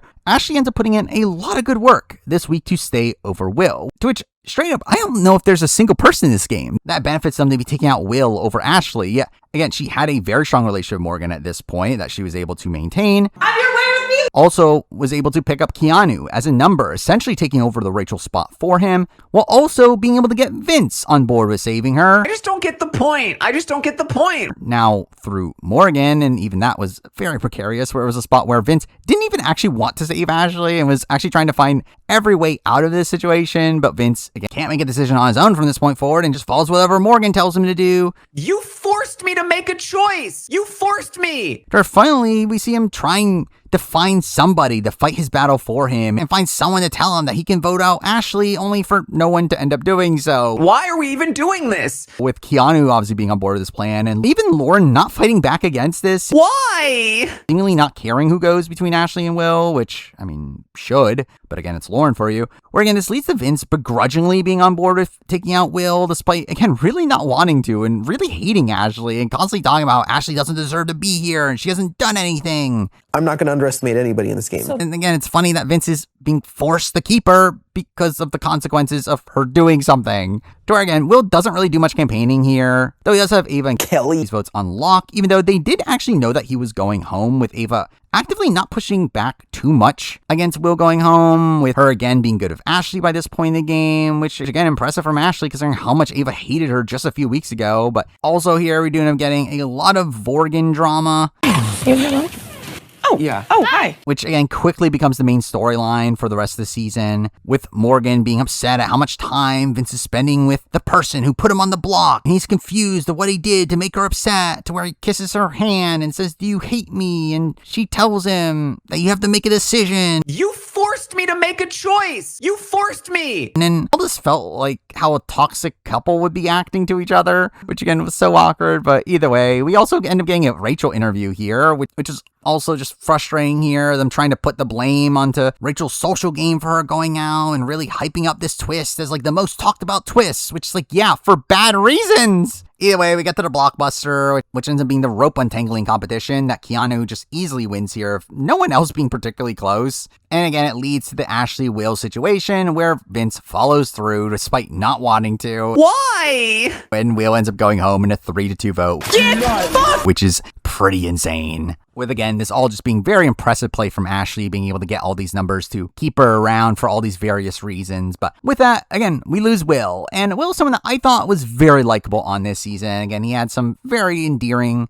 segments on the show about just how over it he was, having to listen to all these people. And it was endearing to hear him talk about how much he loves his wife. And again, I just thought Will was a very likable guy on this season. Now, again, very frustrating as a player that, again, had very good relationships in the game, but didn't really do too much with them, would just constantly be a yes man and not really push his own direction. And again, that was frustrating to see, but also Will was someone that sadly just isn't particularly well acclimated for modern Big Brother, someone that isn't going to win many competitions, and through that would always have a tough time getting to the very, very end, though it did seem like he had Ava actively willing to go to the end with him, and Ashley at least wanted to go very, very deep with him, to where I think he definitely had a path to win on this season had comp results gone his way, though ultimately, again, we end up having him go out in a week where he didn't even get to compete in HOH, which is, again, kind of screwy. But also a week where he didn't really fight to stay, and he just seemed kind of checked out by the end, where that was kind of a shame to see, though, again, I did find him to still be a very likable presence throughout the rest of the season. But then we move on to week 10, a week that, again, really revitalized this season, particularly due to the Vorgan of it all. You're somebody that I'm probably going to call emotional at midnight if I'm ever having a hard time, and I'm going to probably drive to your house. Though it ends up being weirdly portrayed on the show, with there being no Sunday episode this week, leading to 2 2-hour episodes instead, which was a bit strange, though. Also, that meant that we had no Big Brother for almost a week, where, again, thank God we had all this Vorgan drama. Say it like you mean it. You love who? I love you, Vince. I love you too, Vince. Why didn't you look at me when you said it? Because if it wasn't for that, I do think I would have probably continued to stay checked out this season. But it is at this point on the show that we do get a full-on Vorgan montage. I'm joking. Showing them always being together, sleeping in the same bed, rubbing each other's backs, constantly hugging, with Keanu openly talking about how this is emotional cheating and making a joke about how they aren't on Cheating Island. A joke that Kelly proceeds to tell to Vinny for no real game reason. Again, why is she throwing Keanu under the bus like this? But this does lead to Vince continuing to be anti-Keanu. I mean, he continued to get his typical whiny self. Why? Him talking about how he doesn't get why people think this, and he's not doing anything unethical and sneaky, even though he clearly knows what he's doing here. But this all ends up being set up to the arrival of Zingbot, with this probably being the best year for Zingbot in a while, though it does start off with him entering the house and saying the house smells like shit, which, one, how would he know, but also, really? We're just starting off with these sort of jokes. But we do get, again, some typical ones here, like Lauren being called boring, but through a nursery rhyme. So again, at least that was like somewhat unique. Kelly ends up being called creepy and makes people uncomfortable, with them weirdly mentioning her collecting dead bugs. Oh, that's a fly. Bitch, what is that? That is not a fly. In this moment, though, again, that wasn't on the show until way later. Oh, and then have Ava getting her fashion called hobo shit, which was one of the worst ones of the bunch. We get Keanu getting mocked for his smell, and I'm implying that he's the one to pee on the floor. Disgusting. So that's something. Then we get to some of the better ones where I did kind of like Ashley's, where there ended up being a parody of Mary Had a Little Lamb, but turned it into Rachel Had a Little Friend, which just felt so ridiculous. And again, there's so much more you could have done with Ashley, but again, the fact that they really just reduced her to Rachel's friend is kind of funny to me. Oh, we do get the best two, which were Vince's. Why? Both of his, because Morgan ends up getting one that wasn't even really hers, and it was about Vince doing the obvious of calling Morgan his girlfriend, which I'll say a bit lame that Morgan didn't get one, where again, there was obviously a lot you could have done with Morgan herself, and also again, just reducing her to this like piece of Vinny story is again kind of underwhelming, but realistically, again, this just felt like low-hanging. But again, this is a zing that you kind of had to do, even though it was pretty low-hanging fruit. Though the reaction to the zing was funnier than the zing itself, just us getting awkward silence until Morgan just says okay and then starts cutting up a pizza, which felt like her letting out her frustrations. But I actually thought the funniest joke of them all was actually Vince's real zing. I was pretty set up for disappointment, where despite Vince probably being the most zingable player in the history of the show, I doubted they would create a zing that would live up to that. But again, I thought this was a great line from Zingbot, saying that he's a 34-year-old crybaby who's unemployed and lives with his mom and dad, and that I would zing you, but life beat me to it. Don't say that! How could you even say that? Which again, I thought was rightfully harsh for Vince here. All this ends up leading to Morgan being more conscious about her relationship with Vince that doesn't last for much longer, but talks about maybe I won't hug you as much, and says that never once in her mind she thought it would look like that, which is a clear lie, as they've already been warned that it's looking like that. Oh my God. And again, they didn't really change a thing. And I should clarify with this, like, I have no issue with Morgan in this situation. Again, this is fully on Vince, though also, I do think the way she talks about this as if she never realized that this could be a thing is, again, kind of absurd. But coming into the HOH comp, we do finally get Lauren and Ava's final two on the show. A final two they made like at the beginning of the game, which they called the Bond Girls, because again, they were the two girls in the Bond, which never made the show either, which again will surely be such a relevant alliance at this point, but it just leads into Lauren talking about wanting Ava or Vince to win HOH, which, haha. I'm guaranteeing us. Where do you get to the HOH comp? It being a quiz comp based on videos they're shown of a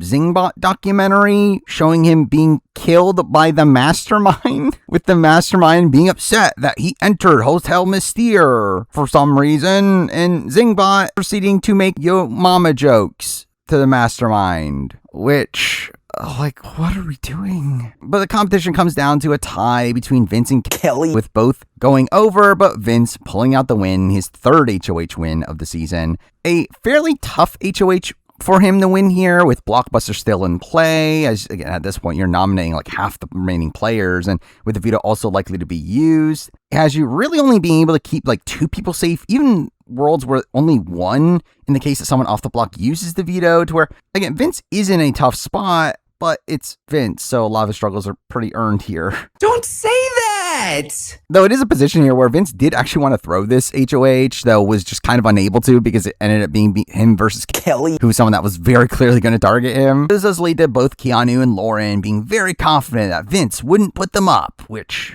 surely, taking us to Keanu really pushing for Lauren to be a nominee here, saying, why are we debating this? As if she wins veto, then one of Keanu, Morgan, or Ashley are going to have to go up, which is not as big of a point as he thinks it is, where Vince clearly just wants to nominate Keanu here because, again, he previously nominated him and also for laughing at his expense, but because, again, he gets kind of hung up on that cheating island comment. But even then, Keanu's actually not even his target here, where he's actually targeting Ava in this spot, even though no one wants Ava out. So through that, again, it kind of shifts on to Kelly instead. But again, a weird position here where he is nominating Keanu and pissing off Keanu despite not actually wanting him out of the game. But in this spot, we do end up seeing Morgan also pushing for Lauren to touch the block, as again, she hasn't been on the block yet, and that's a big point for her resume. I don't give a fuck if Lauren hasn't touched the block. That just means she's irrelevant. To where, again, we do see Vince wavering, not wanting to put Lauren up, because he obviously doesn't want her to go home. But in typical Vince fashion, he agrees to it. To where we then proceed to see Vince spend a lot of time asking Lauren to volunteer to go on the block over and over and over again, giving us some ridiculous sequences, like him just saying, we have to do it. Come on, let's do it. Let's do it. Let's do it. Come on, let's do it.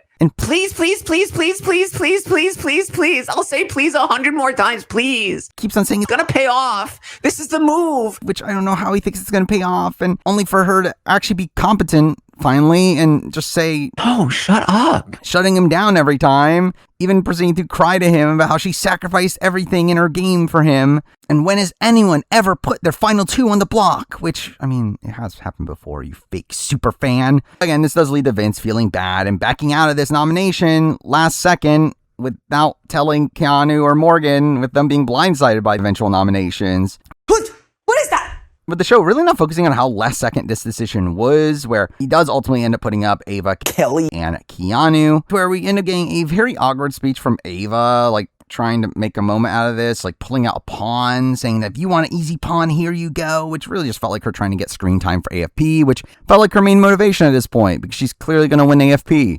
But this does lead to a really funny night of feeds of Morgan being pissed at Vince and them fighting all night. I just don't get the point. I just don't get the point. Why are we even doing this? It doesn't mean anything. Which, to clarify, they did almost every night from this point forward about various topics. But again, here we see them bickering as if they're a couple breaking up, with Vince literally saying the line, I feel like you're breaking up with me, like, in the game. But again, we do end up seeing Morgan here being very frustrated about Vince's relationship with Lauren, saying it's difficult playing the game with somebody that's playing with someone else. Where she becomes increasingly paranoid when seeing them talk, leading to a funny moment that didn't make the show of her saying that she can read lips and knows that they were talking about her, only for Vince to say, No, I did not. No, I did not. I said Jerry Giler Jalerson. which is even funnier by the fact that Vince actually wasn't lying in his position. But as we continue to see Morgan being frustrated that Lauren didn't go up, saying you'd rather have Lauren safe and happy and put me in harm's way, with Vince saying his signature, No! Don't say that!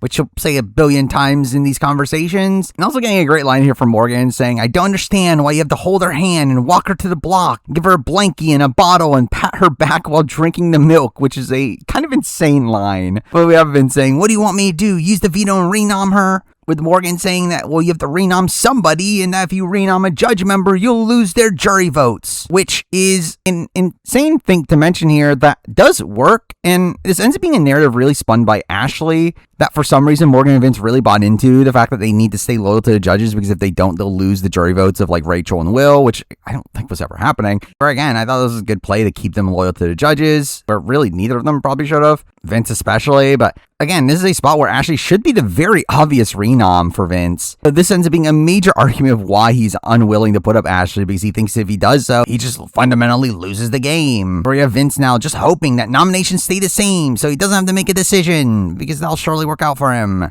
But beyond this, we get a weird segment here with the women doing a cheer saying, "We are the women of Big Brother," a scene that's actually narrated by Keanu, where he talks about how there's not enough testosterone in the house, and talks about how Vinny is just whining and complaining, which is just, again, just weird that this made the show. But it does lead to Vince and Keanu talking, with Keanu saying he still thinks that they can work together and become boys again, because Keanu just wants to bro down, but talks about how Lauren has to be the renom, and through this making a deal with Morgan to pick her to play in the veto, despite her not wanting to use the veto on him. And this also despite Keanu already telling Ashley that he'd pick her for the veto, in a spot where she seemingly actually would have used it on him, as that would pretty much would have guaranteed Lauren going on the block. And what do you know? He gets Oscar's choice and ends up picking Morgan, the option that leaves him on the block, because that's Keanu for you. And in the process, pissing off Ashley, who ends up being a fairly integral vote to keeping him this week, which again, all this felt very misguided. But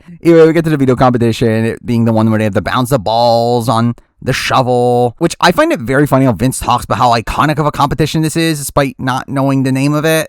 But Keanu almost wins the challenge here, that ends up dropping towards the end, to where we come down to fittingly Morgan and Lauren, with Morgan pulling out the veto here, her third veto in a row. Oh, I'm really hurt! I'm so honored to be your gamer. With Keanu saying she joins the three Peters, which is funny as he's counting the KC veto still. But this leads to a ridiculous sequence of Morgan dedicating this to all the gamers out there. Every single one of you who be gaming, who be doing anything that involves the games, I'm so honored to be your gamer. I mean, I'm speechless at this. We have Morgan now planning on obviously using the veto, despite Vince's wishes, to force him to put Lauren on the block. Why? Though in this spot, in the promise that she won't vote her out, just wanting Lauren on the block so that she touches the block so she doesn't have that on her resume, which did seem to be at least initially real here, which is kind of insane from both perspectives, where for Morgan, why put all this work to put Lauren on the block to not take her out, while for Vince, why believe that she's willing to not take her out, where we proceed to say Vince saying, "Don't burn me, and it's more than just a game if you do," which I wonder what he means by that. But we proceed to see Morgan spending every night with Vince, fighting for Lauren to be the renom until the wee hours of the morning. I'm guaranteeing us. How could you even say that? I don't want you questioning me. Really making this very clear to the others that this was Morgan's call. And again, being very impressive play here from Morgan, where obviously getting Lauren out is the optimal play. Again, the question is, was this initially meant to get Lauren out? But again, in the spot where Lauren ends up going, this is a very impressive play to get Vince to nominate his other number one ally, burn that relationship, making a move that is clearly your move over his, and also benefiting your position in the game through that. Again, all this very good play from Morgan, and also terrible play from Vince that obviously ended up sinking his win equity, with now everyone just clearly knowing that he's just playing Morgan's game. I'm a fucking bitch. Though we do get some debate on who Morgan's going to use the veto on, where it does shift between Keanu and Ava. Though she ultimately ends up deciding on Ava, with Ava actually doing some decent campaigning here. Again, her actually doing work in the game. How shocking. Which, too, I think is probably the correct play anyway, keeping Keanu up there as a potential backup target in the case he does need to go, while also leaving him there for a better chance of beating Lauren in the blockbuster. Though, despite that, there never was any real considerations to vote out Keanu from Morgan's end, looking at him as a pretty big shield in the game, which I get where she's coming from, especially considering there's this trio on the other side that are actively coming for her, but it's still pretty wild to not take a shot at Keanu, this massive comp beast this late into the season, where there are so many versions of this season where I think Keanu just comps out. So again, not making the move here is a little bit wild, but either way, we get to the veto ceremony where Morgan ends up using the veto on Ava, and Lauren ends up being the renom. Let's go! With Vince saying, if Lauren goes home, it'll be such a failure of an HOH. Then, which in that spot, I question, then why do it? Because I continually do put other people before myself. Which is even more questionable by the fact that he is still seemingly intending on going to the end of Lauren by this point in the game. thinking that she's the easiest person for him to beat, which again, in that spot, then why are you putting her in danger? But following the veto ceremony, again, we do see Kelly actually being the number one target initially, followed then by Keanu, with Morgan again intending on sticking to her word and keeping Lauren, though that ends up changing in a spot where Vince is finally trying to do damage control, talking to Lauren and just awkwardly saying when Morgan arrives that this is his ideal final three, with Morgan proceeding to be very bothered by that comment, and also that he previously threatened their friendship, leading to more never-ending conversations, still revolving around Lauren. You forced me to make a choice. You forced me. You're not going to sway me on this one. Why? Morgan, why? With Morgan trying to get him to agree to take her out, where we do get this very humorous sequence of Kelly and Lauren literally just being right outside the HOH room and can hear them arguing about this, saying, Okay, let's evict Lauren then. Fuck my game. Let's evict her. I don't care. I'll go next. Leads her crying about how she's going home. But despite this, Morgan does eventually actually end up feeling bad at how she pressured Vinny into doing this, and does again fall back into actually wanting to keep Lauren, leading to Vinny finally trying to use this as leverage to make her feel worse by saying, now Lauren's coming after me, which in turn actually convinces Morgan back to wanting Lauren now, as why are we keeping her if she's coming after you anyway? Morgan, I'm telling you, I'm not going up on Lauren's block. Which does lead to Vince, again, trying to do damage control and trying to tell Lauren what to say to Morgan to get her back on board with keeping her, which actually makes matters even worse as Morgan and Ashley clearly realize that this is what they're doing, making them look even closer and giving them more incentive to vote them out, where again, all this was just such a comedy of errors. And it's not helped by the fact that Lauren has a terrible campaign here, not promising anything to Ashley and Morgan because she doesn't want to lie, because she decided to play like Adrian for some reason. Again, I don't get what is up with these super fans that they're casting for this show. In the midst of all this, we then proceed to get a Vinny segment about how he has cramps and he pulled his groin, which, why was this on the show? By the way, by the time we get to the vote, we are headed for a tie in most situations, with Morgan and Ashley voting together, and whoever of Ava, Kelly, and Lauren are not on the block ending up voting together. Though it did seem like Lauren was likely to go home had Keanu won the blockbuster here, considering Ashley, Morgan, and Keanu would have been enough votes to take her out in that spot. But again, any other situation would have led to a tie, meaning that Vince is an integral swing vote. And in typical Vince fashion, he proceeds to lie to both sides. You forced me to make a choice. You forced me. Saying that he's going to vote with them, even though he's clearly leaning towards voting out Kelly, given the opportunity, and likely Keanu if he's on the block against Lauren, to where, again, it still felt like a spot where he was going to remain loyal to Lauren. Or really, there's just the potential of him burning both sides, to where, again, we just see him continuously make unnecessary lies here, which again burns the people that he lies to, but also makes it look like he's being manipulated into doing these things by the end, which is just not a good look for him. But also throughout the back portion of the week, we also get this subplot of Keanu pissing off Ashley for no real reason, talking down about her and saying she doesn't know anything, which their fight weirdly gets shown in the recap episode at the end of the season, but edited to make Keanu look better, which was weird. But it did actually lead to Ashley changing her mind on keeping Keanu for a bit, especially considering she actually did end up forming a pretty good bond with Kelly in her final week here, actually offering to go to final 2 with her. But again, this is something that doesn't end up sticking, and Keanu was fairly likely to stay. So it still was a position where essentially any of the three could theoretically go home, depending on how this played out, which I don't know if we've seen this before with a blockbuster, but it was a very interesting situation. But anyway, we get to the final blockbuster of the season, which thank God, because why is it still here? But ends up being the challenge where they drop balls into the tube, with the challenge also being hosted by the Mastermind, with him naming the challenge Steal Power Orbs for the Mastermind so he can bring his player online. What a great name.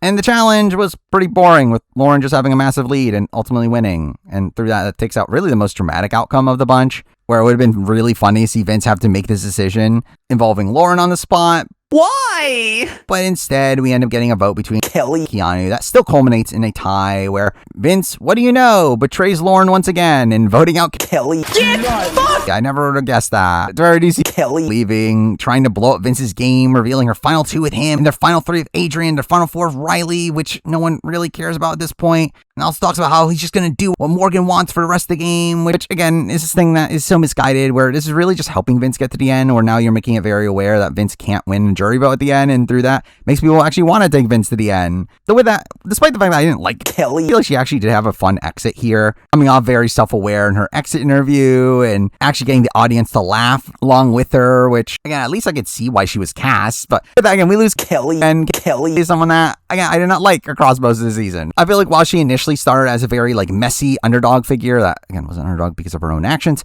I feel like it later turned into her being kind of indignant in the game, her always talking about how she's the victim while also like making terrible comments behind people's backs. And again, I didn't particularly like that aspect of her run on this season. Along with that, she's also a terrible player that, I mean, to be fair, by the end actually does have like some merits to her where she at least like was able to build some decent bonds with Lauren and Ava. She again could win some competitions, but ultimately again someone that was obviously self-nominating herself constantly would just be annoying to a lot of her fellow players, where I mean at least she did pick up on the fact that Vince was untrustworthy, but really any competent player should be able to do that, aka anyone but Keanu. During Kelly on that definitely brought a lot to the season, though I don't know how much of that is stuff that I necessarily liked. But that's not the end of the week just yet, because we have the mastermind showing up to reveal that it's a double eviction. Oh, the double? Which I found very funny that the players had like no reaction to this, because it was fairly obvious it was going to happen. But anyway, we get to the HOH comp, it being the competition that MJ won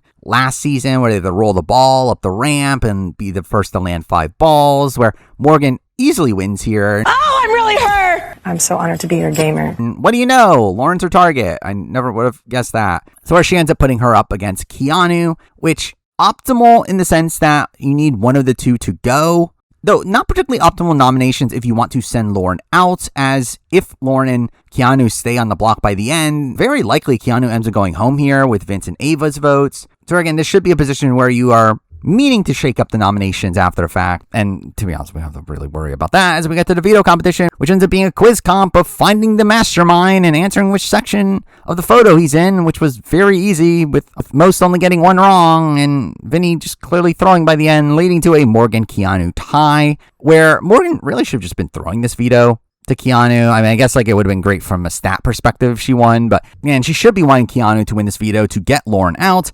But we do see her try, and try horribly, by answering 120 seconds when asked how long the wall competition lasted, with Keanu finally really bragging about his answer of 1800, which was still under half of the actual answer. But Keanu ends up winning here, jumping over to Booth immediately following this, which was a fun celebration. No, Keanu ends up using the veto here. Ava goes up, and obviously Lauren gets voted out here. I'm so horny right now. Vince still voting for her to stay and actually trying to pitch last second to try to get Ashley to flip her vote as well, though that doesn't go through, and really doesn't really make much sense for Ashley to do that anyway. Sure, Lauren gets voted out in a 2-1 vote, where again, in a humorous contrast to what we just saw with Kelly's exit interview, Lauren's exit interview ends up being the most dull exit interview in possibly Big Brother history, with her really just giving nothing, to where again, it's funny that we're in a spot where Kelly came off more likable in her exit interview than Lauren, but either way, we lose Lauren. And Lauren's someone that I generally don't understand how she got cast on Big Brother. And again, nothing bad about Lauren as a person. She seems like a lovely human being, sweetest person in the world, but also not meant for reality TV. I generally don't understand how she got cast on this show. I get that she's a young, attractive, athletic super fan, but you gotta think there's at least someone else in her archetype that you could have cast over her. Though with that said, it's not like Lauren didn't bring anything to the season. I mean, I do think just how unfitting she was to play the game actually made her somewhat interesting. The fact that she was so indecisive, the fact that she would panic whenever being put in a precarious position, and her like awkward conversations when trying to have game talks. Again, I think there's a lot to like. Again, I did actually like Lauren's role on this season, even though again, it's still a spot where I don't understand what casting necessarily saw from her to actually want her on the show to begin with. But with that, that's not the end of the week just yet either, because we also have the final Unlocked episode with guest James Gunn, which, how did they get James Gunn to do BB Unlocked? Now, again, I know that the story is he was a fan of Taylor and she asked him to be on, but still, again, insane that James Gunn, at the height of his powers, again, right after Superman, ends up being on Big Brother Unlocked. But I'll say, again, I thought James Gunn was pretty fun here. I would say, again, next to Jerry O'Connell, probably the best guest of the season, with it being kind of shocking just how into the show he ended up being. But again, through this, we still get some exclusive content. We got our first jury segment here with Rachel and Will, which, while I love to see Rachel, it really didn't provide that much. Oh, we also get a segment showing Keanu being fairly sloppy here, relaying to Vince info that Ashley had previously gave him. That gets back to her, with this really just feeling a repeat of what was happening between Keanu and Rachel. Oh, we also finally get Kelly and the dead bugs making the show. Oh, that's a fly. Bitch, what is that? That is not a fly. With her finding dead bugs and hiding them in the house and telling people to find them for some reason. The big story of this episode ended up being the Big Brother Awards, hosted by Brittany Haynes, who I thought was a great host here, though also really funny they just decided to steal this from BB Can. And I did find some of the results here just kind of weird. Again, funny that we got P-Gate winning Best Fight when it was even in a proper episode. Like, we got I Am Sat winning Best One-Liner, which it was good, but I'm kind of surprised they gave it to Kat of all people. We finally get a Most Dignity Loss award that goes to Morgan for Zach's bracelet, which didn't even make the show until now. Have your way with me? And also, how was Ashley and the toilet paper not nominated in that? Oh, and they get Zingbot showing up to zing everyone there. That went on for way too long, giving multiple zings to each player and also them just being dumb. With the best zing here going to Morgan. Oh my God. Which wasn't even a zing of Morgan. And again, I would have voted for Vince personally. But also we see James give out the best BB comic of the year, giving it to the butler for some reason. But at least you got a fat ass. Oh, we end off with an award that pissed me off, it being the worst move of the season, which obviously goes to Zach, not using his power, that's obvious, but we had some terrible nominations, including Rachel for the White Locust, which, fuck off! Oh my God. What is that? But then we get to the final 5 round, where at this point we essentially have only a little over a week left of the season, where, again, the fact that they condensed the end game into this short of a period of time and was refreshing to see here. That actually led to this probably being one of the most interesting end games in recent Big Brother history, though we do start off with Keanu being wrong, as expected, with him saying that Vince saved him and now he thinks that they can run the table together. Only for Vince to talk about how he's now targeting Keanu. Where really at this point, like, everyone should be targeting Keanu and Morgan. Bitch! As the two clear frontrunners to win in competitions and also in jury votes, to where we even see Keanu and Morgan both recognizing this and deciding to target each other. We see Ava and Ashley also recognizing this and realize that they need to be going to the end together. Oh, we have Vince also recognizing this, but seemingly didn't care on Morgan's end, just being kind of resigned at this point to go to the end of Morgan after Lauren's gone, because, again, he needs to go to the end of one of his final twos, despite the fact that he thinks he's going to lose to her. I'm guaranteeing us. Which leads to the humor that Vince, again, one of the most spineless players in Big Brother history, ends up being loyal at the end here to the player that he's the most likely to lose against. No!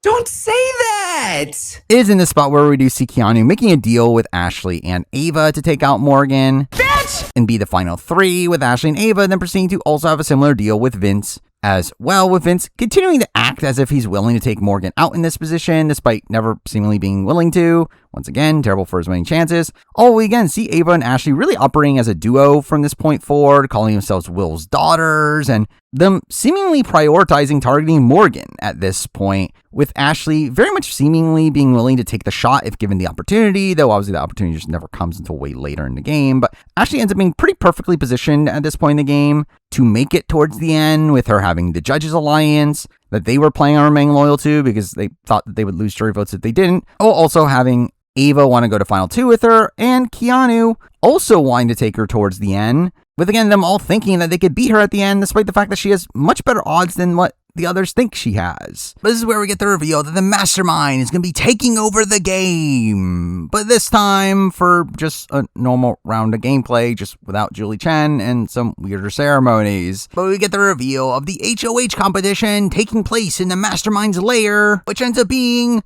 the pressure cooker,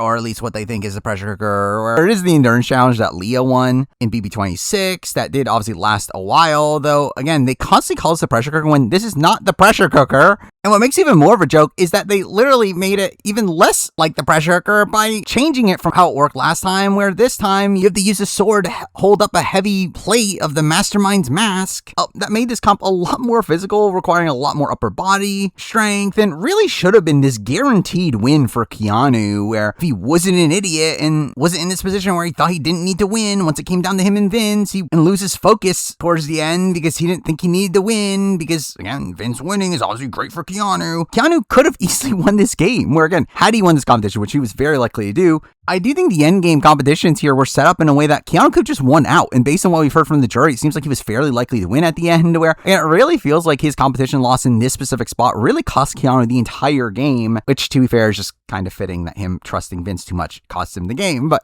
again, this ends up being Vince's 4th HOH win. And what do you know? Another HOH that he doesn't handle well, where again, because of his constant talks about taking the shot at Morgan, everyone assumed he was going to be taking the shot at Morgan, or at least was kind of hoping it. But again, we see Keanu fully thinking that he's going to do this, saying that if he doesn't take the shot, he won't recover from the perception that she's running your game. Why? Only for Vince to be annoyed and proceed to tell Morgan about what he said. Instead saying that he thinks the jury will respect loyalty, which, again, what makes you think that outside of, again, this talk about how the judges would not vote for you if you took out one of the judges, which was a BS story to begin with, where again, it really just feels like him kind of gaslighting himself into thinking he needs to remain loyal in the game. Though, again, I did find this very funny that we see Keanu initially get upset at just finding out the concept that Morgan isn't Vince's target this week, where it's funny that it doesn't even come across his mind the fact that he would actually be a nominee, and is flabbergasted at that concept, where he talks about how he saved me just to put me on the block again, where, again, it's almost as if he never cared about you to begin with. I'm guaranteeing us. But anyway, we get to the nomination ceremony with them going to the mastermind's lair with a unique nomination ceremony where Vince has to place the 2 voodoo dolls of the people he wants to nominate on the altar, which is again, just weird, but also just so inoffensive here. But again, Vince ends up nominating Keanu and Ava, sticking with the judges. Again, despite doing a lot of work to try to get in with Ava across the week, pretending to her that he's willing to go to the end with her, because again, that's Vince for you. I'm a fucking bitch. And again, very funny that he does all that just to instantly nominate her at the first opportunity. But this is a spot where Keanu is obviously the target. And a spot where Vince seems to think that him getting rid of Keanu here is going to gain him a lot of jury respect, talking about how he needs to differentiate himself from Morgan and showing that he's not making moves for her. When it's like, this definitely looks like you making a move for her. Why? But that takes us to the unique eviction episode, where we start off with Morgan and Ashley thinking Tupperware is Tupperware. Again, why'd that make the show? Oh, we also get some content around Ashley talking about actually using the veto here on Ava to force Morgan on the block. Bitch! And take her out, which obviously would have been a massive move in the game, and something that I'm kind of two minds of, where obviously, yes, she needs to get rid of Morgan eventually, and her being the one to make the move, and again, this would have been a big move, would have been incredible for her resume, made it very likely that she would have won if she got to the end. Though also, Morgan is someone that is protecting Ashley, and as we later see, is someone that is very moldable by Ashley, and actually does a lot of good active work for Ashley's sake, to where I think if I was in this position, I would be, again, a little bit more unsure if I should make this call or not. To where, again, it's also a spot where you do need Keanu out at some point as well. To where, again, it's definitely not a clear-cut decision here, but it's one that we never see Ashley actually have to make anyway. Though, we end up seeing the mastermind interrupting, saying the veto comp is right now, with the veto turning out to be Tiny Veto, with them having to build a puzzle of the mastermind, where I felt like the challenge was really boring. Though this ends up being a terrible competition for Keanu, where it feels very much like the producers were hoping that he would just auto-win that HOH comp to keep him safe this week. But he ends up having a difficult time, not banging into his stand, where we do see Vince almost pulling out the win here, only to knock over his stack at the last second, leading to Morgan pulling out the win here, her 4th veto of the season. Oh, I'm really hurt! I'm so honored to be your gamer. Through that essentially means it's game over for Keanu, with not really much of a chance of saving himself. Though we do proceed to get a very awkward conversation between Vince and Keanu in the backyard. Vince very clearly trying to butter him up for the jury. Please, please, please, please, please, please, please, please, please, please. And Keanu just not taking any of that in, and instead just talking about how he finally realized that Rachel was right all along, and he had nobody on his side the entire season, and proceeds to essentially threaten his jury vote to Vince, with Vince saying after this that he hopes he doesn't have to break a tie because he'll have to vote out Keanu and then he won't get his jury vote. When it's like, it's funny that you thought you were getting it before this, but also, wasn't he talking about making this move for jury votes? Where the fact that, again, this is like now in a spot where he's making this move and it'll cost him a jury vote is, again, just such a funny situation he put himself in. Though, once again, more of the intrigue at this point in the season really came from the Vorgan relationship, with us getting option 1 gates. Oh my god.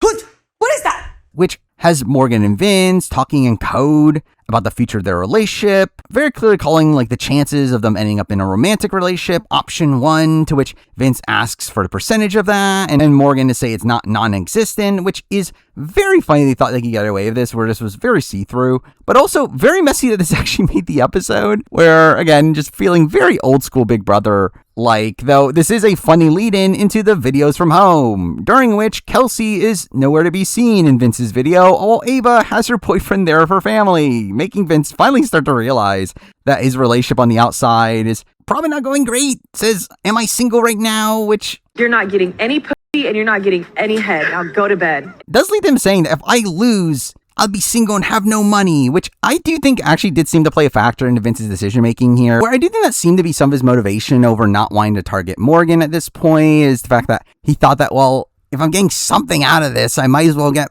a potential relationship with Morgan. And I want you in my life forever. Though ultimately, considering how spineless Vince is, I would not be shocked if he did have the opportunity, he would have cut Morgan if he thought he would win the game. I don't want you questioning me. Which would have been kind of humorous considering he probably still would have lost the game. But again, none of that ends up happening. But we do get to the veto ceremony where Morgan doesn't use the veto, and it's at that point where they're told that they have 1 hour until the eviction ceremony, where I'm sure there's going to be a lot of chaos happening here. Where we see Keanu trying to get Ashley's vote and then have Vince as the tiebreaker, which was just never happening, and this didn't matter. None of this was happening. Keanu's clearly going home, where we get to the eviction, where we get the reveal that the vote is going to be public, with them having to stab the voodoo doll of the player they're voting out, which was, again, kind of funny and largely inoffensive here. Again, I think if this happened early on this season, I probably would be a little bit more unsure if I like this twist of, again, public voting, as we've seen in some BB Can. I think it typically just leads to groupthink, though. Again, in this spot, again, happening so late into the game where the vote is fairly obvious. Again, I don't think it's that big of a deal. And again, we end up seeing them vote out Keanu.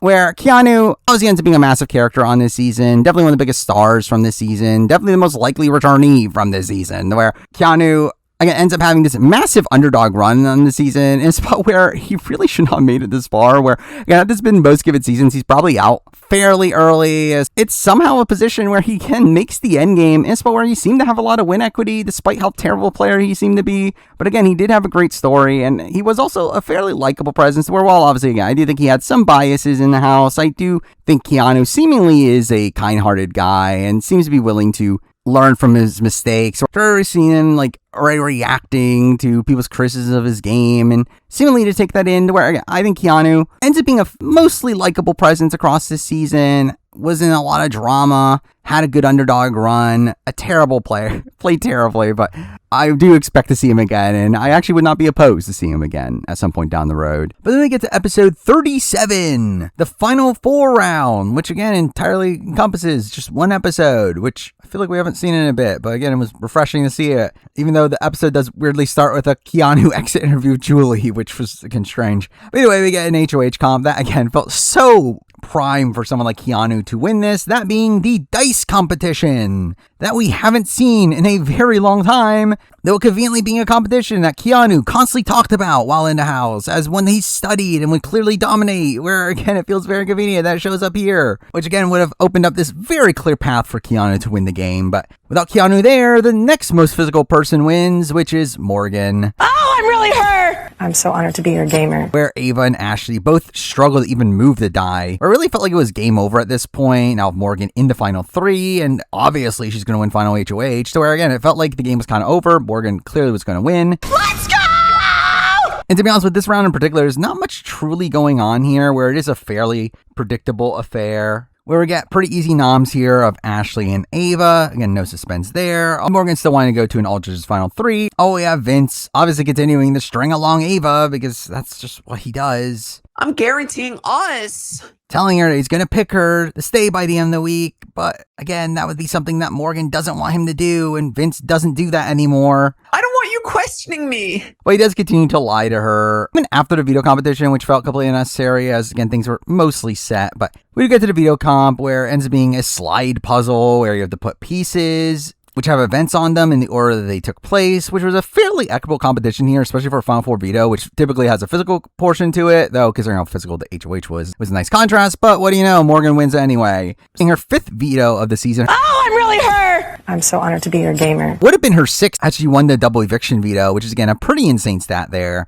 and really having won her way out since the final 10 up to this point. 12 with Morgan having the veto again. We get a predictable result with Ava obviously going out here because Vinny doesn't have a backbone. I'm a fucking bitch. Though we still get some intrigue from what Ashley is doing across this week. First, in finding Ava's moldy water that's been there for 50 days, which is Disgusting. But also game-wise, she ends up campaigning to Morgan, starting what ends up being a very effective campaign here to get Morgan to take her to Final 2, which is pretty insane. Again, getting Morgan to turn against Vinny, her number one ally that she's been nothing but loyal to for this entire season, and getting her to flip the switch and want to take him out by the end is, again, pretty insane. And using the argument that she has no chance against Morgan, all while against Vince it would be 50-50, when the reality is that Ashley actually had a better chance of beating Morgan than Vince did. Yet Morgan ends up being convinced of this, even using Ashley's points word for word with Vince. So while I do think you should give a lot of credit to Morgan for being able to control Vince in this endgame, I would also give a lot of credit to Ashley for essentially controlling Morgan, who controlled Vince. So while, again, her campaign's not effective enough to get Morgan to take Vinny out here at 4, it does plant the seed that really ends up growing in the following round, which would have guaranteed a spot in the final 2 for Ashley no matter what. But again, here we end up seeing Morgan not using the veto, with Vince ultimately evicting Ava.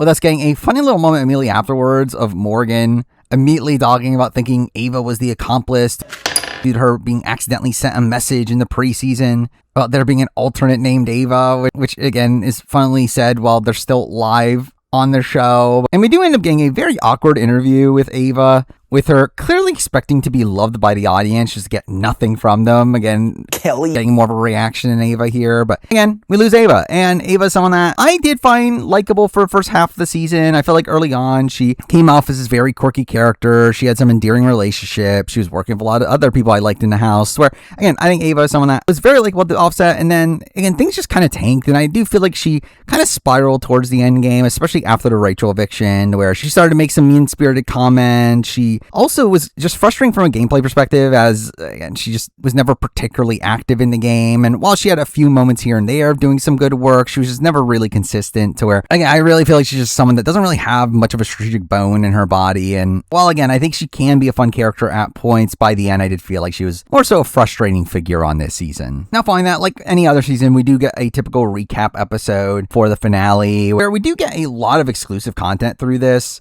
First, in the fact that we get to see a house meeting that Ava called right before the eviction, in a spot where Ava obviously knew that she was going home by that point, and decided to blow up Vinny's game, exposing the promises that Vinny was making to her, and that he was talking up Morgan as a big threat that he needed to take out. Bitch! And that Vince is probably taking Ashley to the end, which again, didn't seem like he was actually going to, but again, it was a spot where, again, another point where I think Ashley did some good work here, giving talking points to Ava to utilize here, and is able to send Ava to the jury as a very pro-Ashley vote, which is impressive considering obviously where the relationship started, though at the same time, this could have also had the opposite effect, with Ava going a bit too far in showing how anti-Vince she is, which in turn could lead to Morgan thinking that she has a better chance against Vince, though somehow that isn't what her read ends up being of this by the end.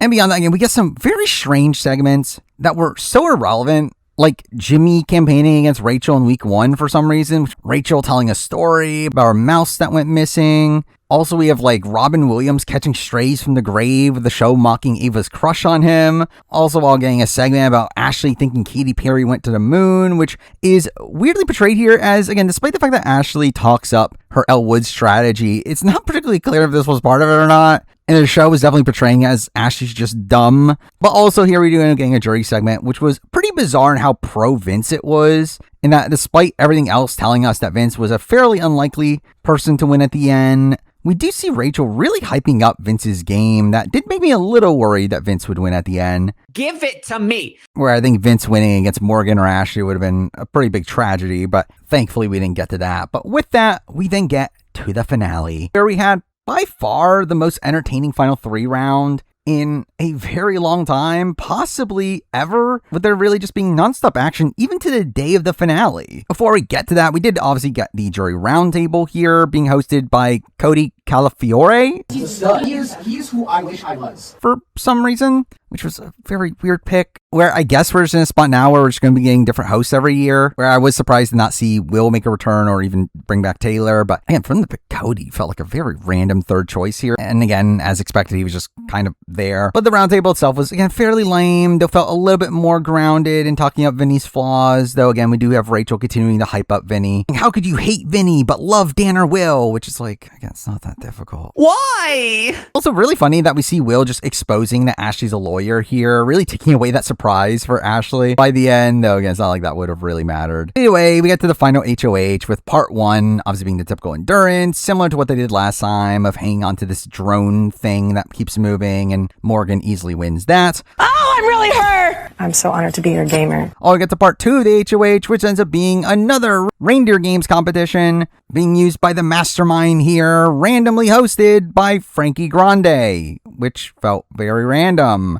It ends up being a very physical competition here of them having to knock down blocks from a zip line and solve the puzzle, where Vince should have had a very easy win here, having a massive lead to the puzzle, supposedly 30-minute lead, only to then struggle reading the instructions, thinking that it was asking him what days the evicted players were taken out at, when in reality it was asking him about the order, a mistake that Ashley makes as well, though eventually figures it out, giving us this massive underdog win here. Obviously being very fortunate that Vince had a disastrous performance here. There's something that really just shows you that anything can happen in these sort of competitions, where this is the first point where it felt like Ashley winning here felt like a reality, where again, I spent a lot of this endgame thinking that there's no way Ashley's going to win these final competitions to get to the end. Yeah, with Ashley winning part 2 here, again, it opened up the world for her to win the final HOH and take out Morgan and win the game, though again, that clearly won't happen, right? But obviously through this, we end up having Vinny losing in a pretty pitiful performance and having an all-time great meltdown to be accompanied with that. Again, mid-comp just yelling, "It's fucking right! I don't know what I'm doing wrong!" To eventually be told what he did wrong,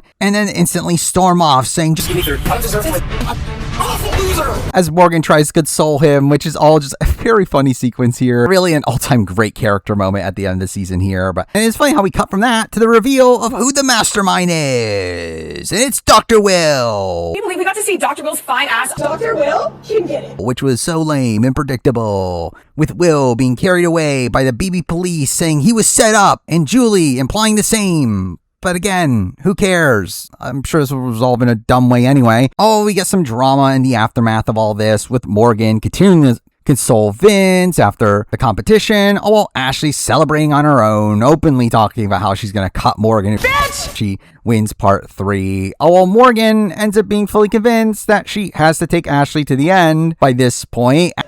Ashley continuing to hone down on how it's only 50-50 against Vince, and that she has Vinny goggles on. And again, Morgan using these exact phrases to explain why she can't take Vince to the end, humorously leading to them, even in their final days here, staying up super late, arguing over if Vinny would have a chance to win or not, with Vince really putting himself into a corner in all this, with him obviously having badmouthed Ashley throughout the entire game, to where at this point he can't even make an argument to Morgan of why he thinks Ashley is a bigger threat against her, and more so pitches again self-centeredly, all about himself. Just give me second place. I deserve it. Give it to me. Give it to me. Give it to me, Morgan. I deserve second place. Why he sucks, which again just isn't effective here. So again, it is interesting that Morgan was going to cut Vince, again showing her having this like killer instinct to make this cut-through move when she feels it's necessary. The problem is that it wasn't really necessary, and it was actually the wrong move for her game, as again, she had a tougher path beating Ashley. Mind you, I think she probably still wins, but still, again, not the correct call, but again, very funny that she ends up being tricked by Ashley into doing this, and this causes all this drama in our final days. But either way, we get to the final HOH, a Q&A about the jury, as expected, with this being fairly easy questions that Morgan proceeds to get almost all of them wrong. But it really felt like the staying up super late and getting no sleep finally got up to Morgan here, with her seemingly just being kind of checked out, maybe too tired to focus on these questions, with Ashley pulling out the final HOH. Let's go! Her first HOH of the season, and through it obviously makes the move necessary, the move that she had been talking about making for weeks now in cutting Morgan at the end. Bitch! Get fucked! Obviously very Steve and Vanessa-like, where in general I think Ashley has a lot of parallels to Steve on this season, not necessarily in the general game style, but more so in the fact that, again, they came into this game with a set plan, they executed to a T, all also, again, cutting the biggest player of the season at the very last second. And this giving us a pretty shocking conclusion to the season, but also a satisfying one, where this is actually the outcome that I had been personally hoping for. I feel like Ashley's someone that played a very underestimated game throughout a lot of the season, and probably played the least sloppy game of the people in the end game stretch, to where I feel like Ashley actually pulling out that final comp win that she needed to pull out the entire win was, again, something that I was personally hoping for, and I was very happy to see it happen. So while she did need a final competition at the end here, it felt like us seeing a more social strategy-based game being rewarded over a more comp-based one, even though, again, not saying that Morgan didn't play a social strategy game, but obviously there are many points where she just simply would have been out of the game if she did not win certain competitions. And I feel like Ashley, who is safer for more of the season without competition wins, leads to an outcome that, again, I am personally more satisfied with. But again, with that, we lose Morgan here. Oh my God. And Morgan, someone that played a fairly strong game. I mean, she's someone that obviously ran pretty much the entire endgame stretch. Mind you, some of that power was given to her by competition wins. But still, again, her control over Vinny is very impressive. Mind you, I still think it's a position where her endgame position was not particularly great. It was in a spot where a lot of people were targeting her. It's just that her or Vinny would win the competitions to stop that. Or again, impressive that she had Vinny as somebody that was loyal to her to not do that, but also still not great that she had the majority of the house still actively wanting her out. And Morgan's just a player that, again, I think is a bit rocky. It definitely has some strong suits, a very active player, definitely pushes for what she wants. I love a man with ass. Clap it, hold it, all the shit. You know what I mean? Men with booty is the best. Genuinely saying, I'm not into pegging. I'd be open to it. Though her effectiveness in that is, again, up and down at points. And also, even if that is what she should be doing, is even questionable at points too. To where I do think Morgan is a very active player, and I have a lot of respect for how she plays the game. Though it is in a spot where I think a lot of the talk coming into this finale was that, again, Morgan played the best game by far. And to me, that wasn't really the case, especially considering how targeted she was at many points in the season. So again, I thought she was a fun character as well. Actually, someone that I did not actually get much out of in the first half of the season. I felt like she was just kind of fine, but really once this Vorgan drama ended up happening, she ended up becoming a much more interesting character, and how she was handling Vinny. And You just told Lauren, here she comes. No, I did not. how paranoid she'd get at points, to where again, I thought she was really just a great presence on the season all around by the end. And with that, we then get to the final two, where we obviously started off with the jury's reaction to seeing Morgan getting voted out. No! What is happening? Which is probably one of the biggest reactions to a third placer in the show's history, especially after it's revealed that Ashley was the one to do it, with Rachel screaming in that moment, clearly knowing that her best friend had just gone on to win the game. Oh, well, we see the jury very clearly just seeming to be on Ashley's side from this point forward, where I made the result kind of obvious, though we do still get the jury questioning, with the questions themselves being as lame as expected, though we do get some interesting performances here from the finalists that were entertaining, with Ashley dropping the act and performing incredibly to the jury, showing a lot of confidence and really feeling like her shifting into a different person by the way that she spoke, and really ending up selling how intentional of a game she ended up playing here, while also accurately taking credit for creation of the judges and hyping up how well positioned she was coming into the end game. Also having a great line against Vinny in particular of her having turned enemies into allies, while Vinny turned allies into enemies, which really just encompasses the fundamental difference between the two as players. Although Vinny, again, doesn't really own up to his game. I deserve second place. Talking about everything was authentic and he didn't do anything unethical and wasn't manipulating people, where while it wouldn't have mattered, I did feel like he needed to be taking a very opposite approach to all this, kind of go the Jag route of really hyping out how great your game is, even though it wasn't true. And I did feel like he had some questionable answers here, like when being asked what move he made in the game without Morgan, his answer is trusting the judges, which is something he literally did because of Morgan. Also saying that he did his first nominations without Morgan, which is like, also those aren't good. Like it literally led to an ally of yours going home. And even then, you also put Kelly a block during that week. It was also an ally of yours. Also hyping up how so many people were taking him to the end of the game, including Kelly, only for her to proceed to laugh. Which is obviously a great sign of his chances here. But anyway, we do get to the final speeches with Ashley really knocking it out of the park, really highlighting her perseverance, being targeted in week 1 because of Showergate, and how she played like Elle Woods and revealed that she's a lawyer, even though everyone but Morgan already knew, and really feeling like this big reveal and just showing how intentional her game is. Oh, well, Vince actually doesn't have a terrible final pitch either. Please, please, please, please, please, please, please, please, please, please. I'll say please 100 more times, please. Give it to me. You know $75,000 is more than I've made in my entire life. Now, I do hate how he got hung up on talking through his competition wins and describing each one and how each of those comps were different, which really doesn't matter. But I did like how he later described how he survived the block 3 times, each through a different method, and how hard he was gaming the entire time and no one taking him out despite that, which, again, I thought was a decent final pitch, though, again, it wasn't going to be enough, where we do get the jury voting, and again, they're clearly mostly voting for Ashley, with Will just openly saying so, saying he's voting for his little girl,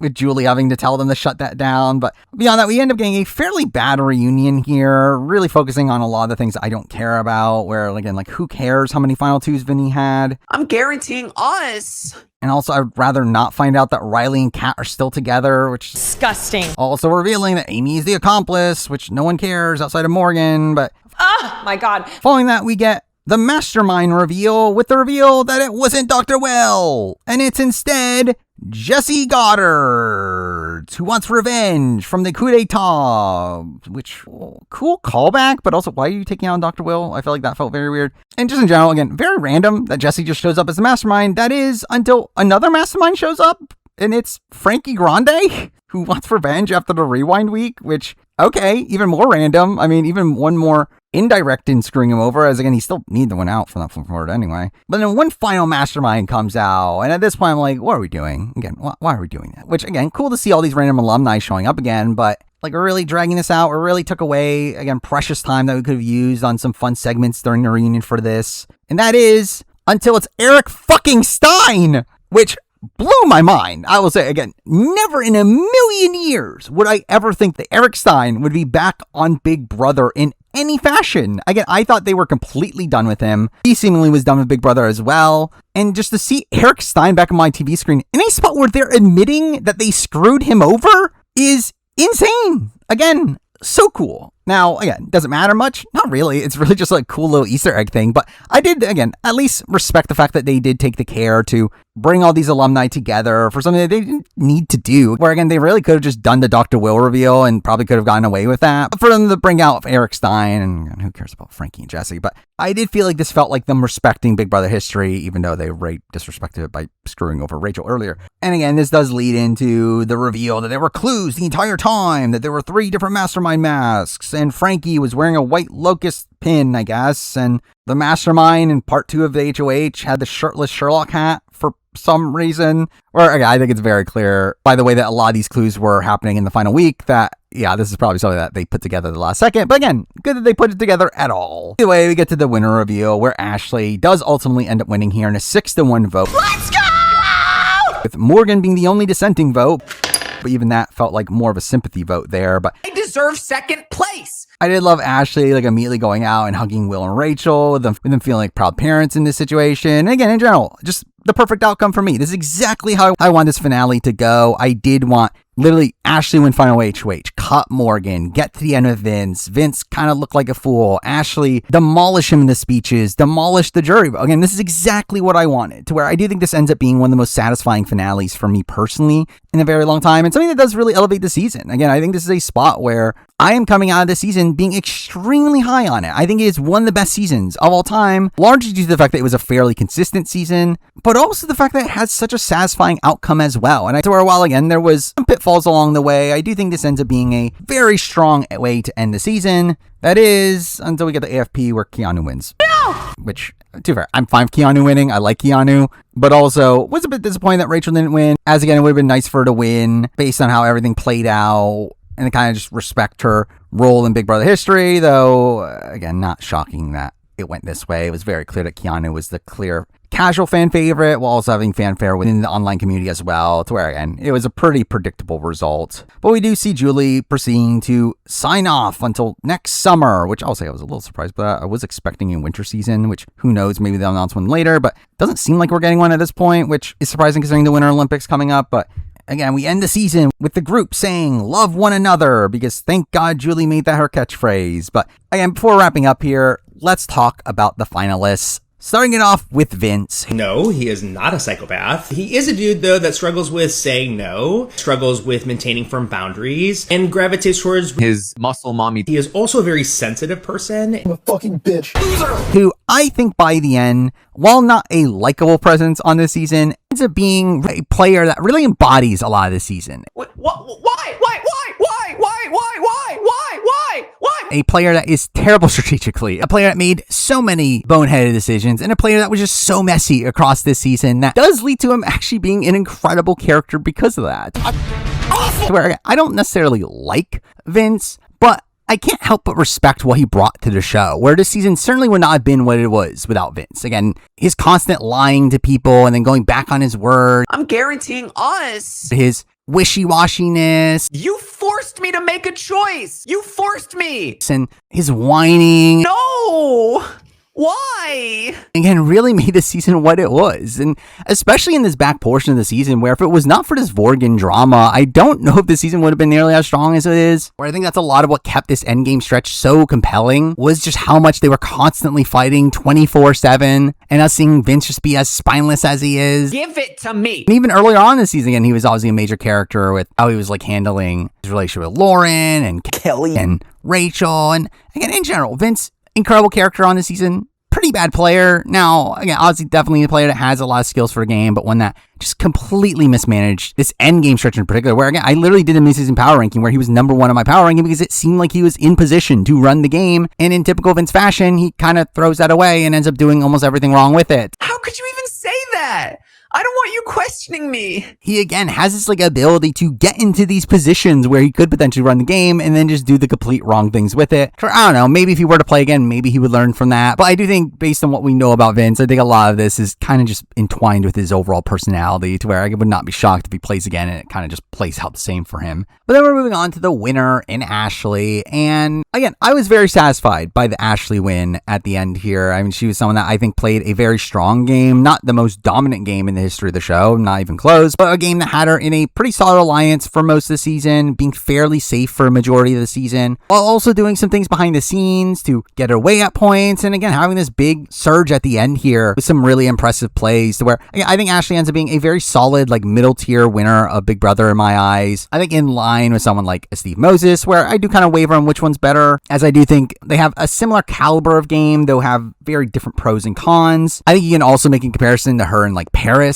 from BB Can, though I think in that argument I'd probably lean a bit more towards Paris over Ashley. But still, Ashley, again, a very solid middle tier winner of the show. Once Rachel left, probably the best case scenario for a winner of this season, considering how bad most of the other players were. Obviously, Morgan would have been a fine result here, but even her, I do feel like I would actually rank lower than Ashley, considering how unsafe she was at many points in the season. Where, again, I think Ashley, again, played a very impressive game and is also a very fun character. To where, while obviously she talks up how much she was setting up this Elle Woods character, I do think a lot of that is also just her natural personality, especially as seeing her host show and watching her lives and just seeing how messy she can be. I do think, again, just some of that is just naturally her. And I think she's just a fun personality either way, though just someone that, again, maybe like spiced it up a little bit at certain points in an attempt to be perceived a certain way. But I think Ashley, again, comes off very impressive postseason, where this is one of the few reviews where I'm doing this well after the season had finished. And again, by this point, Ashley's deep dive with RGP had come out. I've already listened to that. Yeah, I do think there's a lot of intentionality that Ashley was able to describe in her game that I do think is fairly impressive. And again, for me, like outside of Taylor, this is probably one of the most satisfying outcomes for a season in recent history. And I do think the fact that this is coupled by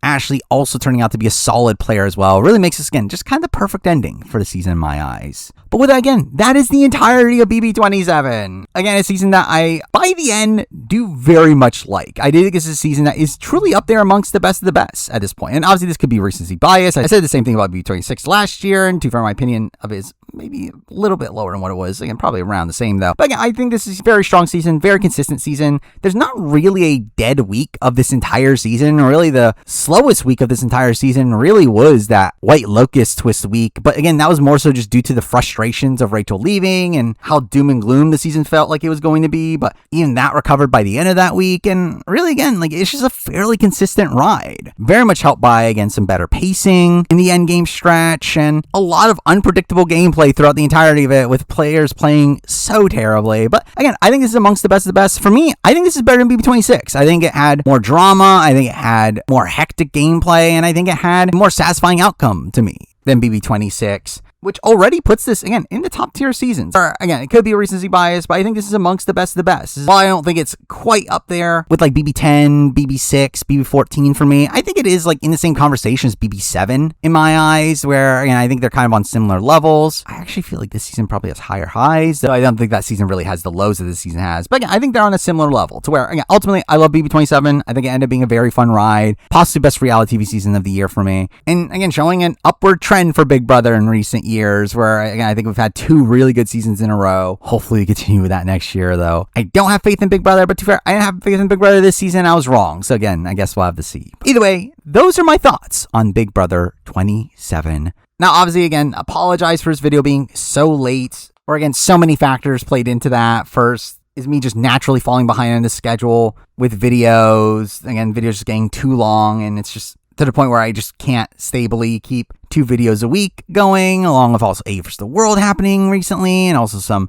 health concerns mixed in with all that. Again, it just was really a lot going on, to where I do apologize for this video being so late, but hopefully I'll have things set up well to have the Amazing Race 38 and the Survivor 49 reviews out on time. I'll still be doing reviews of those at the end of the year. But also with the completion of this video, I am still very far behind on the channel, where I pretty much have nothing done for the rest of the year. So again, time to catch up. Time to make some shorter videos, where, again, still expect at least a video a week from this point forward. They'll obviously be more focused around the Survivor content in the near future. Eventually, I'll do some more Big Brother videos. I already know some rankings that I have in my mind I want to do. But again, this might be the last Big Brother video for at least a little bit here. But again, expect some content around Survivor 50. Expect my ranking of every Australian Survivor player coming up. And obviously, again, by the end of the year, expect the reviews. And I'll still do the year in reality TV video where I rank every season from this year in reality TV. So again, expect videos like that coming up. And if you wanted to hear my opinion of the BB7 before this video came out, went to my Twitch at twitch.tv/review, where I stream twice a week and talk about whatever reality TV is currently going on at that point. Hit that like, share, subscribe button. Follow.